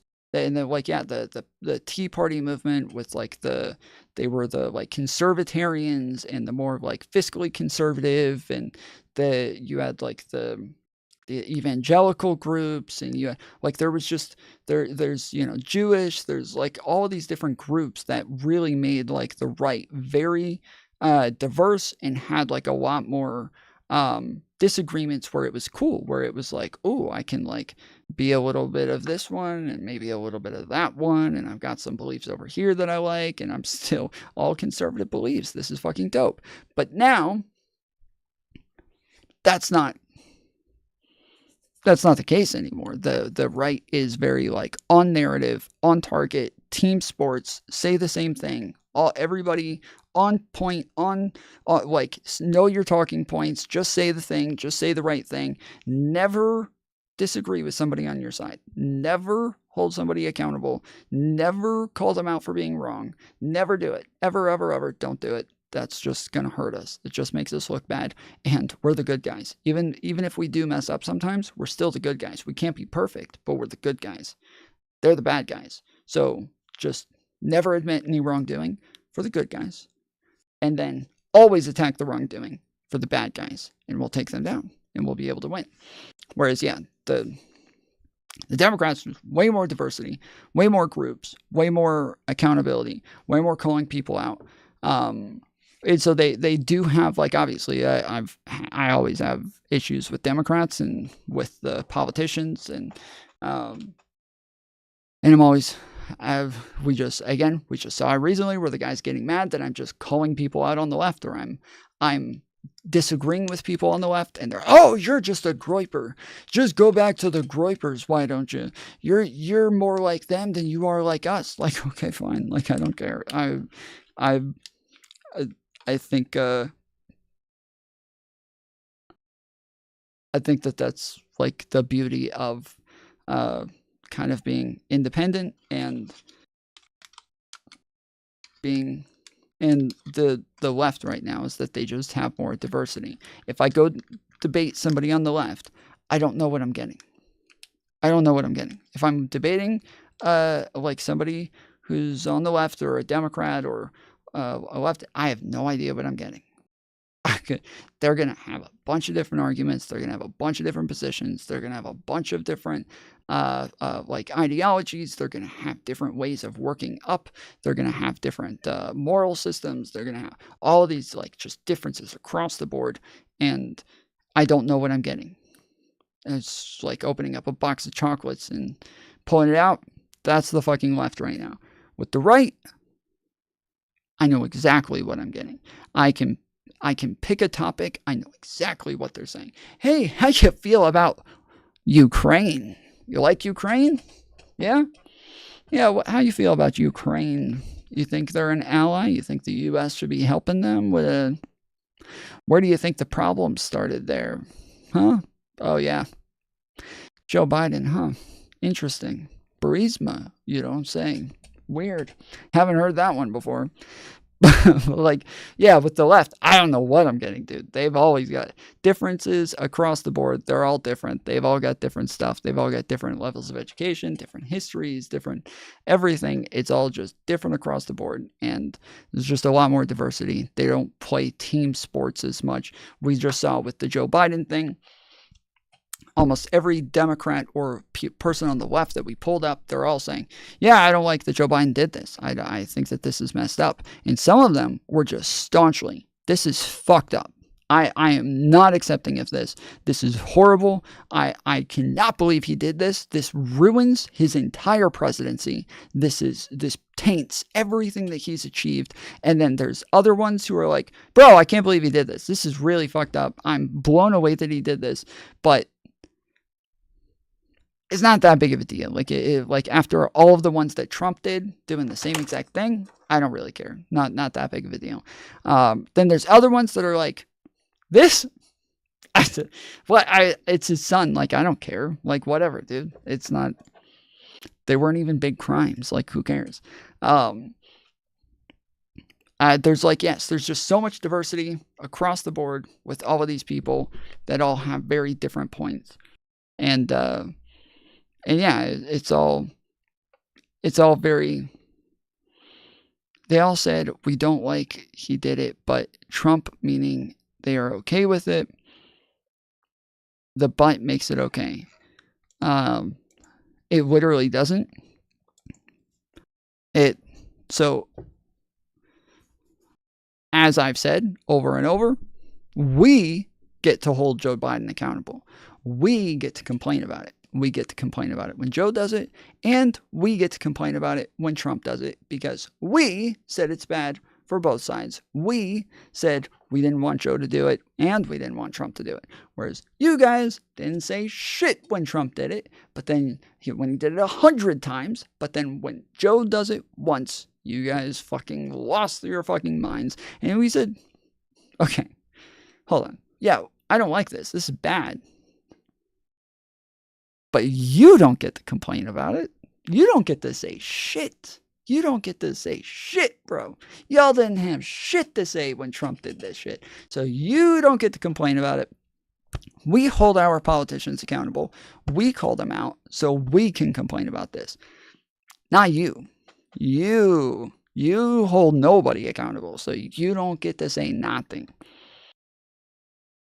But I think I'm right as well, that we need to use my tactics in order to reject what Donald Trump and the current authoritarian government is trying to do. In fact, I think it's our moral responsibility to be effective. And if being effective means the current landscape favors that kind of politics, we need to do so in the best way possible that leads to the best results and the most democratic results and protects our institutions. Let's be populist institution protectors. Now, how much did AbbVie spend on stock buybacks and stock buybacks and dividends to enrich your shareholders from 2013 to 2018? You lie to patients when you charge them twice as much for an unimproved drug? Can you show that? What is she talking about? Drug. And then you lie to policymakers when you tell us that R&D justifies those price increases. The big pharma fairy tale is one of groundbreaking R&D that justifies astronomical prices. But the pharma reality is that you spend most of your company's money making money.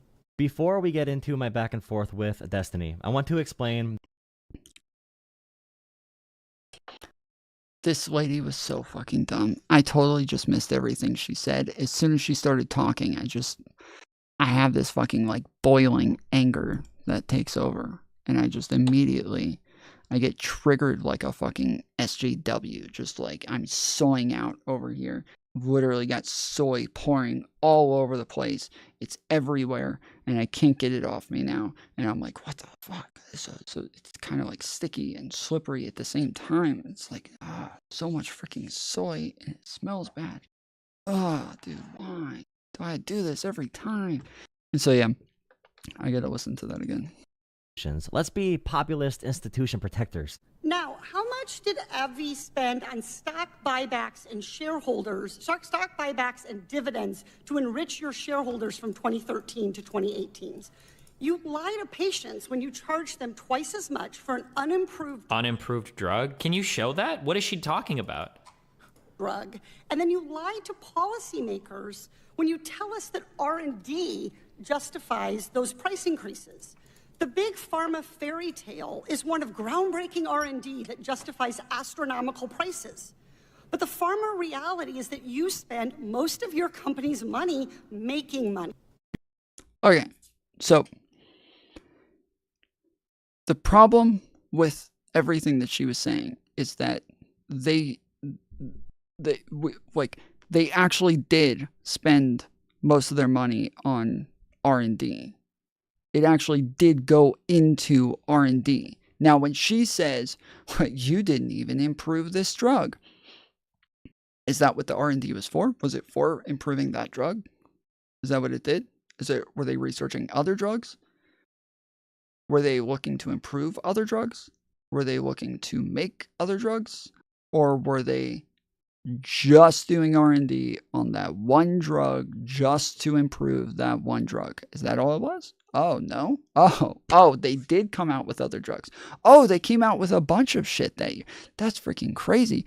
Oh, they came out with a new, way to deliver insulin to people that was, groundbreaking and, changed everything. And all of that came from their freaking R&D. And it was just, the greatest thing since sliced cheese. I think it's bread, but I like cheese better than bread. Sliced cheese is so much better. And I'm totally in favor of R&D into cheese, because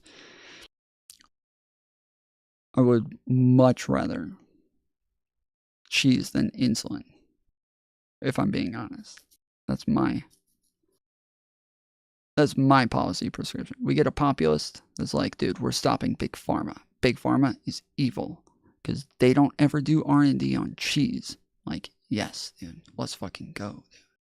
Let's fucking go, bro. That's some populism I can get behind. But yeah, the whole thing, she was just kind of saying a bunch of shit that demonizes these people by giving misinformation. She is just misinforming everybody, and it was all for naught. I've already proven my point. I don't know why I'm still here. He's populist.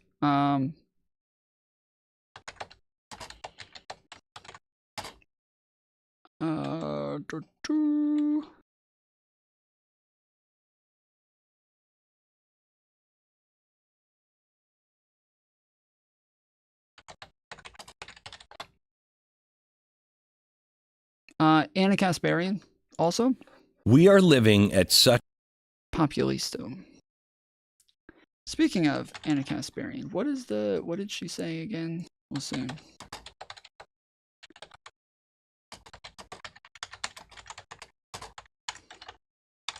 Just want to double check this.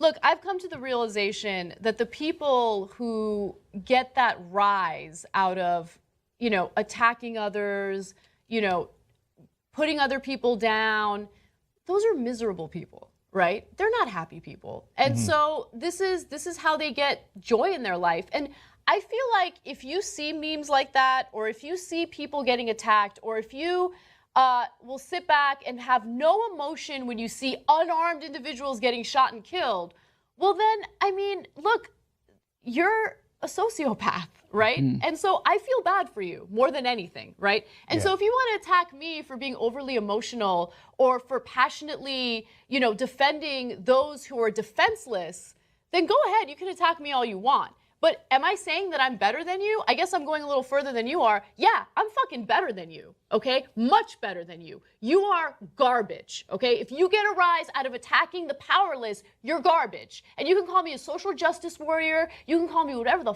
fuck you want. At this point, I don't give a shit, okay? That's it. That's who I am. And it is what it is. Somehow she became like Latino at the end. I don't know what happened there. You're garbage. And you can call me a social justice warrior. You can call me whatever the fuck you want. At this point, I don't give a shit, okay? That's it. That's who I am. And it is what it is.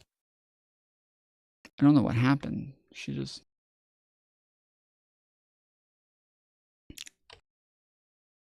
Yeah, Anna Kasparian for you guys. We are living at such an exciting time. Everything is changing, and strange times create strange bedfellows. More and more, I find myself sitting down and having actual conversations with people who even just 5 years ago would have never thought to talk to me or me talk to them in a million years.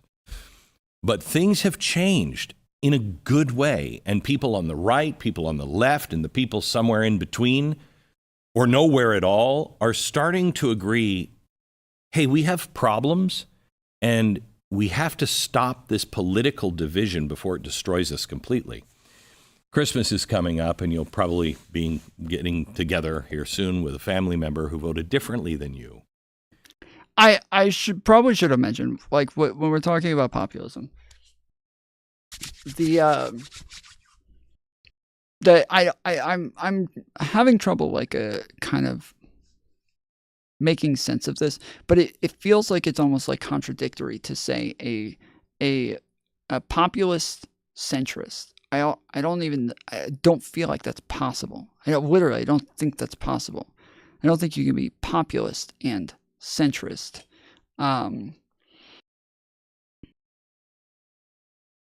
It doesn't make sense to me, because generally, like, we consider people to be farther out on the spectrum, the more change that they want, the more things that they want that are different, the more that they want to move things. Whereas, like, the more establishment you are and the more status quo you are, the more, like, towards the center you are, right? So we would think of, like, right-wing, like, neocons are closer to the center and they're going to be more establishment. Left-wing neoliberals are going to be closer to the center, because these are, like, establishment, status quo sort of people. Whereas if you're populist, you are anti-establishment, anti-status quo. You want radical changes to these institutions. And so you want, like, I feel like you are just necessarily far, whatever that is. If you're right-wing populist, you're far right. If you're left-wing populist, you're far left. But it's hard to, like, make it that simple, because obviously there's like a values portion of that as well. So, like, when we think of somebody like Tim Pool probably does have, like, more of a centrist values sort of thing, right? Where he's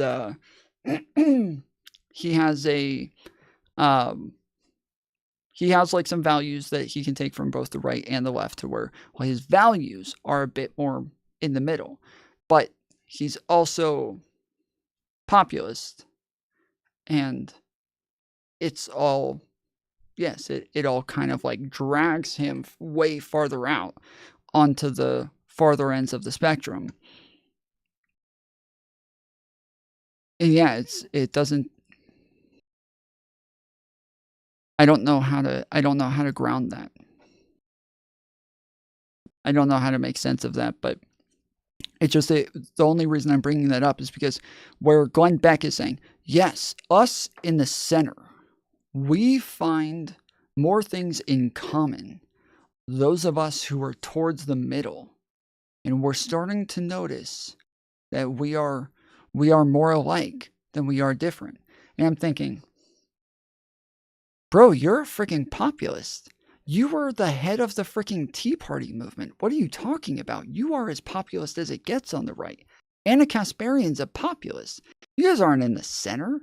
How the hell did neither one of y'all, and I don't care if we're talking about values or populism, neither one of y'all are in the center, okay?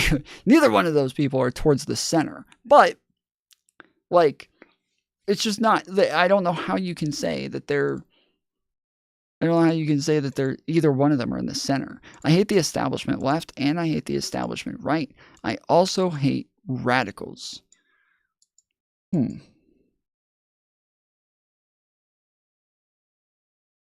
mean, generally, that would just normally like make one a liberal. If you're leaning towards the left, that would just kind of make you more liberal, or maybe even liberal progressive. Whereas if you're leaning towards the right, it would make you more of like a neocon or like center right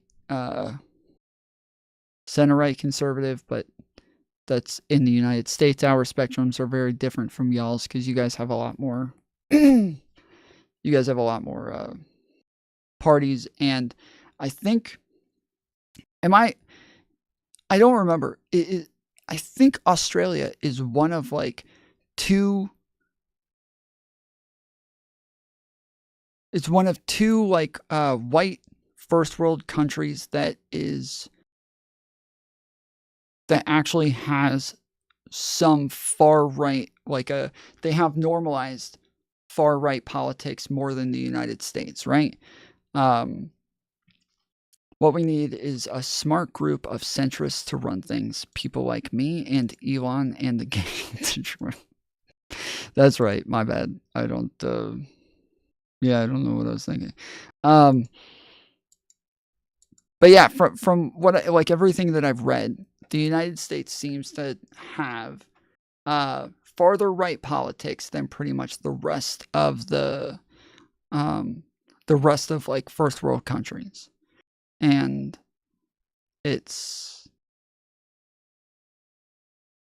but if I remember correctly, you guys in Australia, you guys are one of those that have a normalized farther right group, right? Because like the other guy earlier who was on from Canada, I was saying, yeah, you guys don't really have people as far right as like the MAGA movement though, do you? And he's like, yeah, no, they're like 2% of Canada. I was like, yeah, I didn't think so. Yeah. So yeah, the right wing that's normalized in the US right now is way farther right than anything normalized in any other first world country. But Freddie just kind of disappeared. I've asked him the same question like 4 times. I was just going to end up repeating it again, and I don't know where he went. So, all right. Oh, there we go. We have far-right politicians, and due to how our Senate works, some extreme people get into Parliament. I'm not sure what Tom is referring to exactly. I'm talking about normalized far-right, meaning you have a party that actually has power, that actually has some power within within your government that can actually make some differences. Not that you just have some people, but that you guys have parties that have power. I mean, that's why I say normalized. They've been normalized, right? So within the United States, obviously, the Republican Party is one of 2 parties, and they are much farther right than most most Western countries. We have one crazy party, but most think that party is crazy. Okay, then yeah, maybe I'm wrong. But nah, craziness isn't really normalized. Okay. Yeah, I can't remember who it is then. I know Ireland is one of them. Ireland is one of the, I believe there's 2 that I can remember. I believe Ireland is one. It might be France. It could be France, actually. Is it France? I don't remember. It could be France, but it's like, yeah, it's one. I believe there's 2 countries that have far right politics that have been normalized that are as far right as MAGA. Can you bring that back together? That old friend that you had You know, can they believe that you're not a fascist or a communist? How do we maintain the vision of e pluribus unum? How can we come back together? I think we can. To test my theory, I am joined today by a prominent political commentator from the left side of the aisle. Welcome, host and producer of the globally popular online news show, The Young Turks, Anna Kasparian. I can't wait to talk to Anna, and I hope you listen to this entire conversation because I think this is really important. And we're going to talk about abortion. At least I have it on my list. Let me talk to you about preborn. The left would like you to think that every woman who gets an abortion magically gets happier. And some people on the right want you to believe that they're magically evil. I don't know the people who want to shout their abortion. That is evil. But the truth is, women are trapped and babies die. And the only way we're going to change this is by changing people's hearts and their minds. The ministry of preborn is fighting for moms who are deciding between the life and death of their unborn child. First thing they do is they introduce the mom to their child on a free ultrasound. That doubles the chances that mom will choose life. Then they show those babies and mothers God's love by providing additional assistance for up to 2 years because many times these moms feel trapped and alone. Right now, you can make a big difference. At the end of the year here, your tax-deductible donation can be the difference between life and death.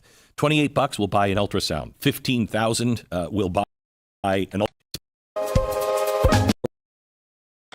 For people who might not know who you are, how would you describe who you were, because you've had some transition on some things, who you were, how you would self-identify yourself over the last 10 years?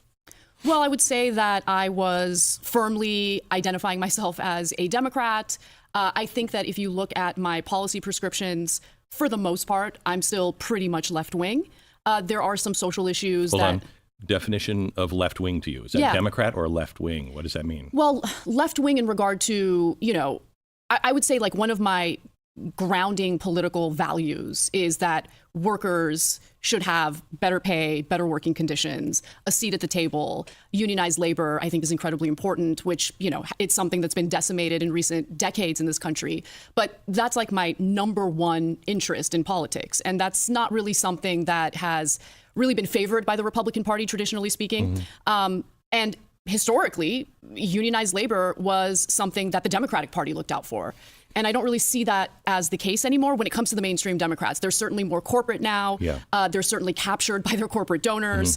I think that the way that this last election went down really does show you the kind of political strategist rot that exists, the corruption that exists. And there's real tension now between the voters who want very specific policy prescriptions in order to... I'm sorry, I'm reading this like index on like right-wing countries, and it's going based on like their laws, like, and it's going based on like how much like liberalism they have within their laws, and like which directions they're going based on like which directions the laws go. And it's actually kind of interesting. So like up here they have, it says the top 10 most conservative countries in the world from Business Insider, and it's all just like Middle East, Yemen, Mali, Iran, Pakistan, Chad, Egypt, Saudi Arabia, Lebanon, Eswatini, and Ethiopia. So I guess some African as well. And then here it says the annual democracy report, in which is included the Liberal Democracy Index, the LDI, so that's this right here. And then it says, is a signature publication of the V-Dem for Varieties of Democracy, institutes which produce the largest global data set on democracy, with more than 31 million data points spread across 202 countries from 1789 to 2022. The LDI score ranges from 0.0 to 1.0. Lower scores, so if you're 1.0, you are like as conservative as a liberal country can possibly get, I guess. Or no, sorry. If you're as liberal as a liberal country can possibly get. And then yes, if you're at 0, then you're as conservative as you can possibly get, I suppose, but I'm not sure. That's so LDI scores range from 0.0 to 1.0. Lower scores indicate an absence of democracy. Okay, so it's just based on democracy, which is generally an indirect indicator of increased conservatism. BI, Business Insider, conservatism ranking. So, okay, so this isn't like, obviously, in the United States, less democracy doesn't actually mean more conservatism. Different countries, conservatism means something different. So, obviously, that doesn't necessarily apply to our version of conservatism. It's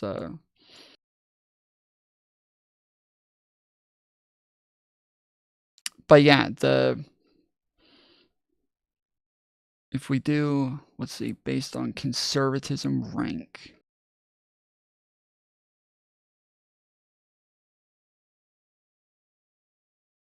The least conservative countries are like, yeah, Denmark, Sweden, Norway, Estonia, Switzerland, Belgium, New Zealand, Finland. Yo, New Zealand made it on the fucking chart. Let's go. But then, yeah, we scroll down. There's the United Kingdom. There's the United States. Right next to Taiwan? What?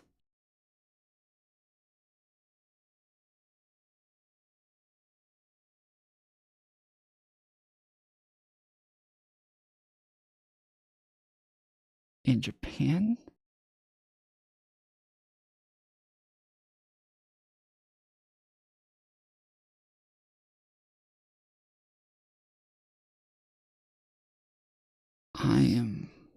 Okay. I don't know what the fuck I'm looking at anymore. All right, never mind. To deal with the rising inequalities that we have in this country when it comes to wealth and income. Sure. And then you have the Democratic Party, which is heavily funded by corporate interests and moneyed interests. And what those donors want severely conflicts with what the base of Democratic voters want. And so this has been a growing issue with the Democratic Party.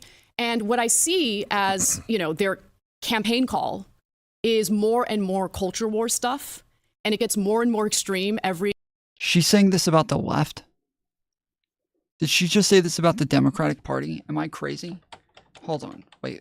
Did I just hear this about the Democratic Party?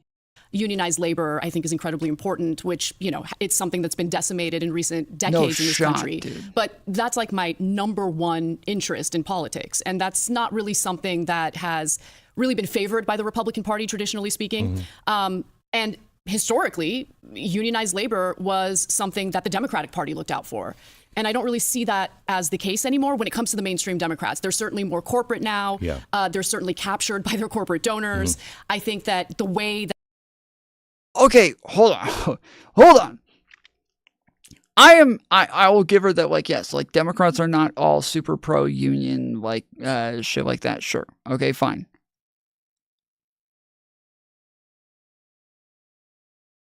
She's right. Okay, tell me,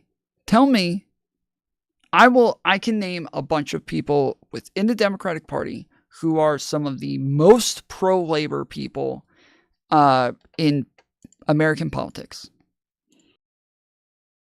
Are you going to be able to name some Republicans who are more pro-labor than them? Like she said, what do you call it? Fuck. Damn it. What's the word for the groups that protect the people, that help them, that do the thing, that negotiate, that get the contracts? Unions, yes. They're like, yes, so like I'll name some people who are the most pro-union Democrats You guys think you can name some Republicans that are more pro-union than the Democrats? Trump over Biden. Okay, so you think Trump is more pro-union than Democrats? Like, I can't name a fucking Democrat that is more pro-union. I'm positive that there is. I would bet every Democrat is more pro-union than Donald Trump. I would bet literally every Democrat is more pro-union than Donald Trump. No, he doesn't even know what a union is or is for. Yeah, I don't, like, he's literally done, like, fucking union busting shit. He's crossed picket lines. He's done everything that is anti-union. He is one of the most anti-union presidents. She's not saying they are more pro-union, though. Well, I think she is. When we're talking about pro-labor for the left, and we're talking about somebody like Anna Kasparian from TYT, I think that is what she's talking about. She's not? Okay, I'll let her finish, but I'm pretty sure she's not. She's saying the left is more focused on other issues, which is true.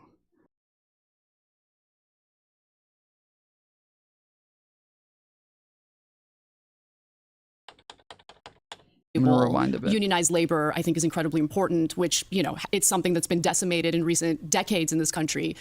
Unionized labor. She starts it off by saying, unionized labor. I'm not freaking crazy. You guys are trying to gaslight me over here. She literally starts it off by talking about unionized labor. You gotta be kidding me. She literally says it right there. Why are these sweepers putting words in her mouth? I don't know. She literally started it off.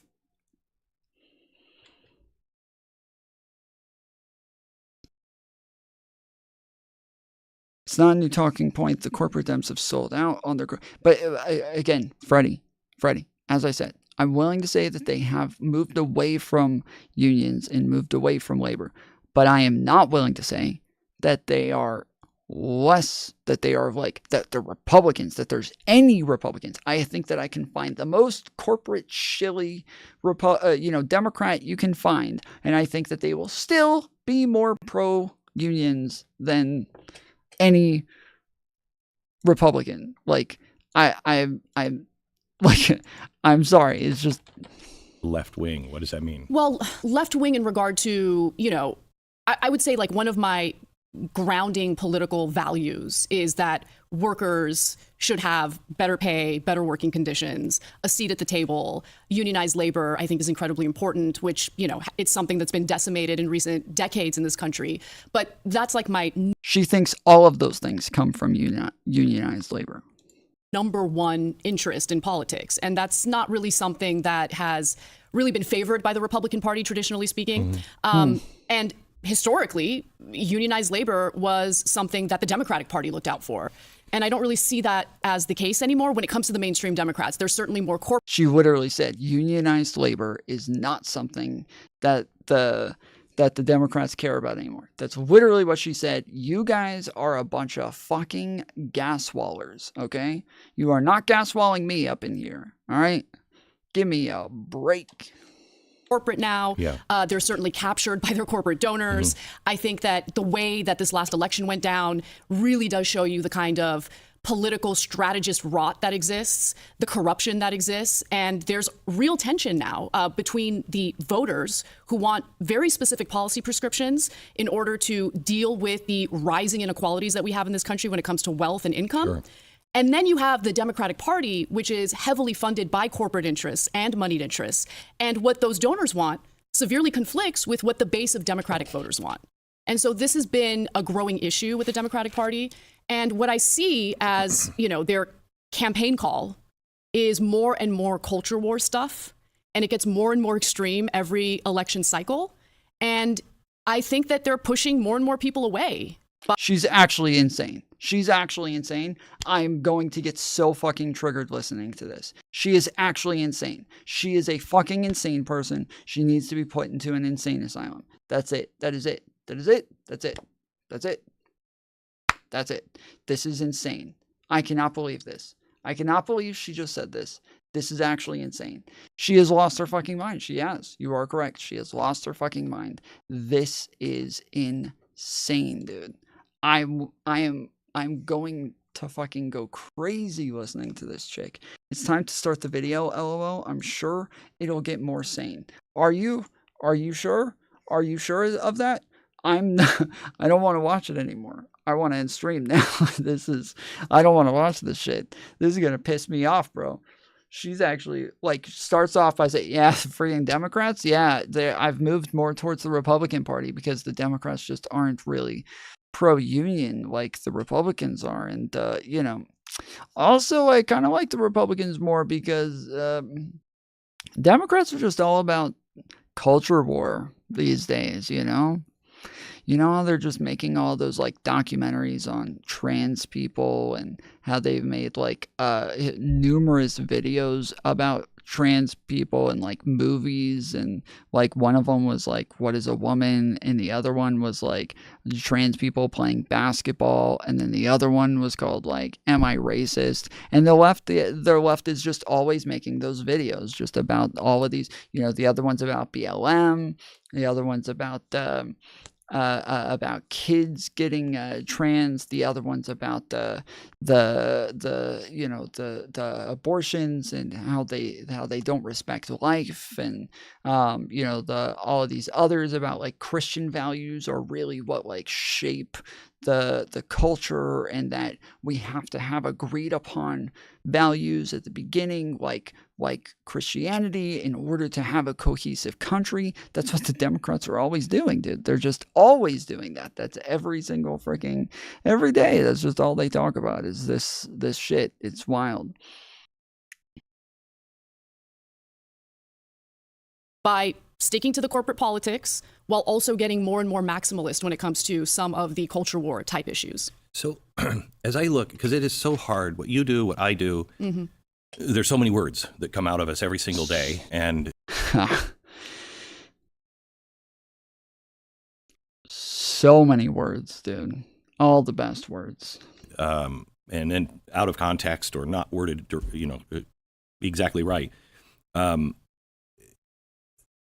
The way I look at the Democratic Party or the left is that there is the machine that is in bed now with big business. And that's just the crony capitalism, just the vomitous kind of corruption that we all hate in either party, any party. Right. Then there's Crony the capitalism. average Democrat who might disagree on taxes or whatever, but they believe in the Constitution and they believe in the Bill of Rights and everything else. And I think that has been that is the majority of people. Absolutely. And then there's this crazy left-wing Marxist, you know, destroy it all kind of group. And that, I don't even know, maybe 8%, 10% is that. And it's the middle people who have been either... Okay, no, I that's pretty fair. Yeah, I would say it's probably...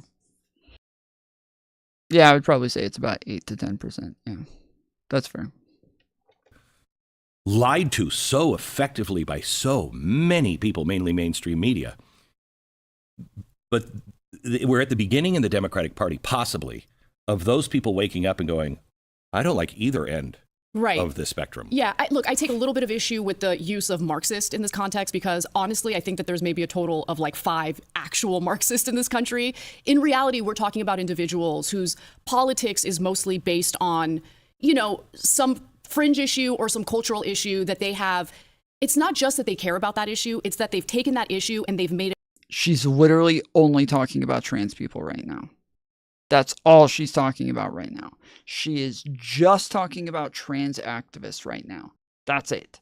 She is categorizing like you know, this swath of the left based on Twitter warriors that call themselves trans activists.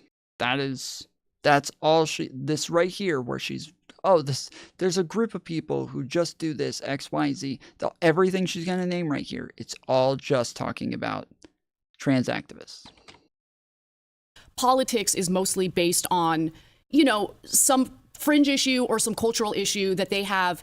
it's not just that they care about that issue, it's that they've taken that issue and they've made it part of their identity, the core of who they are. And it's almost like what you would expect from religious zealots, you know? And so there's a fundamentalism involved in the way that they treat these issues, and there's no room to negotiate. There's no room to maybe consider the... She got red pilled. Yeah, like the thing is I don't disagree with anything she's saying.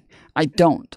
The problem is that I was talking about this shit 3-4 years ago. Okay? And it was her bitch ass that I was yelling this shit at. It was her. It was her and it was her people. And now that it's actually gone away, that we have actually gained some sanity amongst people, that we have actually effectively pushed those people away, she realized, oh, they're all gone. You know, those freaking people, I can't believe them. They're so bad. I've got to get away from them. It's like, you're the last one left, bro. Shut the fuck up. Like, you were the last one left. You guys were insane people. You guys were crazy people. You were saying stupid stuff all the time. It was you guys. Everybody else left you guys. You guys disappeared. You guys dissipated over time. And then now you're like the last person there and you're just sitting there like, oh shit. This is a big problem. We gotta fix it, you know? No, dude, we fixed it. It's gone. You're too late. You're way too late. The thoughts and concerns of other individuals. And so as they become more and more kind of like authoritarian in what they demand, they are pushing people away. And there are some issues in which the rights of one group might actually end up conflicting with the rights of another group, depending on what type of legislation you're pursuing. And so, of course, this has come up with the trans issue. And I've always been supportive of the transgender community. But when the rights of transgender people, particularly transgender women, start to cause some tension with the rights and freedoms of women or the perceived safety of women, well, let's have a conversation and avoid assuming the worst of the people who want to have that conversation, right? Because I think that in a country like America, where you have so many different people with so many different backgrounds, beliefs, people of faith, the only way this works is if we respect each other and actually engage in these conversations in good faith. And I felt that the left was able to do that back in the day. And I don't know what happened, but we've moved further and further away from being able to have those conversations. True. So true, Queen. I'm sitting here all day, and every time somebody comes in, immediately just with their, oh, hello, good sir.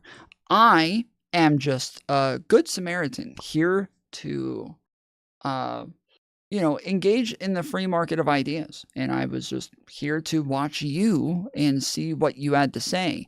And if there is an objection, I will let you know, and we will handle this like men, and we will have discourse over that issue.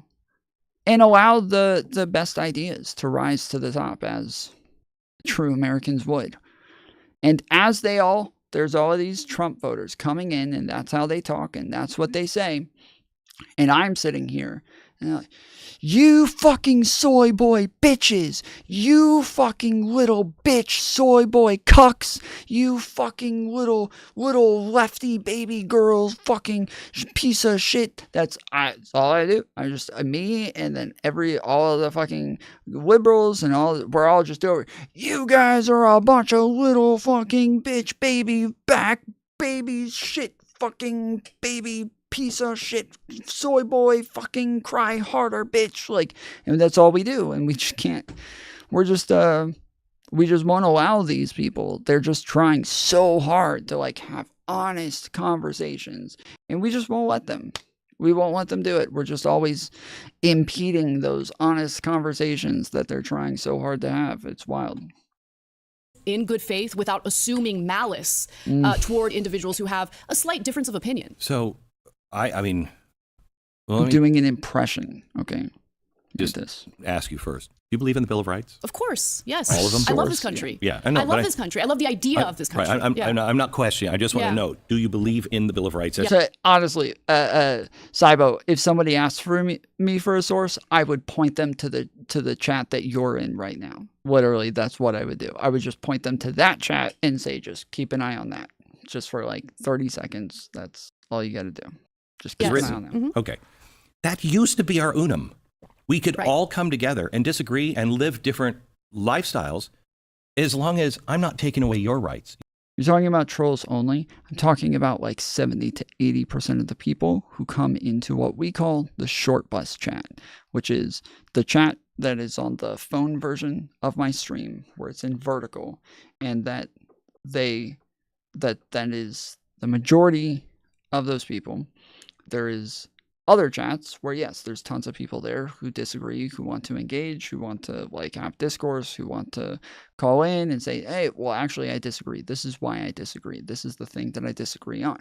But then, we'll get somebody like Sarah who will come in and just refuse to give you any sort of argument, any sort of disagreement, won't tell you what they disagree on, won't tell you what it is. And so I'm just like every day. You're not taking away my rights. I have a right to disagree with you. We can have conversations about anything and walk away and go, see you tomorrow, Bill. You know what I mean? Mm-hmm.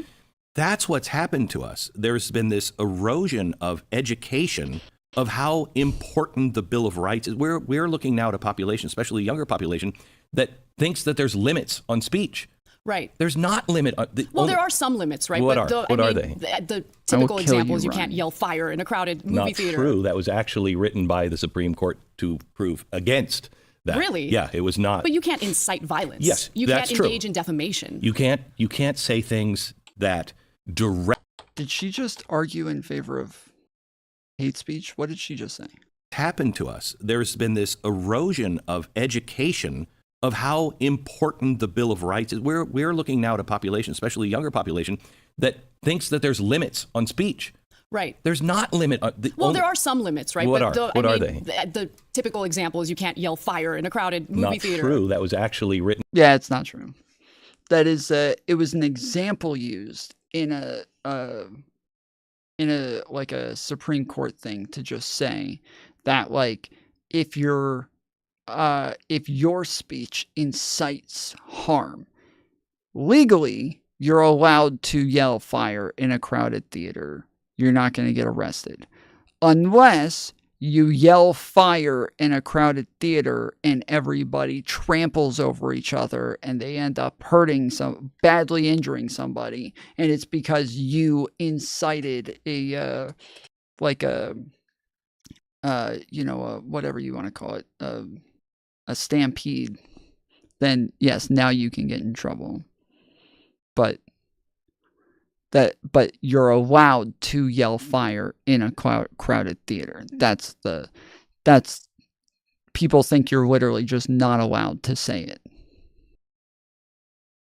Written by the Supreme Court to prove against that. Really? Yeah, it was not. But you can't incite violence. Yes, you that's can't true. engage in defamation. You can't say things that directly incite violence or panic. Right. And it's very clear when, we're going to go kill him and we're going to kill him now. That's the panic, That's the end of freedom of speech. Right. But without freedom. Yeah, but you can say, if you don't do something, this country is going to be stolen from you. They stole the election, and now these radical leftists are stealing the entire country from you. And if you don't do something about it, it's going to be gone. Yeah, that's fine. That's not inciting anything. No, not at all.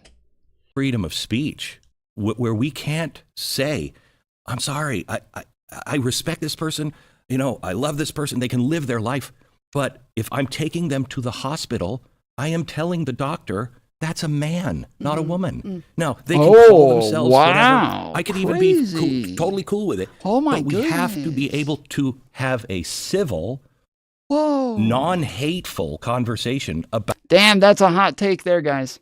Yeah, see, this guy's brave. I underestimated this guy. He is brave, dude. What? You're gonna... Whoa. Yeah, mind-blowing, dude. Oh, my goodness. I can't believe he's ballsy, you know? It's going to get a lot of pushback for that one. Oh, my. I don't even want to scroll down to the comments. I'm sure it's all filled with just... Oh, yeah. Oh, my goodness. It's all people just furious that he just said that. Sheesh. About truth. I mean, I agree with you on that. And, you know, the argument, and I think this is a decent argument that you'll hear from those who are more restrictive in or wanting more restrictions on speech is, well, we want better terms of service when it comes to, you know, private companies, but free speech only has to do with the government. And if the government isn't violating your free speech, then why are we complaining about, you know? That's not a problem if the government's not in bed with all of the business. Mm-hmm. You know what I mean? Interesting. What do you mean by that? Republicans used to be the big business people. Right. Okay? Yeah. And I think they still are. I can't believe she just asked him that. Thank fucking God. Oh my goodness. I can't believe she just asked him that. What do you mean by that? Wow. Anna. Wow. Are to a large extent. I think remember we talked about those, the three with Republicans. There's that machinery Republican. They're all in bed still. They're all in bed. That section. Words or violence comes from the left. Okay.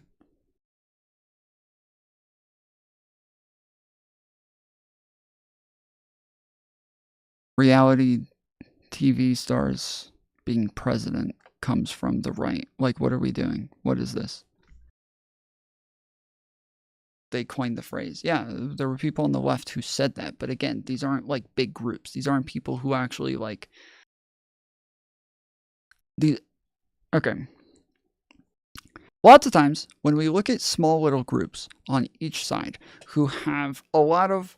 They seem really loud, even though they're very small groups, right? So think of like Nick Fuentes and the Groypers. This is a small group. This is like maybe a couple thousand people at most. Like this is not hundreds of thousands of people at all.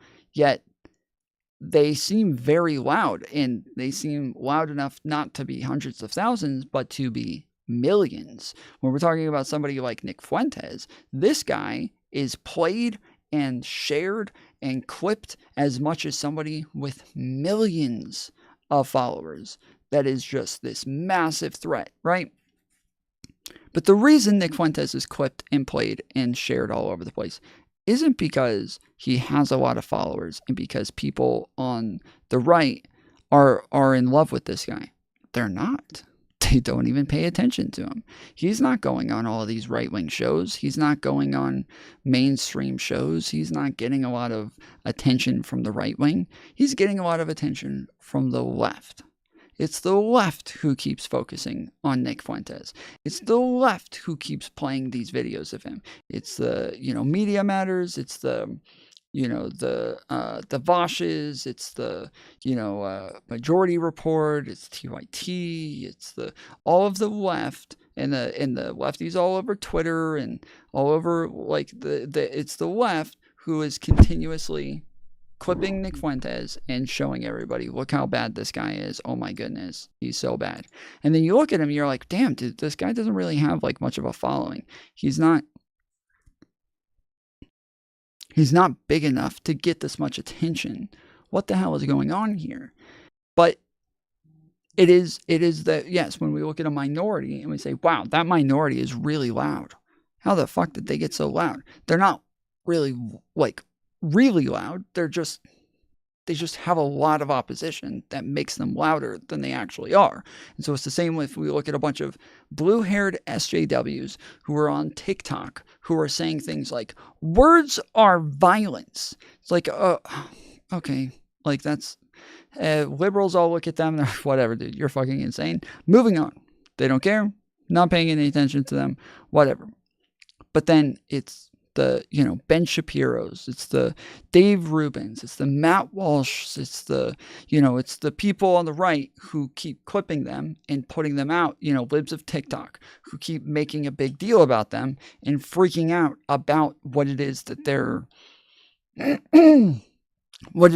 doing and saying, when they don't have the followings, they don't have the numbers to be as loud as they are, to get the amount of attention that they get. The fact that, like, truly a very, very, very minute, small group of people were saying words are violence, and you know about it, is amazing. It is amazing, because I never met anybody who said words are violence. I never met people who thought this was true. I never met them on the arguments. I debated the far left every day for years on panels and all over Twitch and all over YouTube. I don't know anybody who thinks that, but we all know it. We all heard it because we heard it from Ben Shapiro. We heard it from Matt Walsh. We heard it from Dave Rubin. We heard it from Sargon of Akkad. We didn't really hear it from the left. We didn't hear it from their platforms because most people just weren't actually saying it. So when something is actually big enough for us to think it's a real problem, for something to be big enough to where it's like it's an issue that we should worry about, a politician's going to say it. And when you can show me politicians saying it, and show me politicians running on it, and show me politicians like big politicians, not just like, some one congressman, there's 500 of them. No, I mean lots of them. I mean like lots of them, or big named, like somebody running for president, somebody who's a senator, somebody who's like, got power, not like, just some random congressperson who's a congressperson for some podunk nowhere. I hope, comes to an end. But there'll always be those people. So I agree with you on that. Mm-hmm. But it was when you're in bed, especially now, I don't know how you define fascism, but fascism, the technical definition of fascism, is a public-private partnership with the government and private industry. Communism doesn't let you have private ownership. Fascism says, no, you can have private industry, but you're going to do it our way. And we'll let you have the company. Mm-hmm. And if you don't want to do it our way, we'll destroy you, take it away from you or whatever. We've been headed that way for 100+ years. Both sides have been doing it. Right now, the public-private partnership where the government says, we can't do this, but you can. That's fascism. That's wildly dangerous. And both sides have a propensity to do that because they both like power and both like control and money. But because of social media and Google and everything else, we are in a situation to where who's controlling whom? Which one is more afraid of the other, the government or Google? Who's afraid of who? You know what I mean? Who has more power? Well, I would say.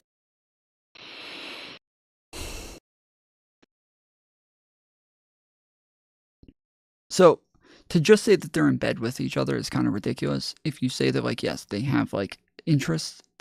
Some of the people are like, the government spends money on Google. The Google spends money on the government. Sure, those things are true. But when you say they're in bed together, you're making it sound like there's corruption there, and you're saying it that way on purpose. Because if you said there's corruption, you'd probably have to show some corruption. But if instead you just keep saying, oh, they're in bed with each other, yeah, but they're working together, they're all rubbing shoulders, like, then yeah, you don't ever have to actually justify corruption. You can just keep saying, well, I mean, they are rubbing shoulders. Look, they work together on that one thing, or the government invested in this part of Google's research and development, or the government's having Google develop software for some of their programs. They have dirt on each other. Yeah, totally. That's very real. Yeah. Say right now, it feels as though the corporations have more power. I agree with you. Especially considering the fact that, corporate interests fund politicians on both sides of the political aisle. And so they're completely captured by corporate interests. Correct. And I think that has happened to the detriment of the American people, regardless of whether they vote Democrat or Republican. And so what I see as a bigger problem when it comes to this speech question and how it's impacting private companies is that private companies are increasingly catering to niche audiences or one side of the political spectrum over the other. And unfortunately, and I understand this because I think I was also kind of in that bubble of seeking content or information that Who's on top? So this is like, even your question is broken. Like, your question shows the question that he asked as well. Who's more afraid of the other? The question is already faulty. And I want to see, does anybody just to see, is there anybody here? Anybody who knows why that is a faulted question? Does anybody know why that question is broken to just ask a blanket statement? Who's more afraid of the other when it comes to business, Google or the government? Like,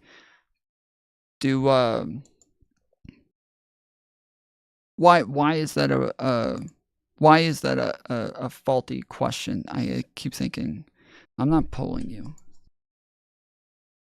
I already polled your mom. I gotta have regenerative time.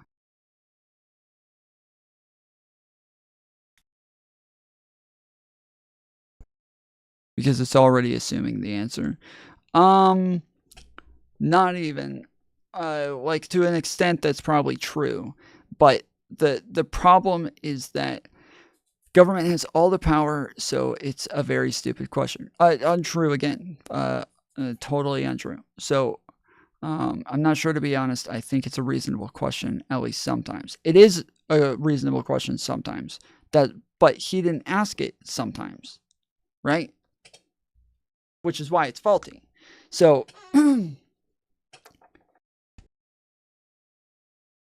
businesses have negative rights. There's things that just companies can't do, or the government can't do anything about.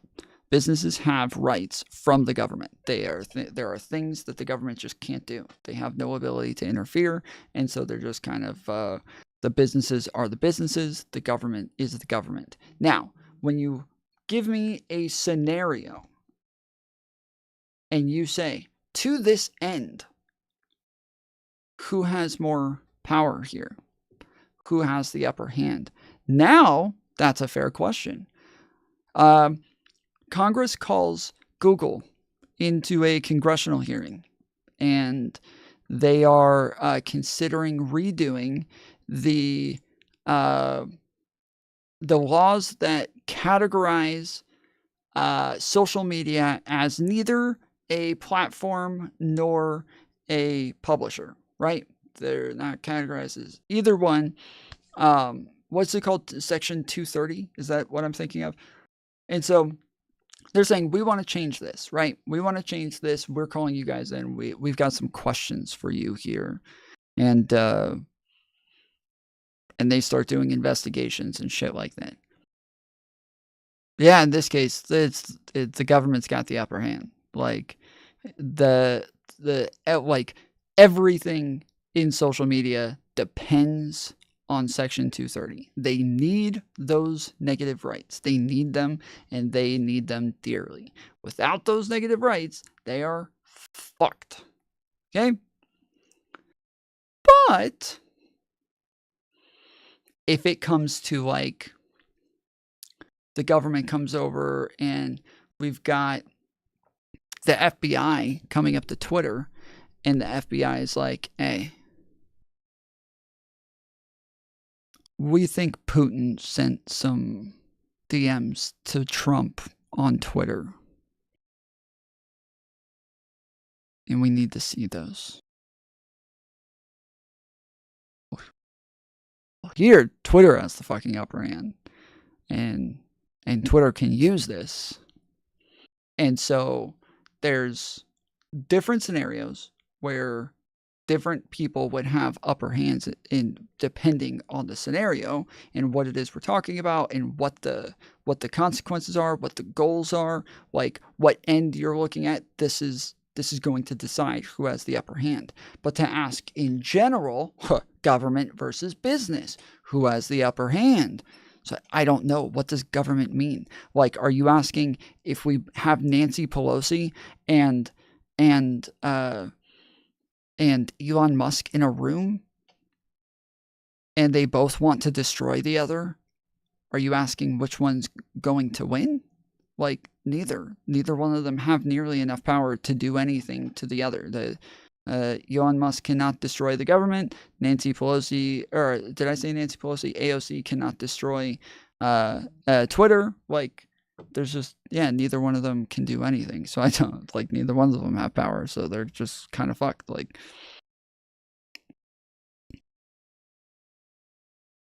that only validated what I already believed because it's comfortable. And I totally understand why people do that. I used to do that myself. I didn't do it consciously. It was like a thing that I think I was just doing because it's like, I trust this source because this source is reporting accurately. But it turns out, no, I actually trust that source because that source is telling me what I want to hear. Correct. And so... but okay, I'm so glad that she recognizes this, but it's not going to change anything. I love that she recognizes this because this is what I've always said about her. But nothing's going to change. This conversation is proof that nothing's going to change. I'm so happy that she recognizes this and that it's that it's not this like very wholesome, holier than thou, we're just better than you sort of like thought process anymore. But it's not going to change. Now she's just choosing something else. The reason that you choose something that what specifically did she say? I want to make but sure. But it turns out, no, I actually trust that source because that source is telling me what I want to hear. Correct. Okay, so what you want to hear is what makes you feel good. That's what it is. It's what makes you feel good. So if it can make you feel good about being right, or it can make you feel good about being like morally superior, or it can make you feel good about attacking the people that you don't like. Like there's a bunch of things that can make you like feel good. And that's like that when you're changing opinions and you recognize that that's what you're doing, she's correct. This is what most people choose their news on. This is what most people choose their ideology on. Most people choose what they believe and how their politics work based on social pressure and like social dynamics, what they know, what they've grown up with. That is how most people choose their ideology and what they believe.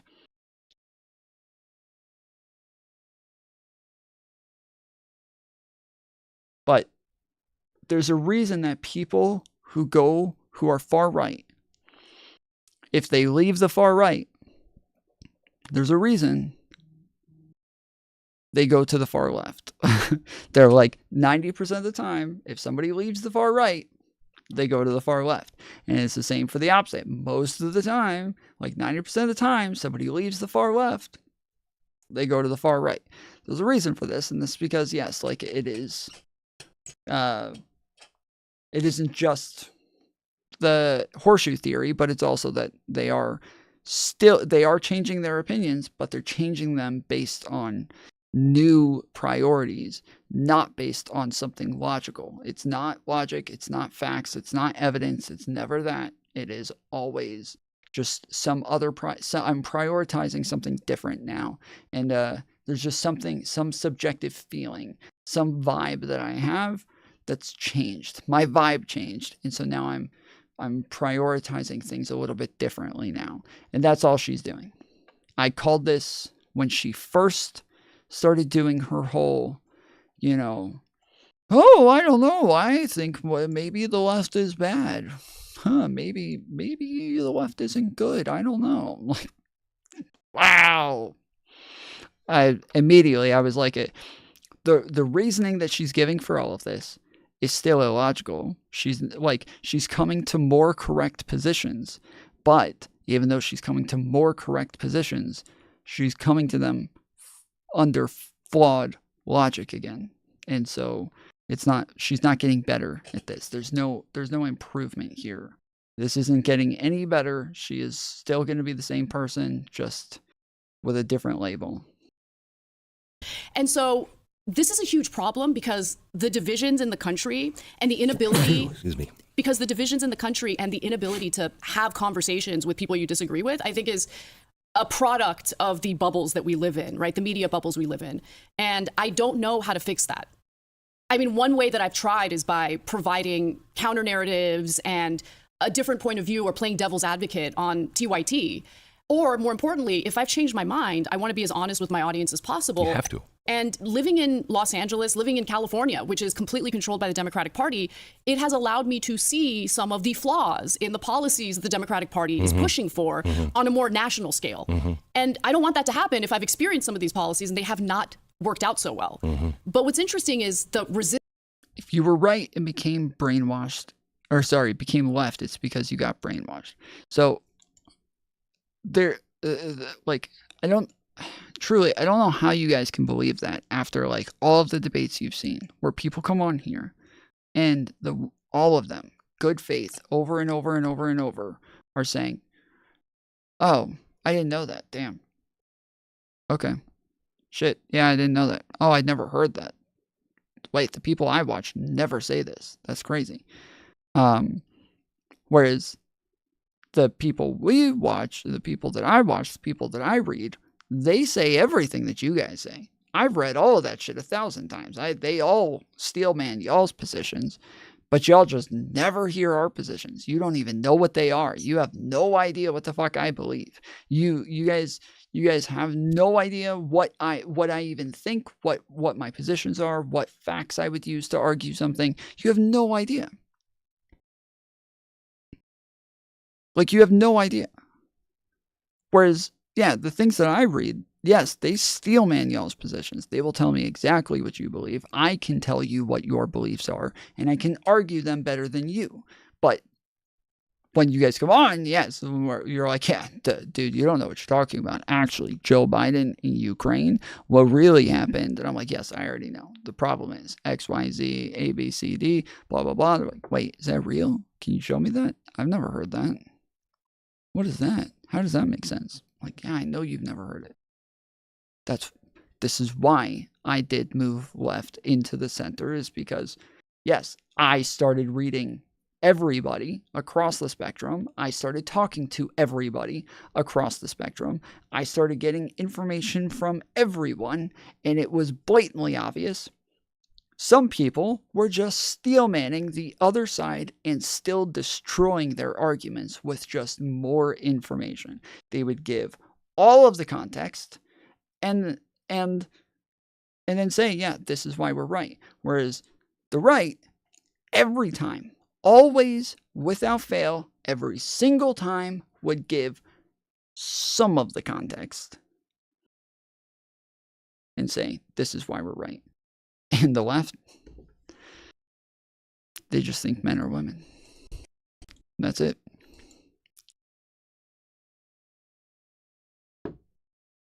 Like, this is why I moved left. This is why I moved from far right into the center, is because, yes, it just became blatantly clear that all of the most popular voices, all of the most popular media, all of the most popular journalists were just very, very, like, they cut everything into little bits of context. Let's fucking go. If you guys are watching on the vertical chat, just know there is another chat on this channel. We have 2 streams going at once. One is for the vertical, or vertical like phone stream, and the other one is for the computer screen. And this is where most of like the subscribers, the computer, the members, you see all those green names here. These are all the like most common community members over here. And it is like, yeah, mostly people who actually like want to engage in good faith and actually are are here to like have conversations and question things and not really here to troll as much. There's a couple of them over there. They're pets, but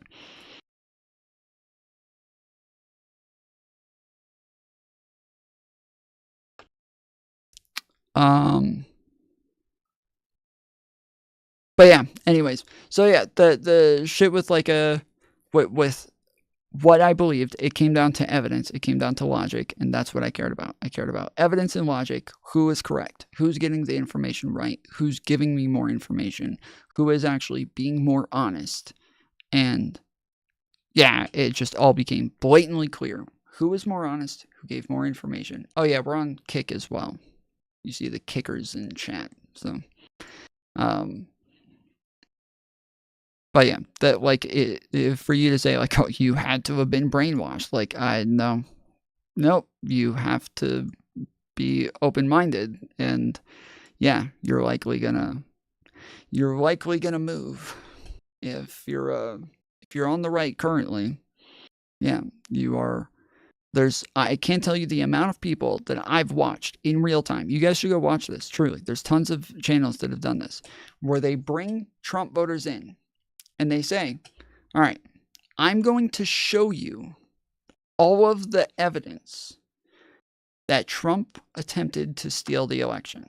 And almost all of them, they're like, yeah, sure. You're going to show me a CNN article. Yeah, go ahead. We'll see how great that is. Yeah, okay.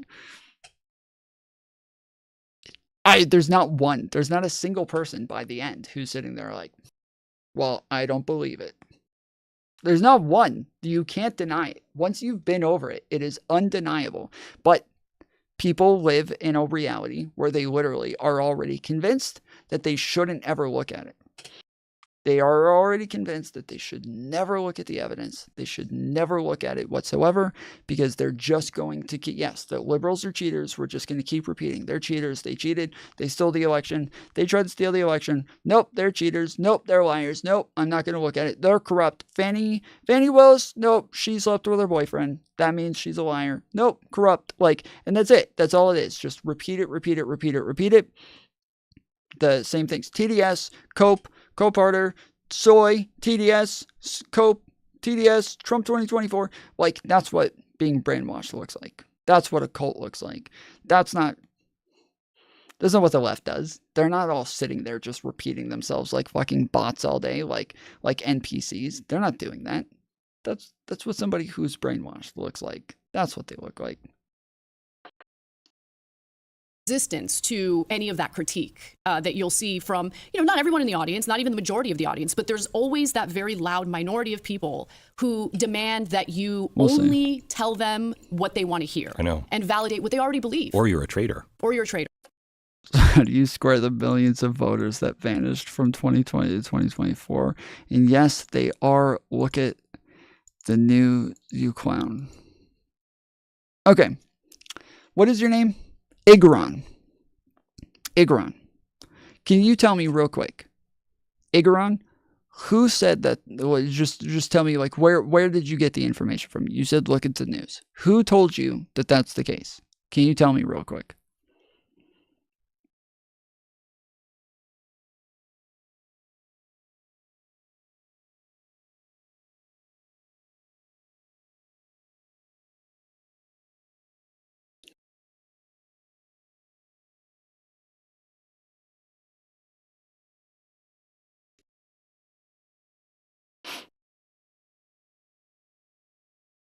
I looked at over 50 news reporters saying the same thing verbatim. Okay.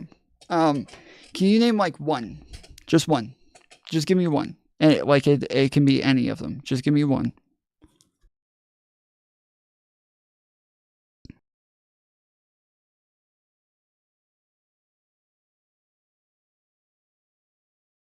Chank said that? I would believe it if you did. But if the left says don't trust what you see at CNN. Okay, again, I'm asking you, who said it? Like, give me an outlet, give me a name, maybe a YouTuber, maybe a Fox, OAN, InfoWars, like, give me a name. Like, who told you that was the case? Democrats are all brainwashed. Yeah.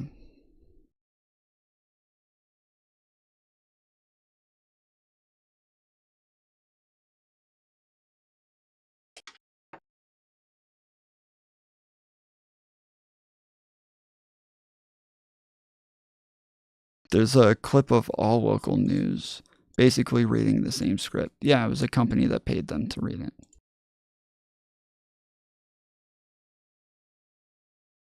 It was like a nonprofit who was doing like a anti-misinformation campaign.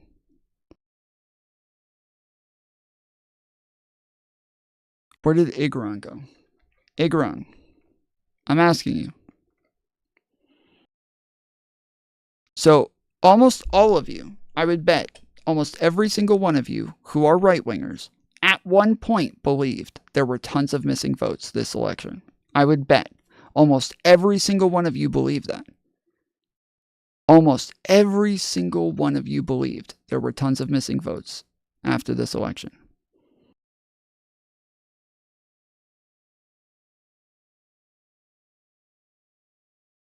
I didn't. Well, that's why I said almost every single one of them. But we go over this every stream. Yeah, we do. Yes, there's so many people thought that there were tens, 20s, millions of missing votes. In 24, are you crazy, soy boy? Yeah, I'm crazy. So we have done the math. We just did it last night, or this morning, actually. We did it this morning. There's 3 million less this election than there were in the last election. 3 million less votes. You can look it up. It's all public information. It's not hidden. This is not behind closed doors. You don't need a Freedom of Information Act. It is all public information. This is how many votes there were in 2024. It was 152 million. This is how many were in 2020. 155 million.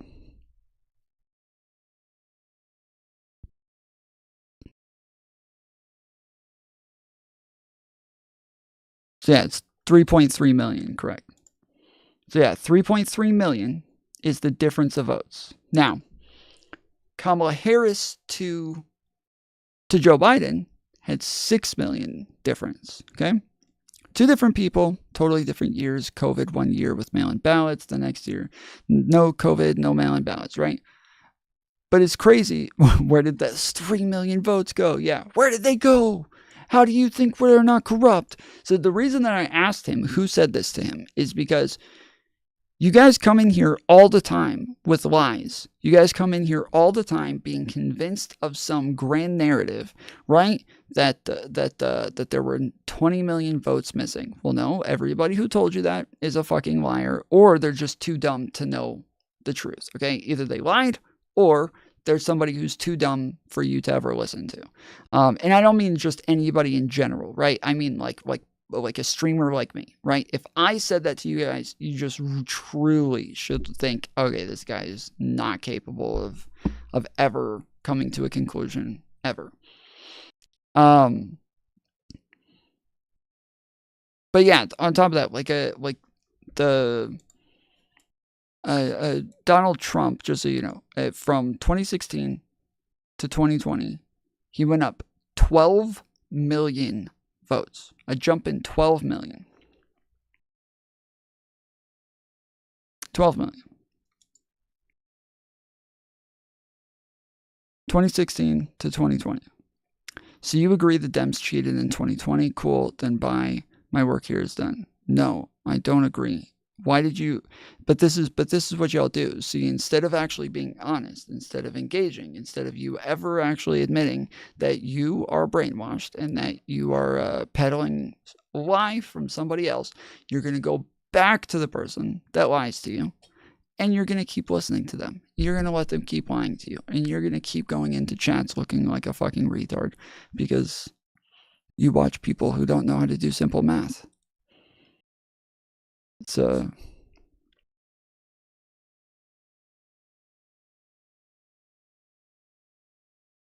Both sides are brainwashed. So true, homie. Oh, yeah. Both sides it up. Let's fucking go. It's both sides, guys. Both sides. It's always both sides. All right. I'm going to grab some food real quick. And both sides your moms. And I'll be right back. Exactly. Yeah. Or a grifter. I think, one of the things, I love that one. Yeah. I was against Trump in 2016, very vocal about it. I remember. And I was a traitor and a grifter. I was just trying to make money. And then he did some things that I said he'll never do. And I agreed with the policies. And I had said, if I'm wrong, I'll admit it. I did. And I was a grifter and a traitor again. I mean, it's just, there's no way to win. More with Anna here in just a second. First, we're all getting older. And I don't know about you, but I have felt the aches and pains that come along with the kind of aging thing. I even used to suffer from horrible pain in my hands. I went to every expert possible, every expert. Nobody could make the pain go away. And, it was, well, I guess you're just going to have to live that way. And I didn't want to live that way. My wife told me, try Relief Factor. I honestly did not think it was going to work. It's 100% drug free. Okay. It's a supplement. That's going to work. I've been to the Mayo Clinic. Nothing's going to work. Well, I tried it. I take it every day. My hands work again. I can write, I can paint, I can use my hands without any pain. Over 1 million people have done what I've done. 70% of them have done what I've done again, and that is order it month after month. 3-week quick start, $19.95, less than $1 a day. Try it and see how it can help turn the clock back on pain. ReliefFactor.com, 800-4RELIEF. 800, the number 4RELIEF, ReliefFactor.com. Do you have hope that there's been a sea change? We're at the very beginning of it, but it's strange. I was just talking to Donald Trump. I was doing a fundraiser at Mar-a-Lago a couple of days ago, and I said, I think we're like the cool kids now. I've never been at the cool kids table. This is wild. I look, I'm going to pause on saying the cool kids. No, but I will know. say this. But we've never been even near the cool kids. We're at we're in the hallway of the cool kids table. You know what I mean? I know that, but we've never, and he said, YMCA. How is YMCA suddenly cool? It's not just about that. Trump is, and the audience hates when I say this, but it's just demonstrably true. He's funny. He's an entertainer. I mean, he was an entertainer before, he was a politician, that's for sure. That's what also causes trouble for him. It does. It certainly does. Yeah. But, I think the reason why you're feeling how you're feeling about the perception of the Republican Party now versus, in the Bush era. Hang on just a second. I don't want to say Republican Party because that's not cool. That'll never be cool. There's this new coalition of Trump, Tulsi Gabbard, RFK, Elon Musk, people that are coming from all different points of view. It's the way America that I grew up in. It's the way America was. We disagree on a lot, but we have one central vision, and that is, in this case, end this corruption, end this nonsense. Yes. Right? Yeah, no, that's a great way of putting it. And, the CEO and my co-host, Cenk Uygur of the Young Turks, he is really trying to bring a populist coalition of people together, and individuals, basically Americans who see the rot in our political system thanks to the corruption. And so it's been his top issue ever since I've met him. And so he's been trying to get money out of politics. So these politicians actually represent what the people want, as opposed to what a small group of corporate executives want. And I think that's really the key in fixing what's broken in our political system. The other thing is, look, members of Congress really should see themselves as public servants, as opposed to individuals who are elected into office just to enrich themselves. All of them should be. So we have to ban their ability to trade individual stocks. This is madness that they're able to do this. Ban the trading of stocks. Do not allow them to go into any business that they had any regulation or anything for at least 10 years. I totally agree. This revolving door is obscene, absolutely obscene. I say this kindly because I've been on the other side of the table. And I wish people had given me the benefit of the doubt of being a decent human being and actually meaning what I say, because I do. So I say this believing you're an actual decent human being. Okay. Okay.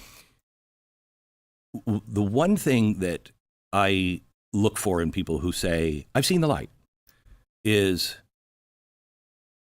I know when I've changed, and I've changed many big points of view and many big things in my life, but I can tell you what color the carpet was when I had that epiphany. I can tell you the time of day. I can tell you everything about that moment because it was like, holy mother, I'm wrong. And time stopped and you remember it. Right.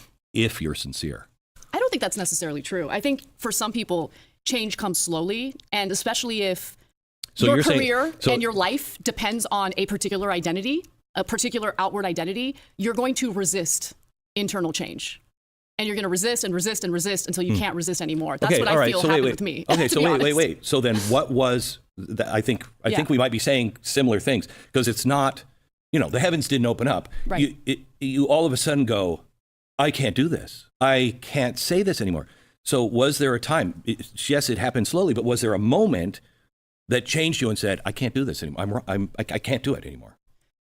I mean, I would say the phrase I can't do it anymore, for me, applies to a handful of policy issues that the Democratic Party has been championing that I don't agree with. So there's no personal, there was no personal event or anything that happened in your life to where you went. I mean, I was sexually assaulted by a homeless guy, Oh, right? okay. Yeah, I was sexually assaulted by a homeless guy in Los Angeles in my neighborhood as I was walking my dog. Oh my gosh. And it was awful. I mean, I've talked about it multiple times. And look, I don't want to put myself in this position of being like this victim who's looking for empathy, but it is the moment where something very scary happened to me. And why did that? It wasn't just that had happened to me. It was the reaction I received from a faction of the left, okay? The social justice left, if you want to call it that, who think that, in some cases, the criminals are actually the victims and the victims are the criminals. Like, it's insane. And I don't know how big this faction is, but they're loud enough to push me away completely. And so it wasn't that had happened to me. It was the reaction of the left and how they were far more concerned with me talking about it because they felt that was stigmatizing the homeless community. I have never gone out of my way to say negative things about homeless people. I mean, people who are living out on the streets are, in a lot of cases, victims who need help, right? Yes. But I was victimized by a guy that was strung out on something, could have been meth, he was jerking around as he was walking toward me with his buddy. And gosh, I'm so sorry. I didn't. Yeah, I'm sorry. it's okay. It's okay. But it took a while for me to get over that because I still have to walk my dog. And so multiple times a day, I literally have to think about that incident. And so I thought maybe it would help to talk about it. And then when I did talk about it, I totally regretted it because I was shocked at the way people reacted to me. But what that moment taught me was some of the characteristics of the quote unquote left that I thought were good, right? Like the kindness, the open-mindedness, the, willingness to go out of your way to look out for people who need help, like that kind of stuff. There's a portion of the left that has shed those characteristics. They've taken on a more nihilistic approach to things, and they don't even believe in reforms. They just believe that everything about every political system, every program we have, every institution we have is just worthless and we need to burn it all down. Okay. So that nihilistic nature, I think, leads to a lot of really bad ideas and terrible behavior online. And that's pushing people out, pushing people away. And you look at places like Los Angeles, for instance, right? Or Cook County. Tom, please interject. Sorry. I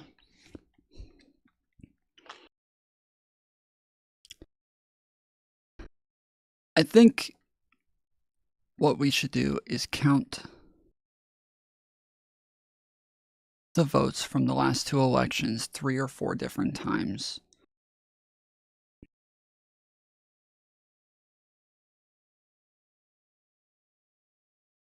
That's what I think we should. I think that's what we should do. You agree? Good. Holy shit, yes, yeah.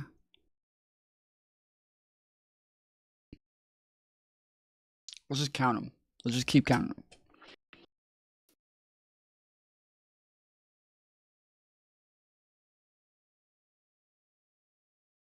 Which is where Chicago is.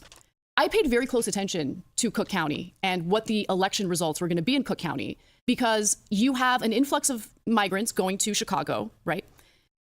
You have a lot of anger among the Black community in Chicago because they've been nickel and dimed by their local government. It's crazy. And at the same time, their mayor, Brandon Johnson, is doling out the cash for migrants and justifying it. And so they're angry. And so I'm watching all of this happen, and I'm just like, Democrats need to wake up because more and more voters feel like they're being abandoned by the Democratic Party, economically.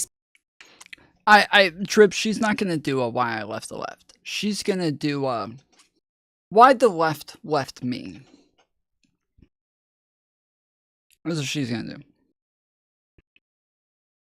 She's gonna say, I'm not leaving the left. The left left me. Yeah. Speaking. And everyone got mad at me. Everyone's like, oh, you're anti-immigrant. I'm not anti-immigrant. I'm not anti-immigrant. Immigrants built this country. Yes, my parents are immigrants. Yes. Okay, I am not anti-immigrant. But I do have a problem with the Biden administration neglecting the border. She's too inundated with the left to know that he's making fun of the left when he says that. She thinks that he's making that argument, like to argue against, like he thinks he's like making a supportive argument of like, yeah, we're pro-immigrant, right? Where he's making fun of leftists because that's what they always say. Immigrants built this country, right? Like he's like yeah, he's mocking them, but she's just too inundated with the left that she thinks he's being serious. She's like, yeah, they did. Yeah. So I'm not anti-immigrant. Like pretending like there wasn't a migrant crisis at all, allowing these municipalities to be inundated with migrants without any federal resources to deal with the problem. And what? We're going to pretend like that's not going to cause electoral harm? Of course it is. So when you look at places like LA, there was an 11-point swing toward the Republican Party. Kamala Harris still won, LA County, but 11% toward Republicans, that's crazy in Los Angeles. My problem with the policy there, again, look, I could be friends and I need to know what the hell it is that she's talking about. Like when she's saying things, it just is too broad. It's too broad and it's too general. And I just don't know. To be honest, he got that one past me, really. Yeah, I like the way that she says things. It's just way too broad to where, like, there's points where I'll like fuck with lefty or with like people on the left and like say shit to like make it sound like I agree with them, or I'll say shit to make it sound like oh, the Trumpers, oh, I agree with you guys, and I'll fuck with them and I'll say things, yes, just like very broad, very general, very like, just kind of, nothing specific. And I feel like that is kind of what she's doing over and over, where she is just saying things and she's not really saying anything. Like she's just kind of, you just can't disagree with her points. There's nothing to disagree with is what I'm saying. There's no points. There's no points. So where she says, these people, they're going to act like there's not an immigration crisis? Ha! Wow, okay. It's like, okay, first off, who's these people? Who did that? Who was it that did that? I truly haven't seen anybody say that. I've read articles from CNN about the immigration crisis. I read articles from Politico about the immigration crisis. I've read articles from MSN from the immigration crisis. I don't know who it is who did that, but okay. Apparently somebody, it's just possible, like, again, like you can give like a specific anecdote, like a specific example of like people doing it. Okay, sure. But I just don't know who it is. I don't know who those people were. She's saying the loony left has gone too far and the Dem Party, by listening to them, has abandoned their core constituents, working people. Yeah, I don't know. Yeah, I don't know where she's really like getting that from, but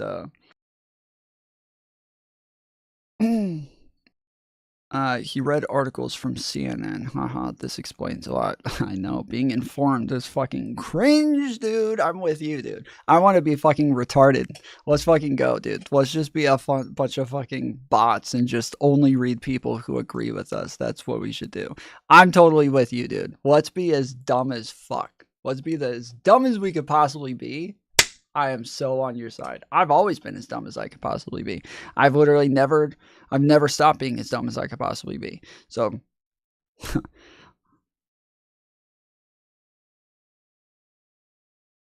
yeah.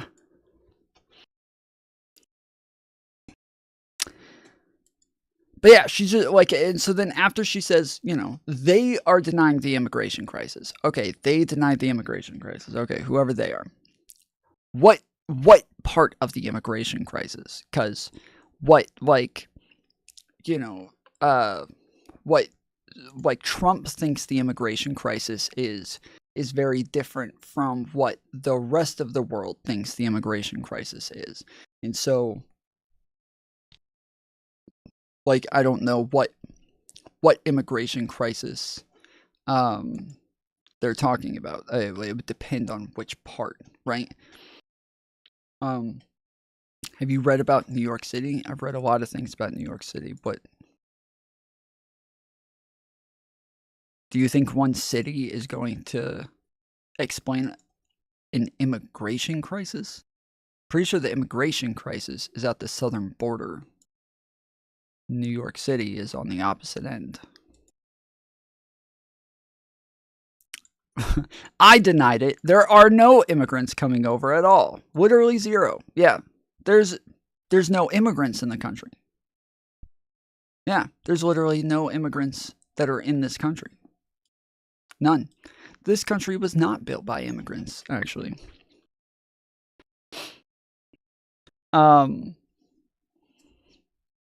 They ship them all over the country. Okay. I talked to a border patrol guy last night. You guys should go listen to that if that's what you think. Okay, just go listen to that. You can have your allegedly, sure. Yes, New York and Chicago never cared until they showed up on their doorsteps. Crazy. But anyways, yeah, like, what immigration crisis, right? So if you ask Trump, Trump will say there's 20 million illegals that came over the border that were emptied out from insane asylums and prisons, and the Democrats just bust them in so that they could vote. Like, okay, there's literally no evidence for any of that. There's not anywhere close to 20 million. There's maybe 2 million at the most that came in under Joe Biden. Like, there's just like you know, what crisis? What is the crisis? What are we talking about? There's like, you know, oh, the catch and release, we don't like this. Oh, the people claiming asylum, we don't like this. The amount of people getting some sort of status under the what is it, the ABP1 app, that we don't like this. Like, there's a bunch of things that people don't like that they're also calling a crisis. There's the people pointing to just the encounters and saying that's the crisis. Like, really, the encounters is the crisis. Like, that's actually fucking great, dude. That's what I think is the crisis as well. Yes, the encounters is the fucking crisis. That is great. I'm so glad. But if that's not what you're saying, if you're not saying the encounters is the crisis, and you want to say all this other shit, then yeah, you're just somebody that doesn't have any evidence for your beliefs. And if that's what Anna's talking about, then yeah, like, I would like to know that. But when she says it in such like a broad and general way to where I don't know what she's talking about, it's yeah, it makes it harder for me to trust that she's saying something logical. Debate and whatever. Mm-hmm. Oh, you asked what I was eating. So this is tuna. Okay? I talked about this a bunch here. All right? This is important. So this is lemon dill tuna.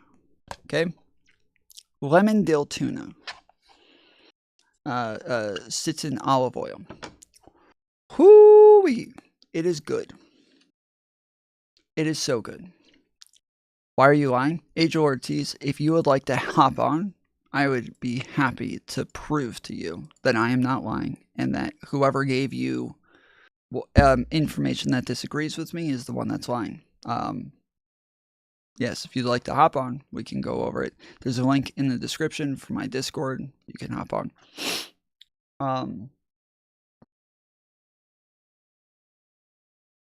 But yeah, lemon dill tuna, dude.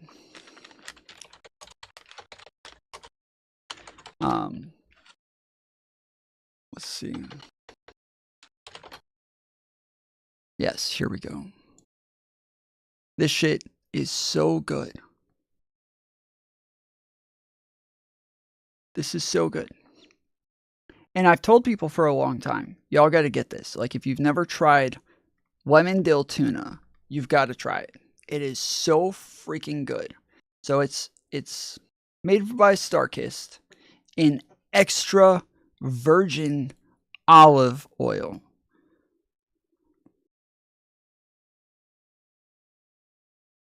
Wild tuna. And they had to sacrifice a lot of virgins just to make this. And I'm glad they did. It is good, dude. The lemon dill sounds kind of gross. I'm not going to lie. Sounds gross. And every time I tell people about it, they're like, no thank you. That sounds freaking disgusting. I eat tuna with just mayo. Yes, sir. So I just went and mixed a bunch of mayonnaise in this. And then I not only mixed mayonnaise with this, but I was going to use Fritos, but I decided I'm going to go with my Ritz crackers today. So I got my Ritz crackers here. And then I've also I got some cheddar cheese that I will put on the crackers as I scoop it out and eat it.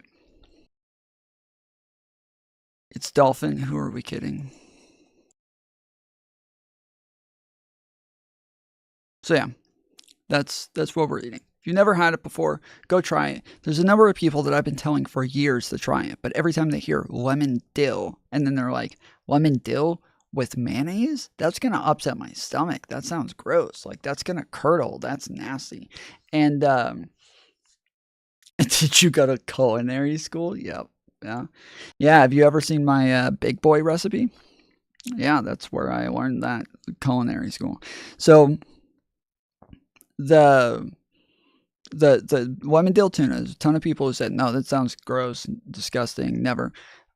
And then recently, more and more over time are like, dude, I just tried this new tuna. You got to try it. It's this lemon flavored tuna. Like, shut the fuck up. I'm going to kill you, bitch. With anyone, if it's honest. Thomas Jefferson said, question with boldness even the very existence of God, for if there be a God, he must surely, rather honest questioning over blindfolded fear. Honest questioning means if I ask you a question and you present... Oh, this is not American cheese. Are you kidding me? What do I look like to you? This is sharp cheddar. You think I'm going to eat American cheese with tuna? Ew. Ew. Brah. Gross. It's freaking cheddar cheese, homie.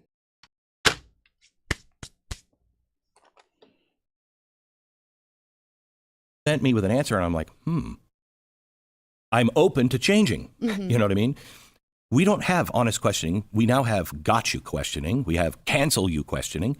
And beyond that, we have this system that props up lies and a government that is willing to engage in lies. If you wanted to bring people in and open the borders the way you did, and then move people with our tax dollars on airplanes to cities where you're changing everything in that city, can we have that conversation first? And part of the problem was they were saying it's not happening. Well, yes, it is. And you're doing it behind our back in the middle of the night. Well, it's interesting because, and look, I can definitely be honest about my own flaws and my own mistakes because dude, it is actually amazing. Like, it's actually amazing to me. It truly is. It is amazing. When I hear somebody who's like saying like, dude, and they denied it. They said it's not happening. It's not happening. I think, oh my goodness, they're about to try to like explain how they think this is actually happening. They're going to try to do it. They're going to try to give some like evidence or data or something like this. Oh my, it's finally the first person who's actually going to do it. Instead of just claiming it's happening, they're actually going to do it. He just brought up a counter argument to his argument. So he's going to give a counter. This will be great. And then no, he just said, yes, it is. And then he won that argument. Now moving on. Now it's also happening here. What the fuck? Why? They bought the mainstream media narrative that there wasn't a migrant crisis. Really? And yeah, I did believe it. I believe because, look, I was an idiot because, I mean, who do you trust in today's media landscape, right? There's a lot of liars out there. Yeah, and when it comes to mainstream media, the fact of the matter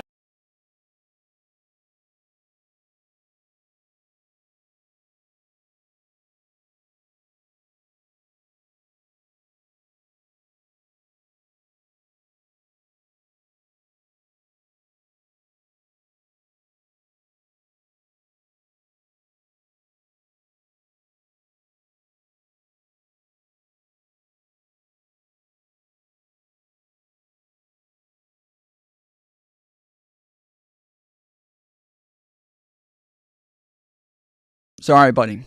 Have a good night.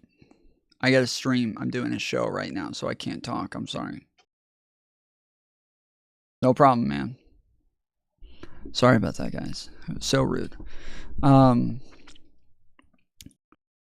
just saw that there's a couple of people in the waiting room in Discord, and I didn't know that they were there. I don't know who Parker is, but I see you're in there, and then Wrestling. So as soon as I finish eating, I will pull somebody in. Yeah, my bad. I didn't know that you guys were in there. matter is they do play defense more and more for the Democratic Party. And that's an issue because there was a time when that didn't happen. And so I still believed in their good faith reporting, even though it turns out, a lot of these reports would omit really important details about what's really going on. And so it wasn't until Texas Governor Greg Abbott started busing or sending migrants to blue cities where that woke me up.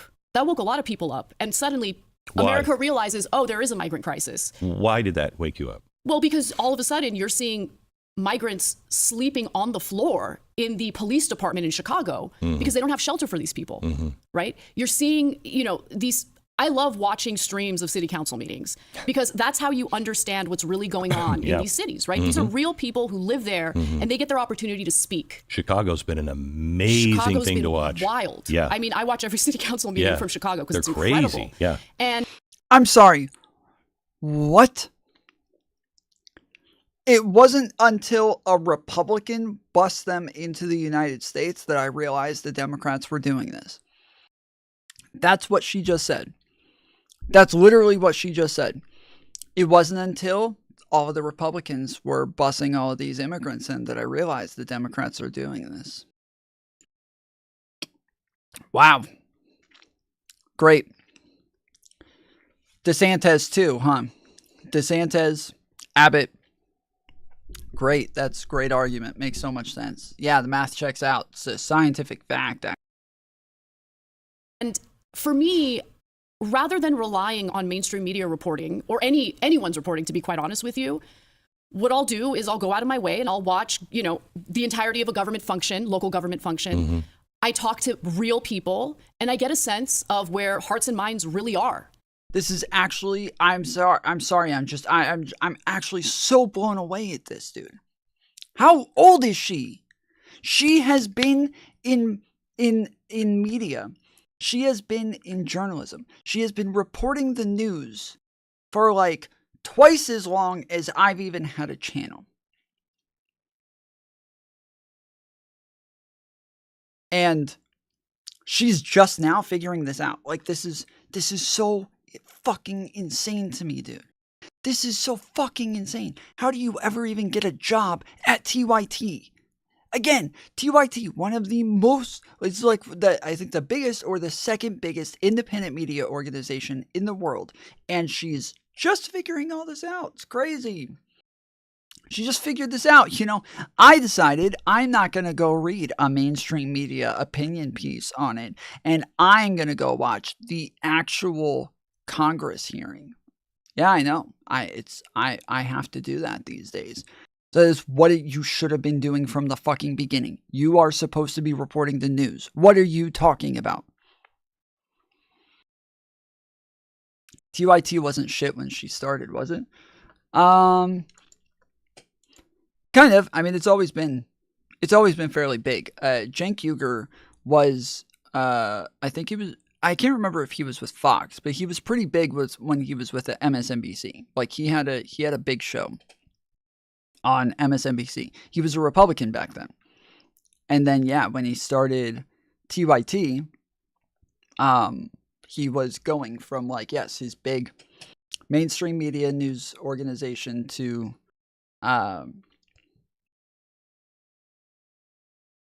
his own YouTube channel. And this is before as far as I know, this is before anybody else did it. This is before like Glenn Beck did it. This is before Tucker Carlson did it. This is before Megyn Kelly did it. This is before the O'Reilly did it. Like everybody followed Cenk Uygur. I believe he did it first, and then yeah, they all followed. And so I think that it was like a huge move. And from the beginning, he didn't start off with like 100 subscribers. Like, no, he was already a pretty big name. So he started off with like a jump start from the beginning. And so on election night, I wasn't surprised at all. I knew it was coming. I totally knew it was coming. I knew that Cook County was going to swing, I think it's about 8 percentage points toward Republicans. I knew LA County, and this is what I was surprised about. I did not expect Donald Trump to flip 10 counties in California from blue to red. But I guess I shouldn't have been surprised about that either. Because when you look at the conditions that people are living in a Democrat-controlled state, well, yeah, you can understand why people are turning their backs on the Democratic Party. You can understand why people are frustrated at the corruption, at the loss of $24 billion that was allocated to help the homeless, when homelessness only exploded during that time, and that money is now... I'm going to say this again. Nothing she's saying is true. Literally, she's making all of it up. She's totally wrong across the board. None of this had any effect on the election. None of this flipped the states. None of this flipped counties.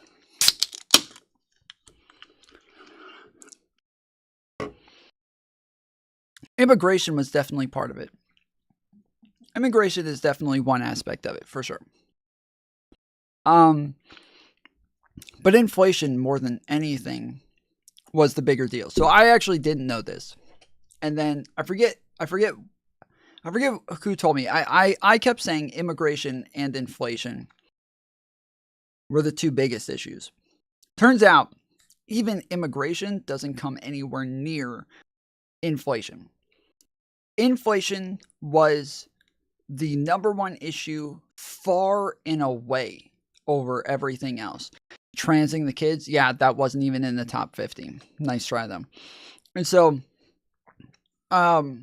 everybody wants to take the election and take whatever their pet issues are and say, this is what did it. This is what caused it.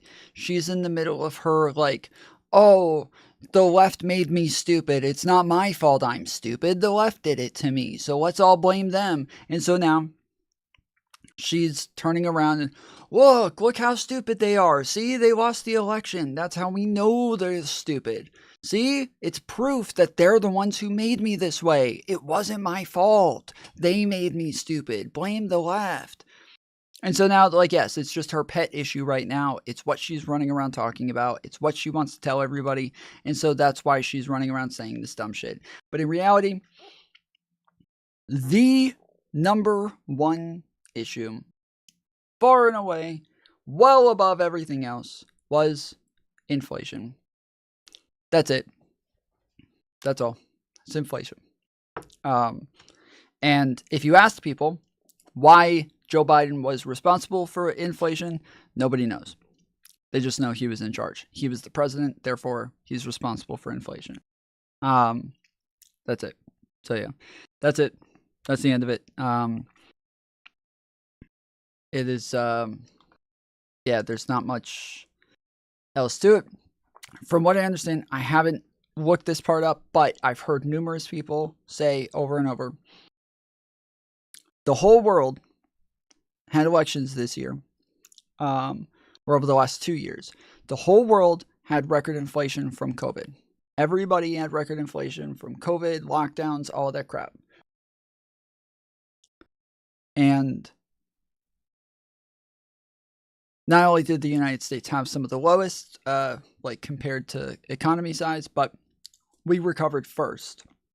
We were the first country to recover of all first world countries. The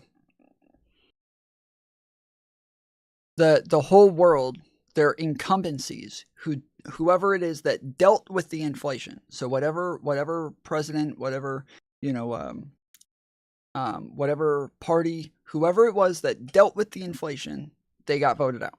Across the whole world, this is how politics works. This is how elections work. People feel bad. They don't like what's happening. They vote the person out. 2020, Donald Trump, he dealt with COVID. He dealt with the lockdowns. He was president at the time.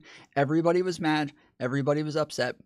They didn't like the lockdowns. So when it came time to vote, everybody voted Donald Trump out because they were just upset. They just felt bad. If it wasn't for that, he would have stayed in office. He would have won the re-election. But it was just because there was a massive once-in-a-lifetime pandemic that made it to where people were upset about the way things were going. And so they voted him out. Same thing for Joe Biden. Once-in-a-lifetime pandemic causes once-in-a-lifetime inflation, and they voted him out. So same thing.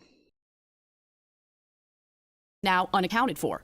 It was funneled to nonprofits whose executives get paid minimum $200,000, $250,000 a year. And they have multiple executives who are making at least that or more. And you just see the waste and you see the real grift. And so for people out there who are concerned about the grifters, take a good hard look at the systemic grifting that's happening right now. It's disgusting. It is, again, I think, the problem with a public-private partnership. 100%, yes. Stop it. These NGOs, let them raise their own money. Let them, if they're doing good, they will prosper. People will find them. The government just funneling millions of dollars. It's a money laundering. Ukraine, I don't know where you stand in Ukraine, but good God, man, that is a money laundering system, and millions are being affected, and hundreds of thousands are in a meat grinder right now. For what? I mean, look, I think that the UK and the US made a big mistake in discouraging Volodymyr Zelensky from continuing or engaging in peace negotiations early on in that war. Yeah. So that's the strongest opinion I have about what has transpired in Ukraine. My heart goes out to the Ukrainians. They're trying to defend themselves. They were invaded wrongfully, obviously. But I feel that the way the United States has carried out its foreign policy, certainly, starting in the Bush years, and it's only gotten worse from that, it's not really benefiting anybody. And it's certainly not benefiting the American people, which is another reason why I think you're noticing a bit of a shift or realignment when it comes to our political parties. And look, it's bizarre. Trump came in and he just kind of messed everything up in the Republican Party. And it's really weird to find myself in this place where you hear Republican voters take on this anti-war, Appreciate everybody joining. Take a second, hit the thumbs up button. If you're not already a member, hit the subscribe button. And it's totally free if you go and just click the donate button.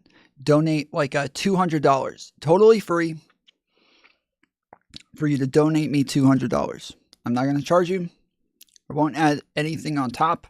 No service fees, nothing. You can just donate me $200 and I will not charge you a thing to do so.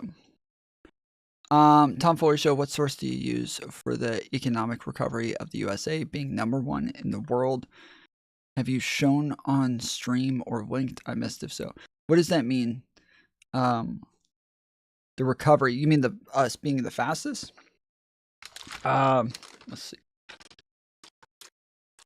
I think I can't remember if we're the first G3 inflation recovery.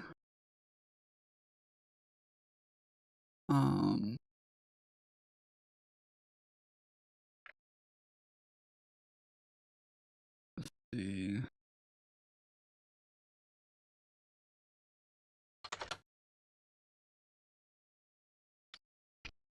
The United States inflation began to fall in early 2022 after being higher than the G10 for the first 2 years of the pandemic. Here are some other ways the U.S. has recovered the pandemic. The U.S. economy rebounded quickly from the pandemic recession, surpassing its pre-crisis level 2 quarters faster than the average in the remaining G7 countries. The U.S. economy is now over 5% above its 2019 levels. The U.S. has the lowest inflation rate in the G7. Annual inflation has declined in each of the past 12 months. The U.S. labor market recovery has been strong. Real consumer spending recovered to its pre-pandemic level in January of 2021.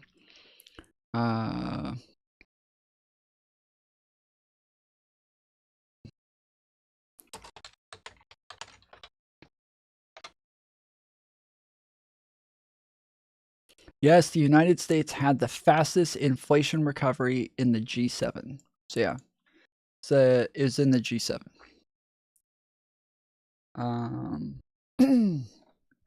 Let's see.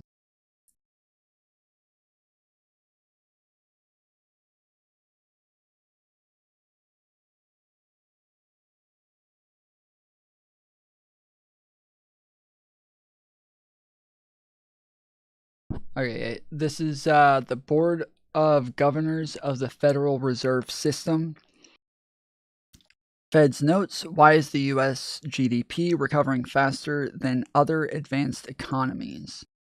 Economic performance since the onset of COVID-19 pandemic has been very heterogeneous across countries, while real GDP in the U.S. has already returned to its pre-pandemic trend. Advanced foreign economics experienced a much weaker recovery, both relatively to the U.S. and their own pre-pandemic trend. In some countries, the gap between real GDP and its pre-pandemic trend has kept widening, suggesting continued scarring from the crisis as well as some new headwinds. So yeah, like especially if you guys look at growth differentials, like the United States wasn't even, we had the biggest economy in the world. We weren't even the fucking top 20 in inflation. Like, or sorry, we were in the top 20. We're just barely the top 20. I think we were 18th in inflation growth. So it was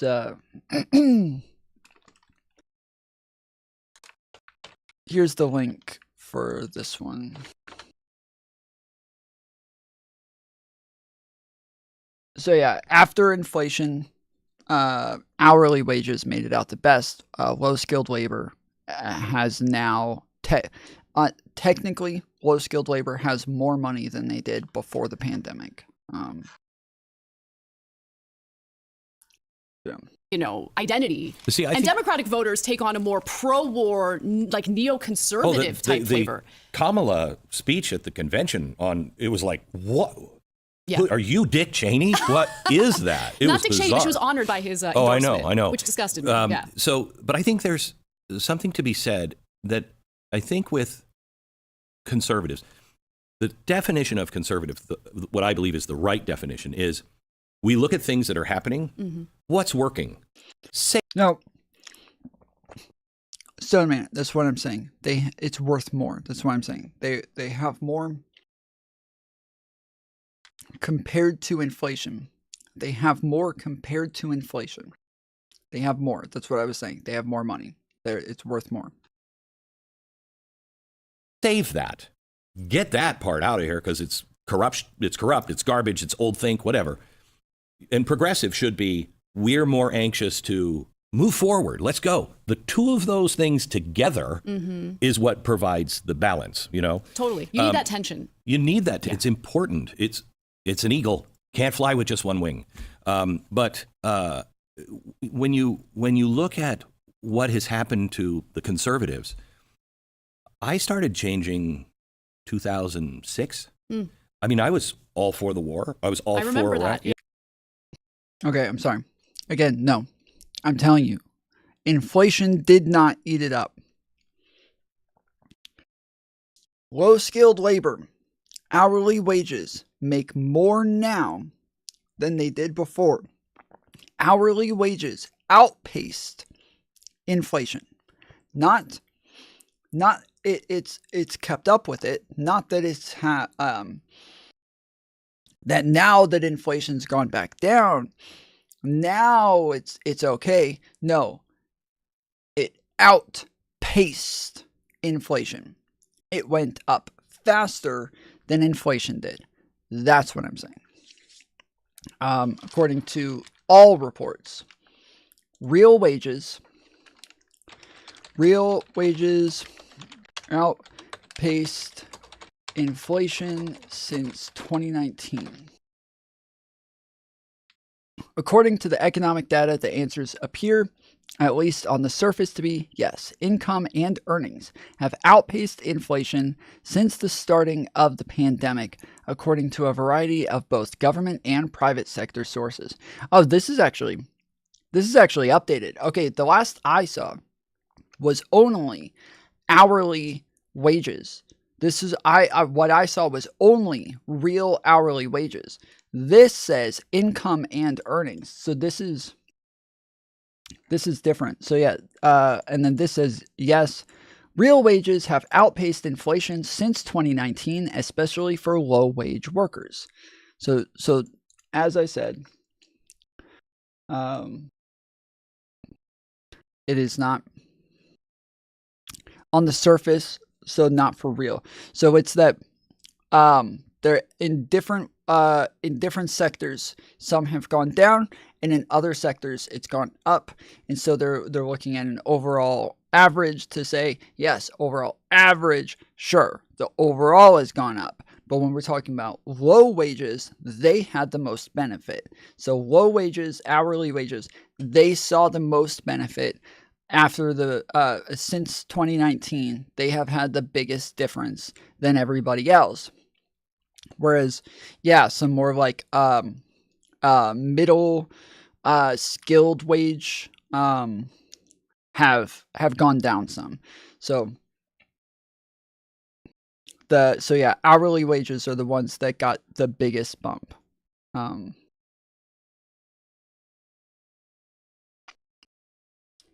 So yeah, wage growth between 2019 and 2023, real hourly wages. So when it says real hourly wages, when it says real, this means compared to inflation. It's saying this is how much you made before inflation, this is how much you make after.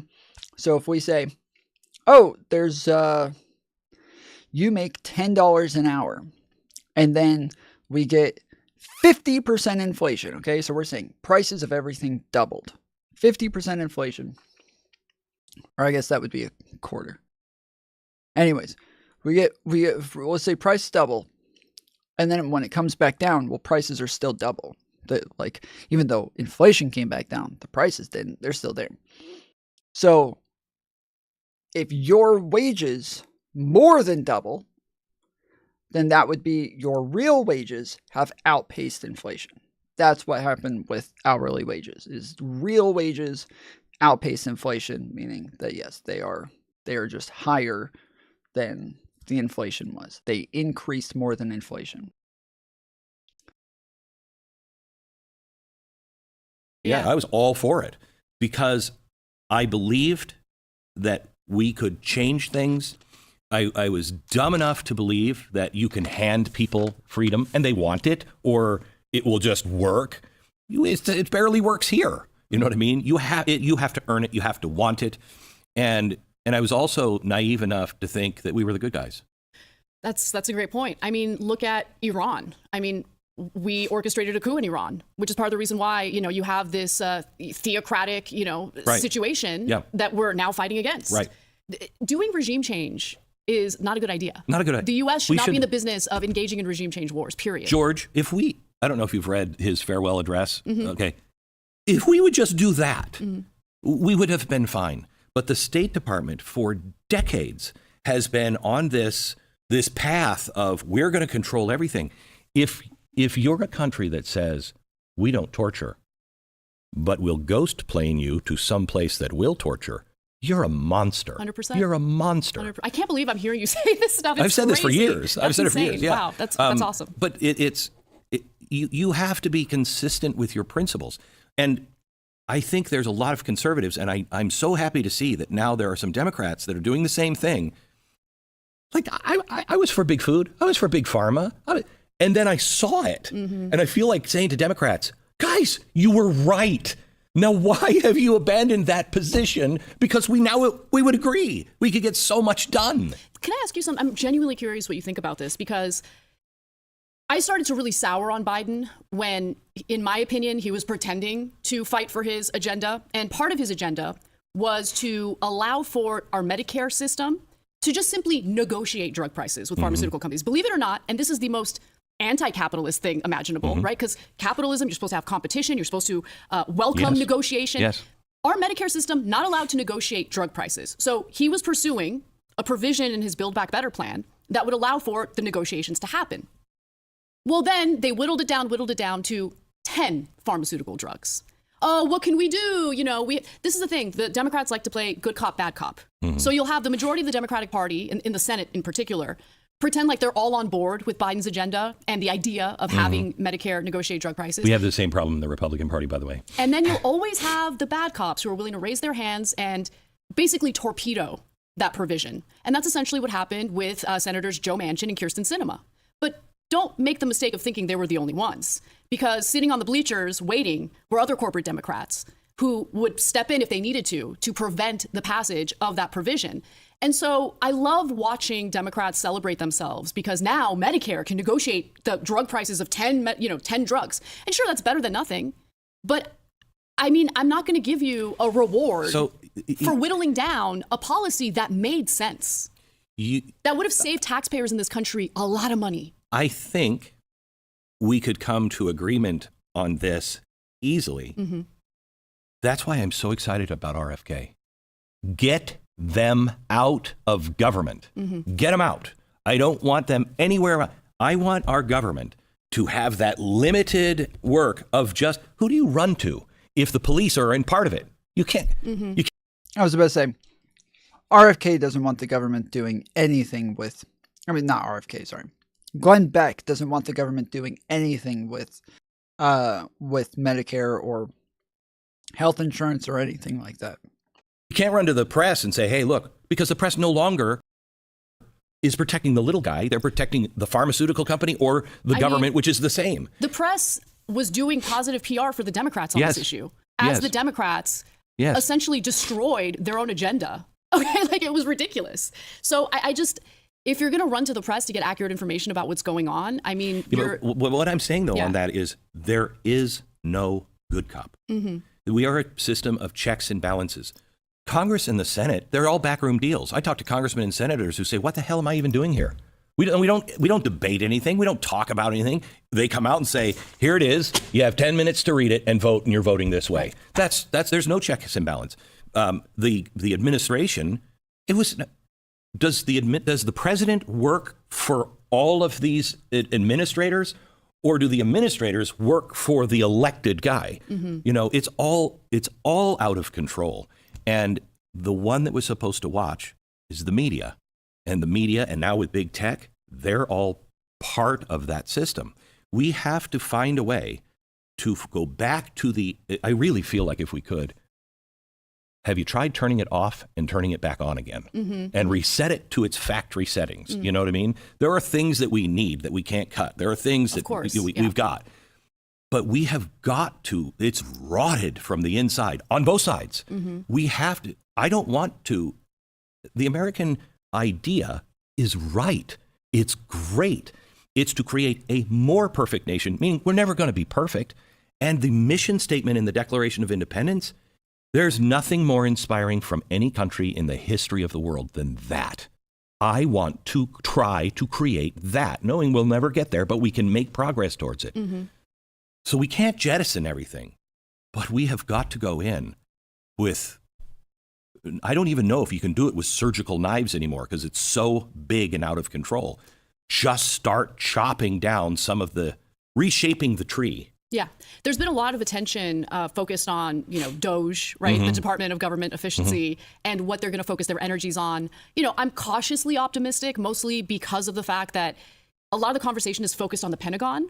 And there's agreement on both sides of the political aisle that there needs to be a serious accounting for all of the resources that are being squandered on the Pentagon. But that also has to happen in things that you're going to like. I mean, I believe the Pentagon is completely out of control. Yeah, I mean, they haven't been able to pass a single audit. Yeah, I mean, it's crazy. It's crazy. Yeah. So I completely agree with that. But I believe defense is very important. We could go back and forth.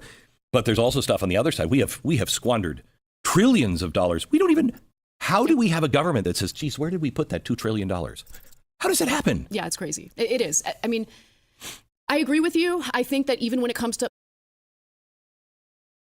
What?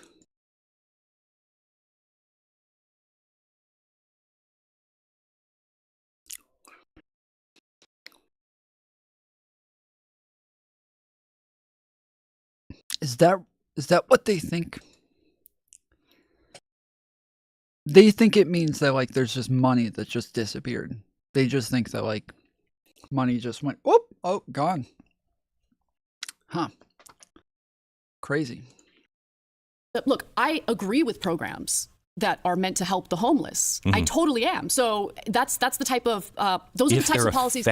If they're effective, but there's a lot of waste because the way that those policies are being implemented in places like California isn't really meant to help the homeless. It's about funneling taxpayer money to nonprofits. Yes. That's what it's about. And so when we talk about waste, yeah, I'm open-minded about taking a look at these government agencies and really questioning whether these massive bureaucracies make sense, right? Whether the money is well spent on various programs. Let's do a little bit of testing to see if these policies or these programs are even effective in carrying out what their objective is. See, this is why I think the 10th Amendment is so important. It creates 50 laboratories. You want universal health care in Massachusetts? Have it. Do it. Vote for it. You want it in California? Have it. Do it. If it works, we'll do it. If it doesn't work, you can't just say, oh, we need bailout from the federal government. Why should I pay for something that doesn't work? You know what I mean? And if there's 50 laboratories, somebody's going to come up with something better. You know what I mean? But we have all of this federal regulation to stop people from trying things that might work. Yeah. So are you consistent on that issue, though, on the idea of states' rights and allowing for the federal government to just kind of take a step back? It seems like a setup question. No, but I'm yes. not. It's not a gotcha or anything, but mostly because in conversations with Republicans or... Yeah, it was a setup question because he didn't answer it. She's just going to explain the setup now. So she's just like telling him, well, this is why I'm asking. This was the gotcha. Idea of states' rights and allowing for the federal government to just kind of take a step back. It seems like a setup question. No, but I'm yes. not. It's not a gotcha or anything, but mostly because in conversations with Republicans or with conservatives or anyone on the right, they tend to have this idea of states' rights when it comes to economic policies or things like healthcare, as you mentioned. But then it comes to some of the more conservative social issues where they do want the federal government to be involved and have a standard. Like, for instance, there's a small but loud group of people who are on, Trump's case about not wanting to pursue a federal ban on abortion. Right. I'm curious what your thoughts are Federal on that. government has nothing to do with it. The Supreme Court has ruled with it. I don't think you can legislate morality. I think the problem with the abortion case is on the right side. Forget about the baby for a second. Mom. Why is she in? she is most likely not in it in this situation because she's like, I want to shout my abortion. Right. Okay. Right. They're in trouble. Yep. Something has happened. Something has failed. They have no framework around them to help them. We cannot just say to that person, no, because they'll go someplace. Fucking base, dude. What the fuck? How long, dude? How long? How fucking long, dude? Damn, bruh. Damn. How long did it take to get to this, dude? This took so freaking long. Why did it take so long for conservatives to start waking up to this? I've been saying this shit for years, bro. I've been saying this shit for years. Like, yo, if we're pro-life, like, we should care about taking care of the moms, right? Like, if the number one issue is we want, the number one reasons that moms are having abortions is because of financial reasons. They don't have significant others. They're afraid they're going to lose their jobs, shit like that. Excuse me. Then if we want less abortions, let's take care of those fucking issues. If that's what we want, let's fix those freaking issues. Why do we keep running around expecting just like people to just stop having abortions? It's not going to happen. So fix the issues. Let's advocate to fix the freaking issues and let's try to get that done. But that's like it's too ridiculous. Oh, what? No, they're fucking murderers. We're not helping them. It's like, okay, you don't give a fuck about this shit. Shut the fuck up. Go sit down then. Stop pretending like you care about this. Go get somewhere, dude.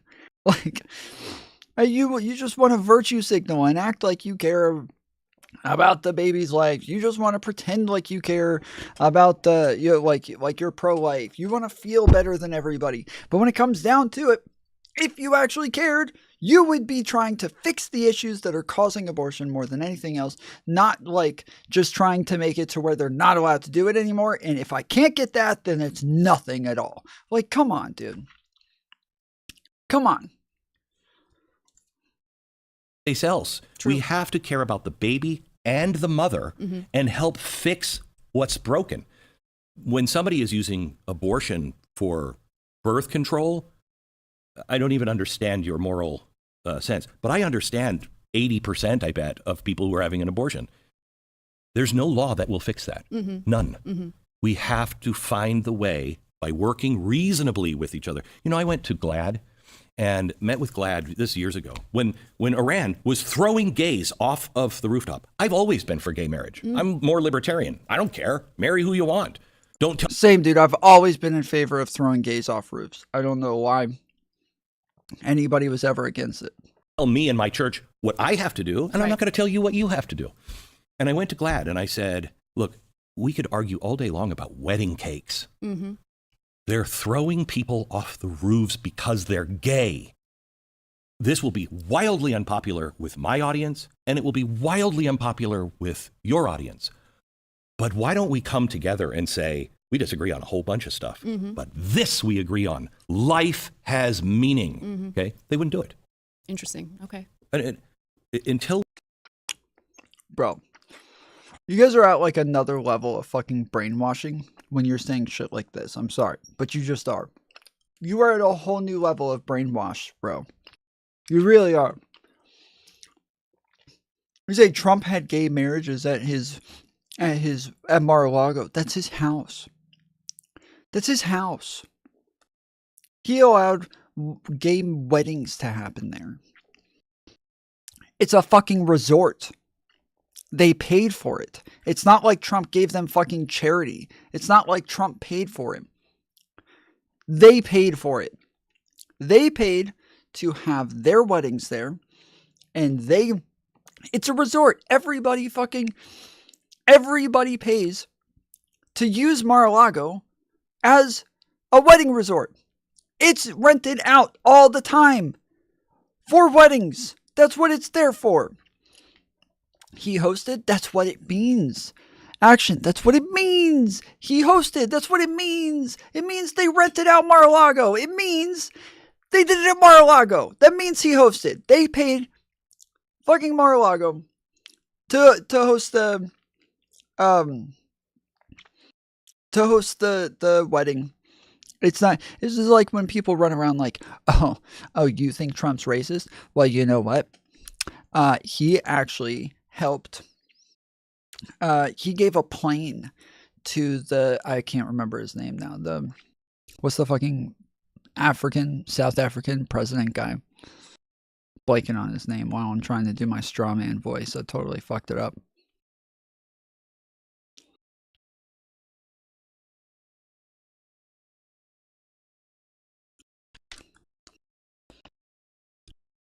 Trump paid for Nelson Mandela's gay plane. Yeah. Wedding. No.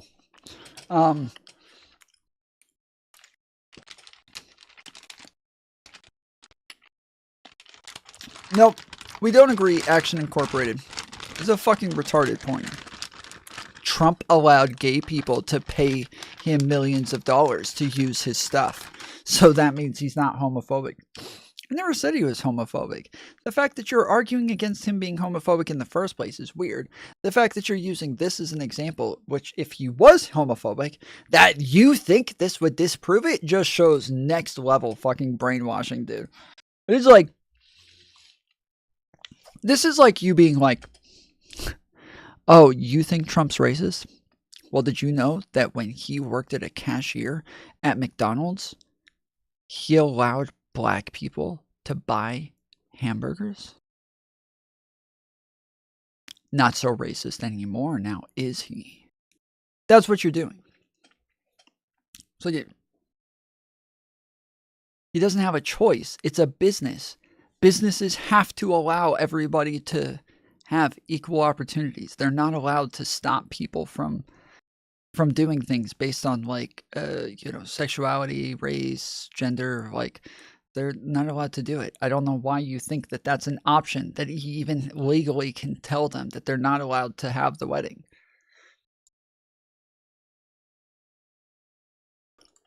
Like, that's literally illegal. You can't deny them based on their sexuality. And the fact that, like I said, like people say the same thing with like how, oh, you think Trump's racist? Did you know that he gave a plane to Nelson Mandela when he needed one? Nelson Mandela asked the United States for a plane, and they didn't give him one. But Donald Trump did. I was like, wow, that's weird. Why would he do that? And then I went and looked it up, and it's because Donald Trump had a plane company where he rented a plane to Nelson Mandela for hundreds of thousands of dollars, and they acted like it was freaking charity. Look how non-racist he is. Look how great of a guy he is. Oh my goodness, he's so nice. He allowed them to use his plane. Such a gentleman.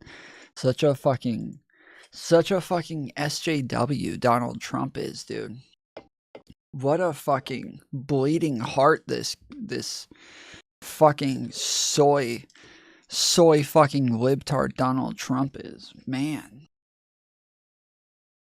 We have the guts to stand up and say, look, this is going to be unpopular on my side. It's going to be unpopular on your side. But we're both reasonable. Mm-hmm. Laws, when it's oppressive, when they're just forced on you, it feels oppressive. We have to change the hearts and minds. And the only way we're going to do that is by talking to each other 100%. And actually looking at the problem, not just saying, oh, it's the homeless. That means, my father used to say, I'd say, Dad, I want to talk to you about God. Okay, we cannot talk about God. Are there people acting like the fucking $2 trillion just went missing? Are there people acting like we just lost $2 trillion? Oh, man. Thank you, Nematode, for going and getting that. That's great. That's great. What do you mean? Let's call him first cause, because God means something different to you than it does me. First cause, we don't have any images in our head. So we start from there. When we say, we want to talk about abortion. LMAO, all your Trump friends are homophobic too. All your Trump friends are homophobic too. What? I'm lost. It means something to you, means something to me that's deeply seated in us. True. We have to find our way to the compassionate core of the human experience. How do we get there? Or we could find our way to the blackest, darkest point of the human experience. Hear me out. What if we decide to kill everyone?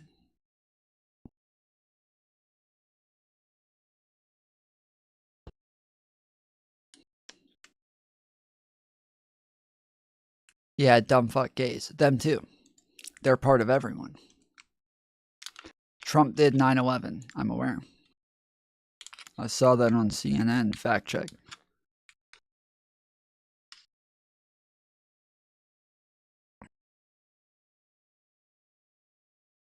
I suggest badminton, but okay. You mean instead of killing everyone, we should play badminton?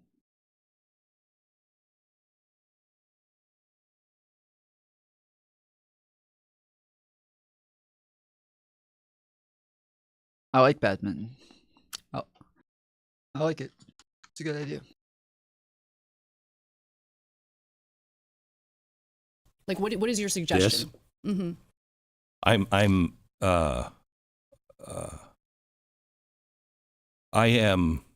have for so long waited for a fair interview on my side from somebody who doesn't agree with me. I can get fair interviews. I can get bad interviews from people who agree with me. And I don't mind somebody reporting something and me going, well, I don't think that's... I'll do it. I'll do it. Glenn, I will fairly interview your dumb bitch ass. Get your fucking retarded ass on my show, and I will be the fairest motherfucker to you, you dumb bitch. Fucking loser. That's exactly true, but I can see how you got there. There's no such thing as it's all a setup. All of it is a setup. Yep. And you know it because you're on the other side, and I'm sure people on both sides right now with you. That's why before we started, the only thing I said to you was, you're in a safe zone, I'm not trying to get you. Mm-hmm. That has to happen. And the only way that happens is back to Jefferson.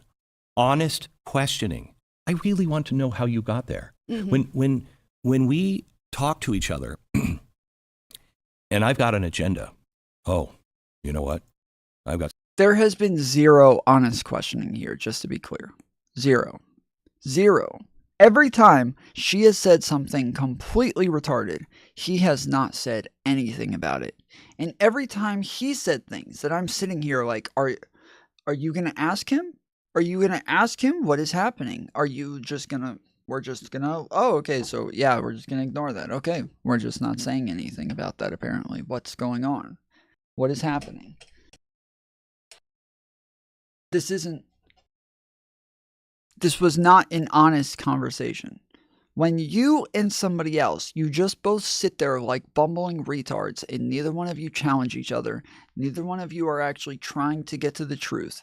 Neither one of you are trying to enlighten yourselves. You're not trying to learn. You're not trying to understand more things. You're just trying to wait for your turn to speak. That's not an honest conversation. That's not an honest conversation. These two people aren't even engaging with one another. They're literally just waiting for their turns to speak. That's it. That's all they're doing. They hear them start the sentence and they're like, okay, I know what this topic is now. So what do I want to say about this? Because I could say something fucking dope, dude. If I just let me. Ah, shit, he stopped talking already. Yeah, yeah. That's, and I what's interesting about that is actually, and they're just saying shit. They're just throwing it out into the ether. Neither one of these people is engaging. It's not happening. Got some people coming over for Christmas. I know exactly. I'm going to say this, and they're going to say that, and then I can get them to that. That's not honest. Mm-hmm. When you say, I'm not going to talk to you because I disagree, What I'm actually saying is, I'm smarter than you, and you have nothing to teach me. Yeah, and ironically, that's actually the dumbest Yes. way to proceed, because one thing that I have noticed is as the left kind of avoids any debate or conversation with individuals they disagree with, well, their ideas don't really get challenged, right? Your ideas get challenged in a debate, in a good faith Yes. debate. I'm not talking about, Right. gross, rolling around the mud type stuff. But, I like when my ideas are challenged because it forces me to consider the flaws or a blind spot that I might have. Yes. And that's so. Name a time.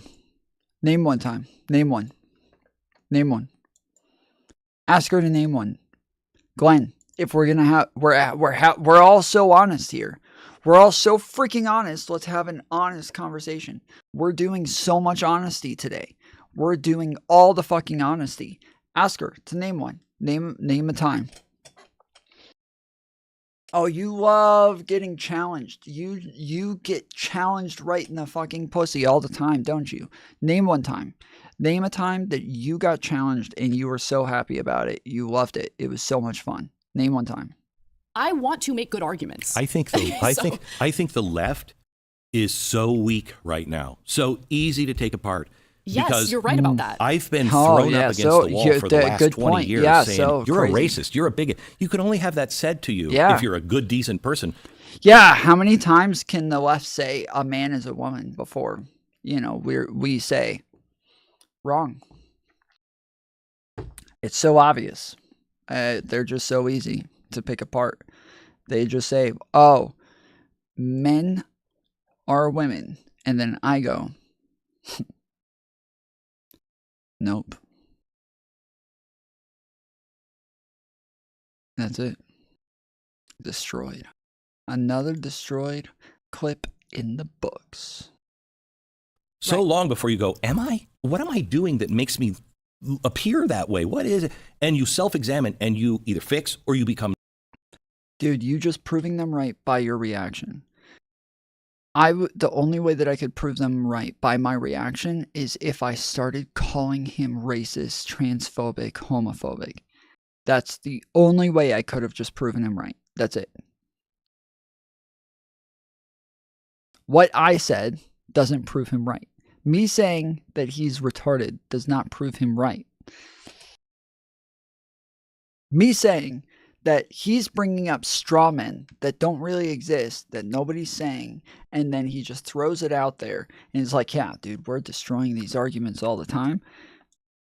Okay, show me a time. When did you do it? When? Show me somebody. Your dismissive attitude. Yes, we should be dismissive to some things. That doesn't prove him right.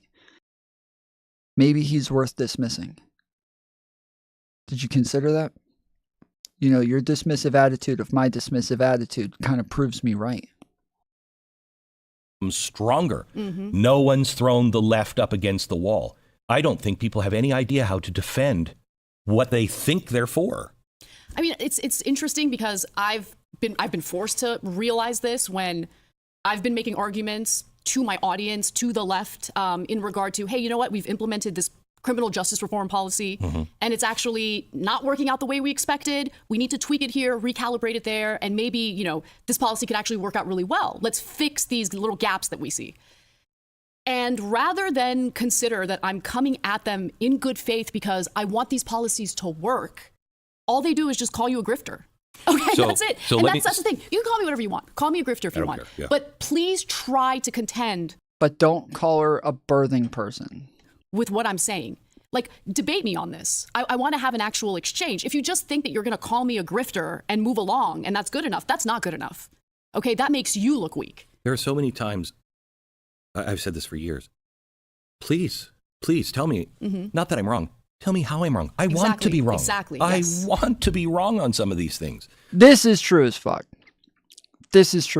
Obviously, I say this all the time. It is insanely obnoxious when there's and I see this like in other chats. I see this going on in other places where people, they see people just saying over and over, no, wrong. And they're like, dude, nobody believes for a second that you know what they're even talking about, okay? If you did, you would have just explained how they were wrong. But you didn't. You just kept saying wrong. You're obviously just triggered. You're just mad that they disagree with you. And so you're just saying wrong over and over because you don't know what the fuck's going on. This is going way over your head. And so you're just going to keep repeating wrong because you don't like it. But it doesn't mean they're actually wrong. And this is, yeah, all the time. We literally just had this thing with, I don't know if you guys have ever heard of this fucking loser named Sarah fucking shit, who came in here telling me over and over and over that I was wrong. And I kept asking her, how? What is correct? What is the right thing? Tell me what's right. Tell me what the thing is. She's like, no, I'm not doing it. What do you mean? You've said over and over, I'm wrong. I don't know what I'm talking about. I'm ignorant. Okay, tell me what's right. I'm here. I'm listening. I'm ready. I'm not doing your work for you.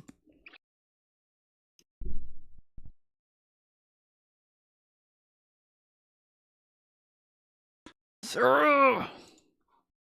But we don't do that. So let me turn that question back to you. Mm-hmm. Nobody trusts anything. Right. I mean, I'm a conservative. The FBI is a danger to our society. Mm-hmm. The Department of Justice, yes, Yeah. it is. And I used to be, I trust those guys. Mm-hmm. I don't trust any of it anymore. And it's American and responsible to not trust blindly. Right. You know what I mean? But when you guys can't always do this, okay? You can't do this. Okay, first off, obviously that's correct, okay? That is so true. But this is like a really annoying thing that people do, okay? You guys remember, there was a day, so you guys know Myron Gaines, okay? So if you guys are new here, you haven't watched for a while. Myron Gaines, the host of the Fresh and Fit channel, he was yelling at a black guy, calling him the N-word with the hard R, calling him the F slur, calling him using like all the Jewish slurs, all like everything, just going off for a minute, okay? And so I had heard him complaining about people calling him racist for a while, right? He kept complaining about Abba and Preach calling him racist, and they're liars, they're grifters. They know I'm not racist. They know this. I've never done anything racist, blah blah blah. But then he's literally screaming at these people using all of the racial slurs, right? So I ask him, I'm like, what happened, dude? What the fuck happened? You said you didn't want people calling you racist. You were fighting against it. You seemed like you wanted to show that you're not racist. You wanted them to stop calling you racist. You wanted to prove how wrong they were. And then now you're literally screaming racial slurs at people. Like, why? Why? What does that do? What are you doing with this? And he says, what's wrong with being racist? I was like, wow, okay, so I thought you were going to tell me it's a meme or something, or that it's a joke or something, but no, you're actually saying, well, no, I don't even care if I'm racist now. Yeah, I've been crying and whining about them calling me racist, but now you're saying, well, what's wrong with being racist? Like, that's weird. I can explain it to you if you want. He's like, well, no, listen, people, they're calling me racist, but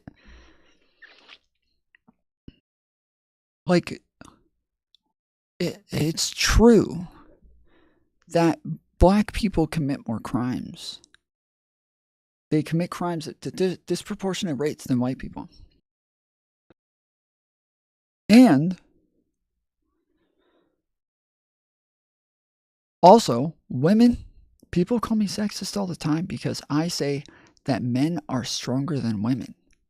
And I'm sorry, but I believe that. I believe that.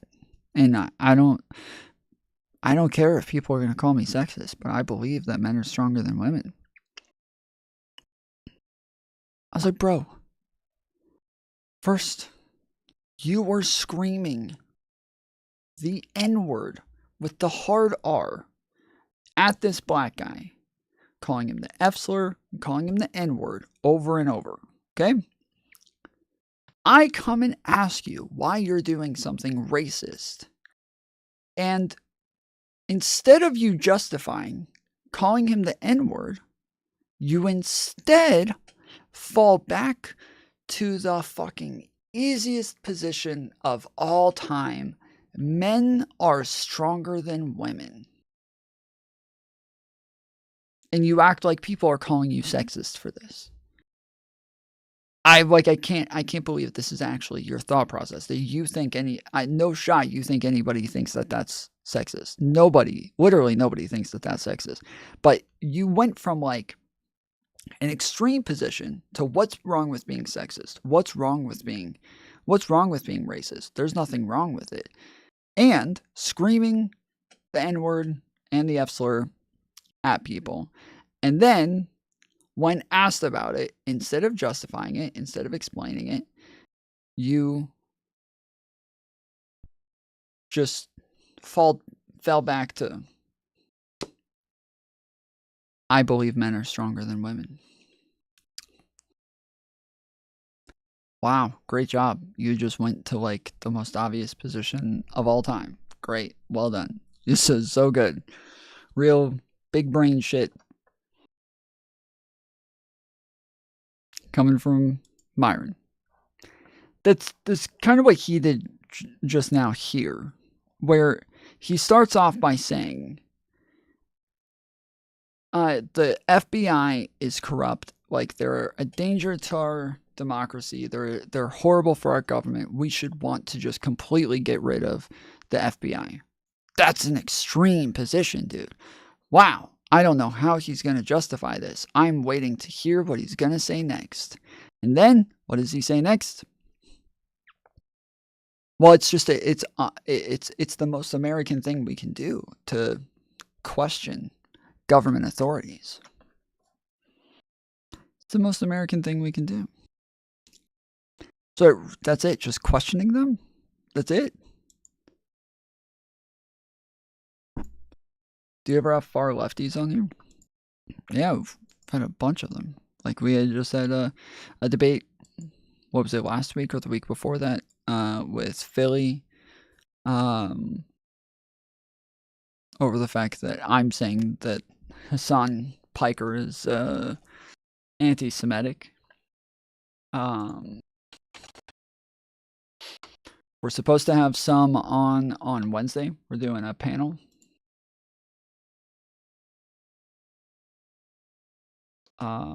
But yeah, like if you go to the videos on my channel,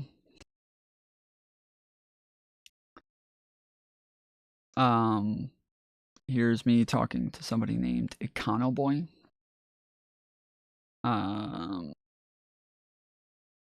Let's see.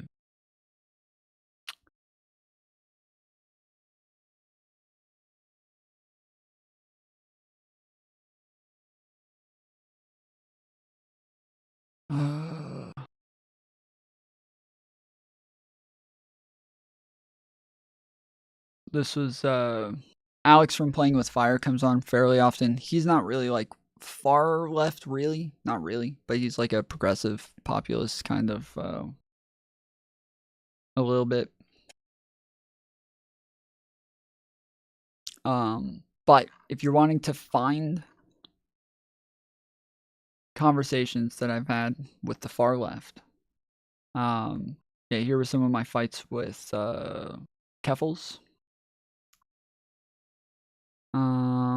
Here's me talking to Willie Mack Show and Philly again, and this was about Hassan this time as well. This is also me talking to Philly about Hassan as well.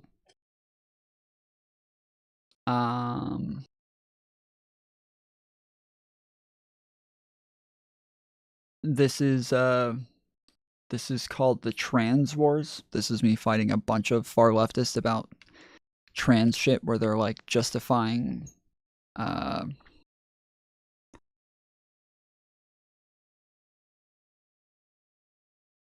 like xenogenders and shit like that. This is me debating a socialist, actual Jake's wife, girlfriend, fiance, something like that.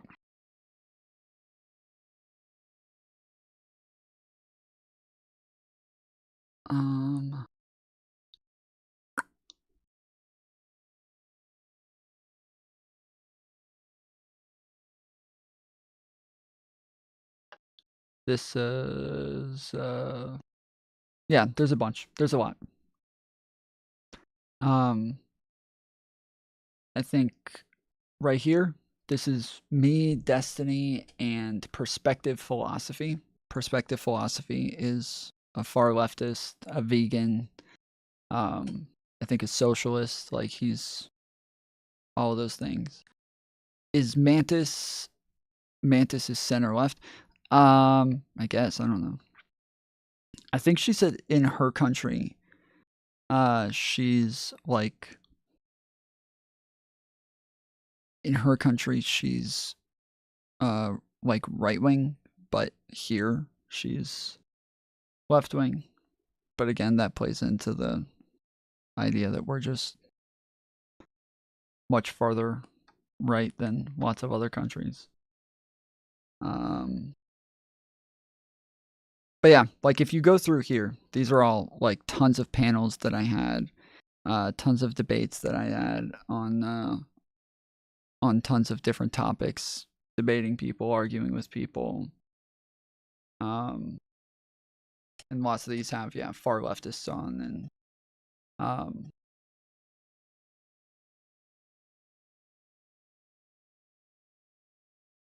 this one right here, conform to my private language, Tom. This is one. So is this one. So is this one. Yeah, lots of these are.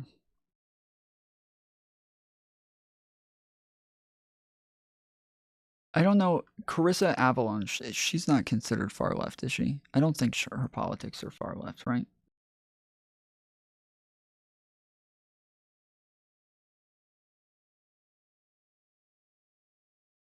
Yeah, there's another one, President Sunday. There's another one, I guess Smith. Some people would consider him far left, but he's kind of a mixed bag. This is Katie. So yeah, there's a lot of them.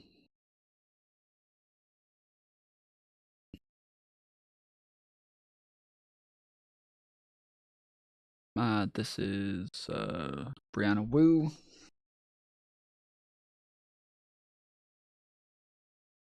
Lav, Destiny, Mr. Girl.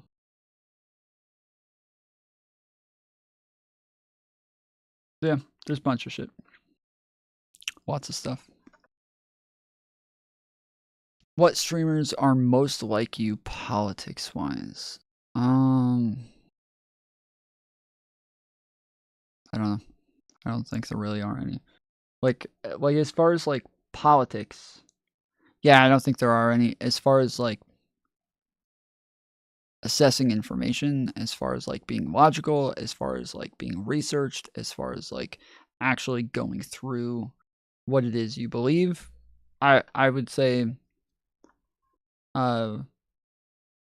people like Pondering Politics, Hutch, Destiny, I'm Really Important,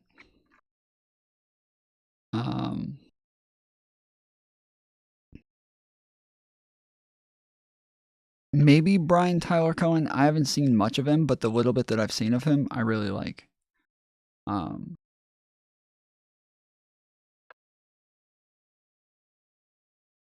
So yeah.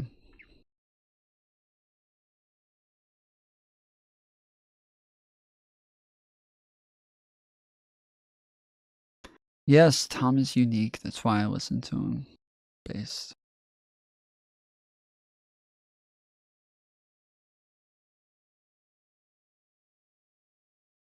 Not many. He doesn't ban you for disagreeing. Most others ban if you dare question.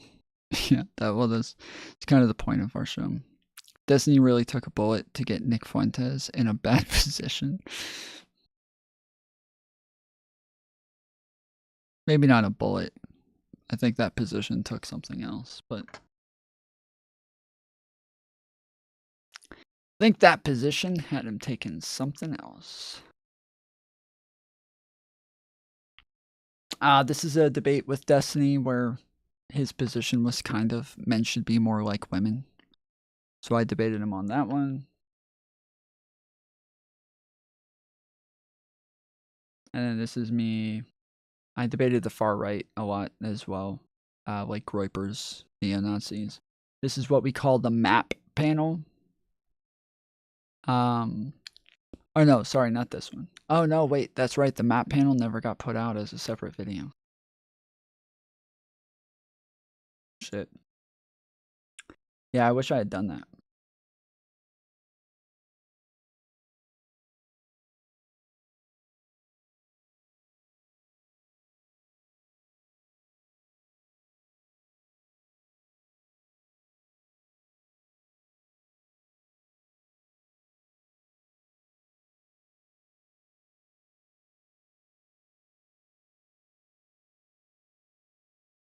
Yeah, we're going to try to do some more panels coming up soon. And so there's probably going to be like a lot more. There's probably going to be a lot more panels that we'll be doing here soon. So make sure you guys hit the thumbs up. Make sure you hit the subscribe button. I gotta head to bed. But yeah, we should be having some big debates coming up soon. Ew, maps. Have you seen it, Brandon? It's a fucking classic, okay? If you haven't seen it, you should see it. It is an essential part of tomfoolery lore. Truly is.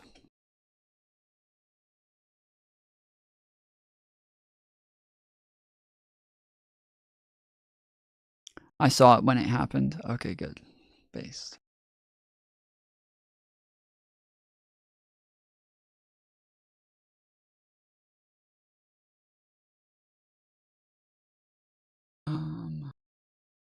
What was in the intro here? What you're doing right now is you're putting words, and I see people do this a lot. You're putting words in his mouth. Yes, you did. You just said that he said that Hassan's racist and that he doesn't like the outcome of his video, and he's just mad because Gideon didn't report the way that he wanted him to, but he didn't say any of that. If he calls him a white apologist, isn't that what he's doing? We're here. We're live. There you go, dude. Coming from the inside. All right. Yeah, you know Kankamore because you did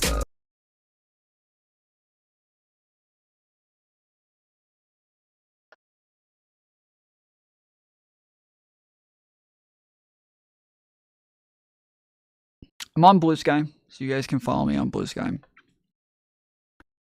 then I'm also on Twitter. I should add the Blue Sky link into the description. Let me do that now before I forget.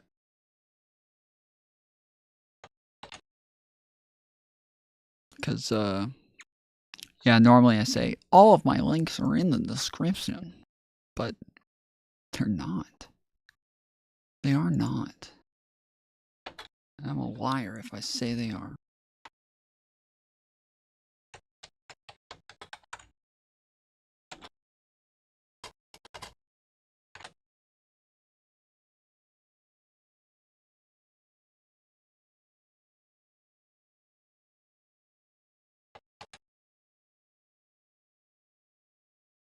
Alright, let's add it to that one. Alright, so base chat, you guys have Blue Sky link in the description. And then now, short bus chat, you guys also have Blue Sky in the description. So if you guys have the accounts, go follow me on there. I don't know that I'll actually post on there very much, but we'll see. You never know. You know?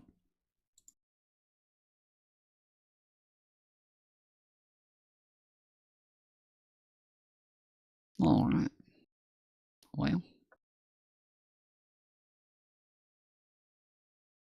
Might be on tomorrow. Make sure you join the Discord. Link's also in the description. Till then, LOL, I'm writing the short bus. No, Zenz, actually, you're not. No, you're in what we call based chat. Short bus chat is the other chat.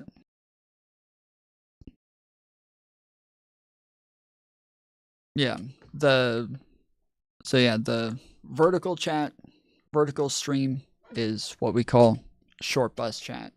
And then with us proud losers, yeah. And then, yeah, the other chat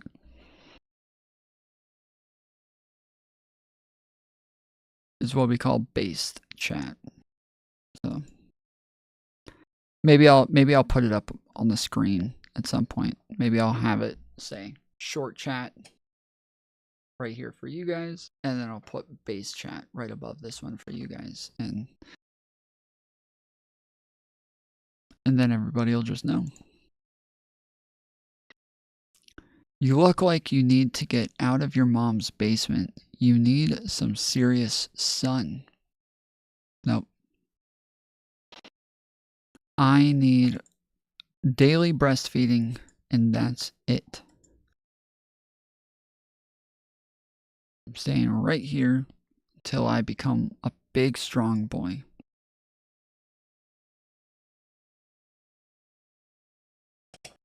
Blue Sky still seems empty and dead. Yeah, I have 13 followers. I think I might be the biggest account on Blue Sky.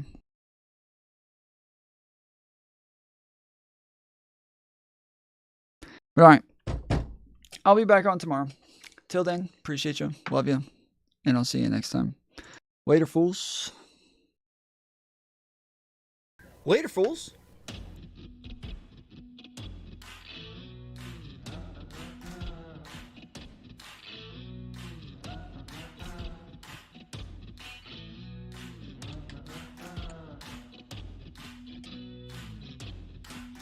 Freddie Drongo says. 07. Tom Foolery Show says. Let's go. MW says. Tom Tuna. Felix 954 says. 07 Sarah. Cornholio says. 07 Sarah. Met he's a good shit. Enjoy talking to people I disagree with. Jared B says. Bye fools. Bye. Katmara 591 Mir says. What's the difference between snow tires and slaves? Snow tires dancing in chains. Oh shit. MW says. 07. Rage Pro says. Man tits is a loser. Simon Allen says. Cheers Link Donades. Carl Falco Jr. says. Peace. Peace.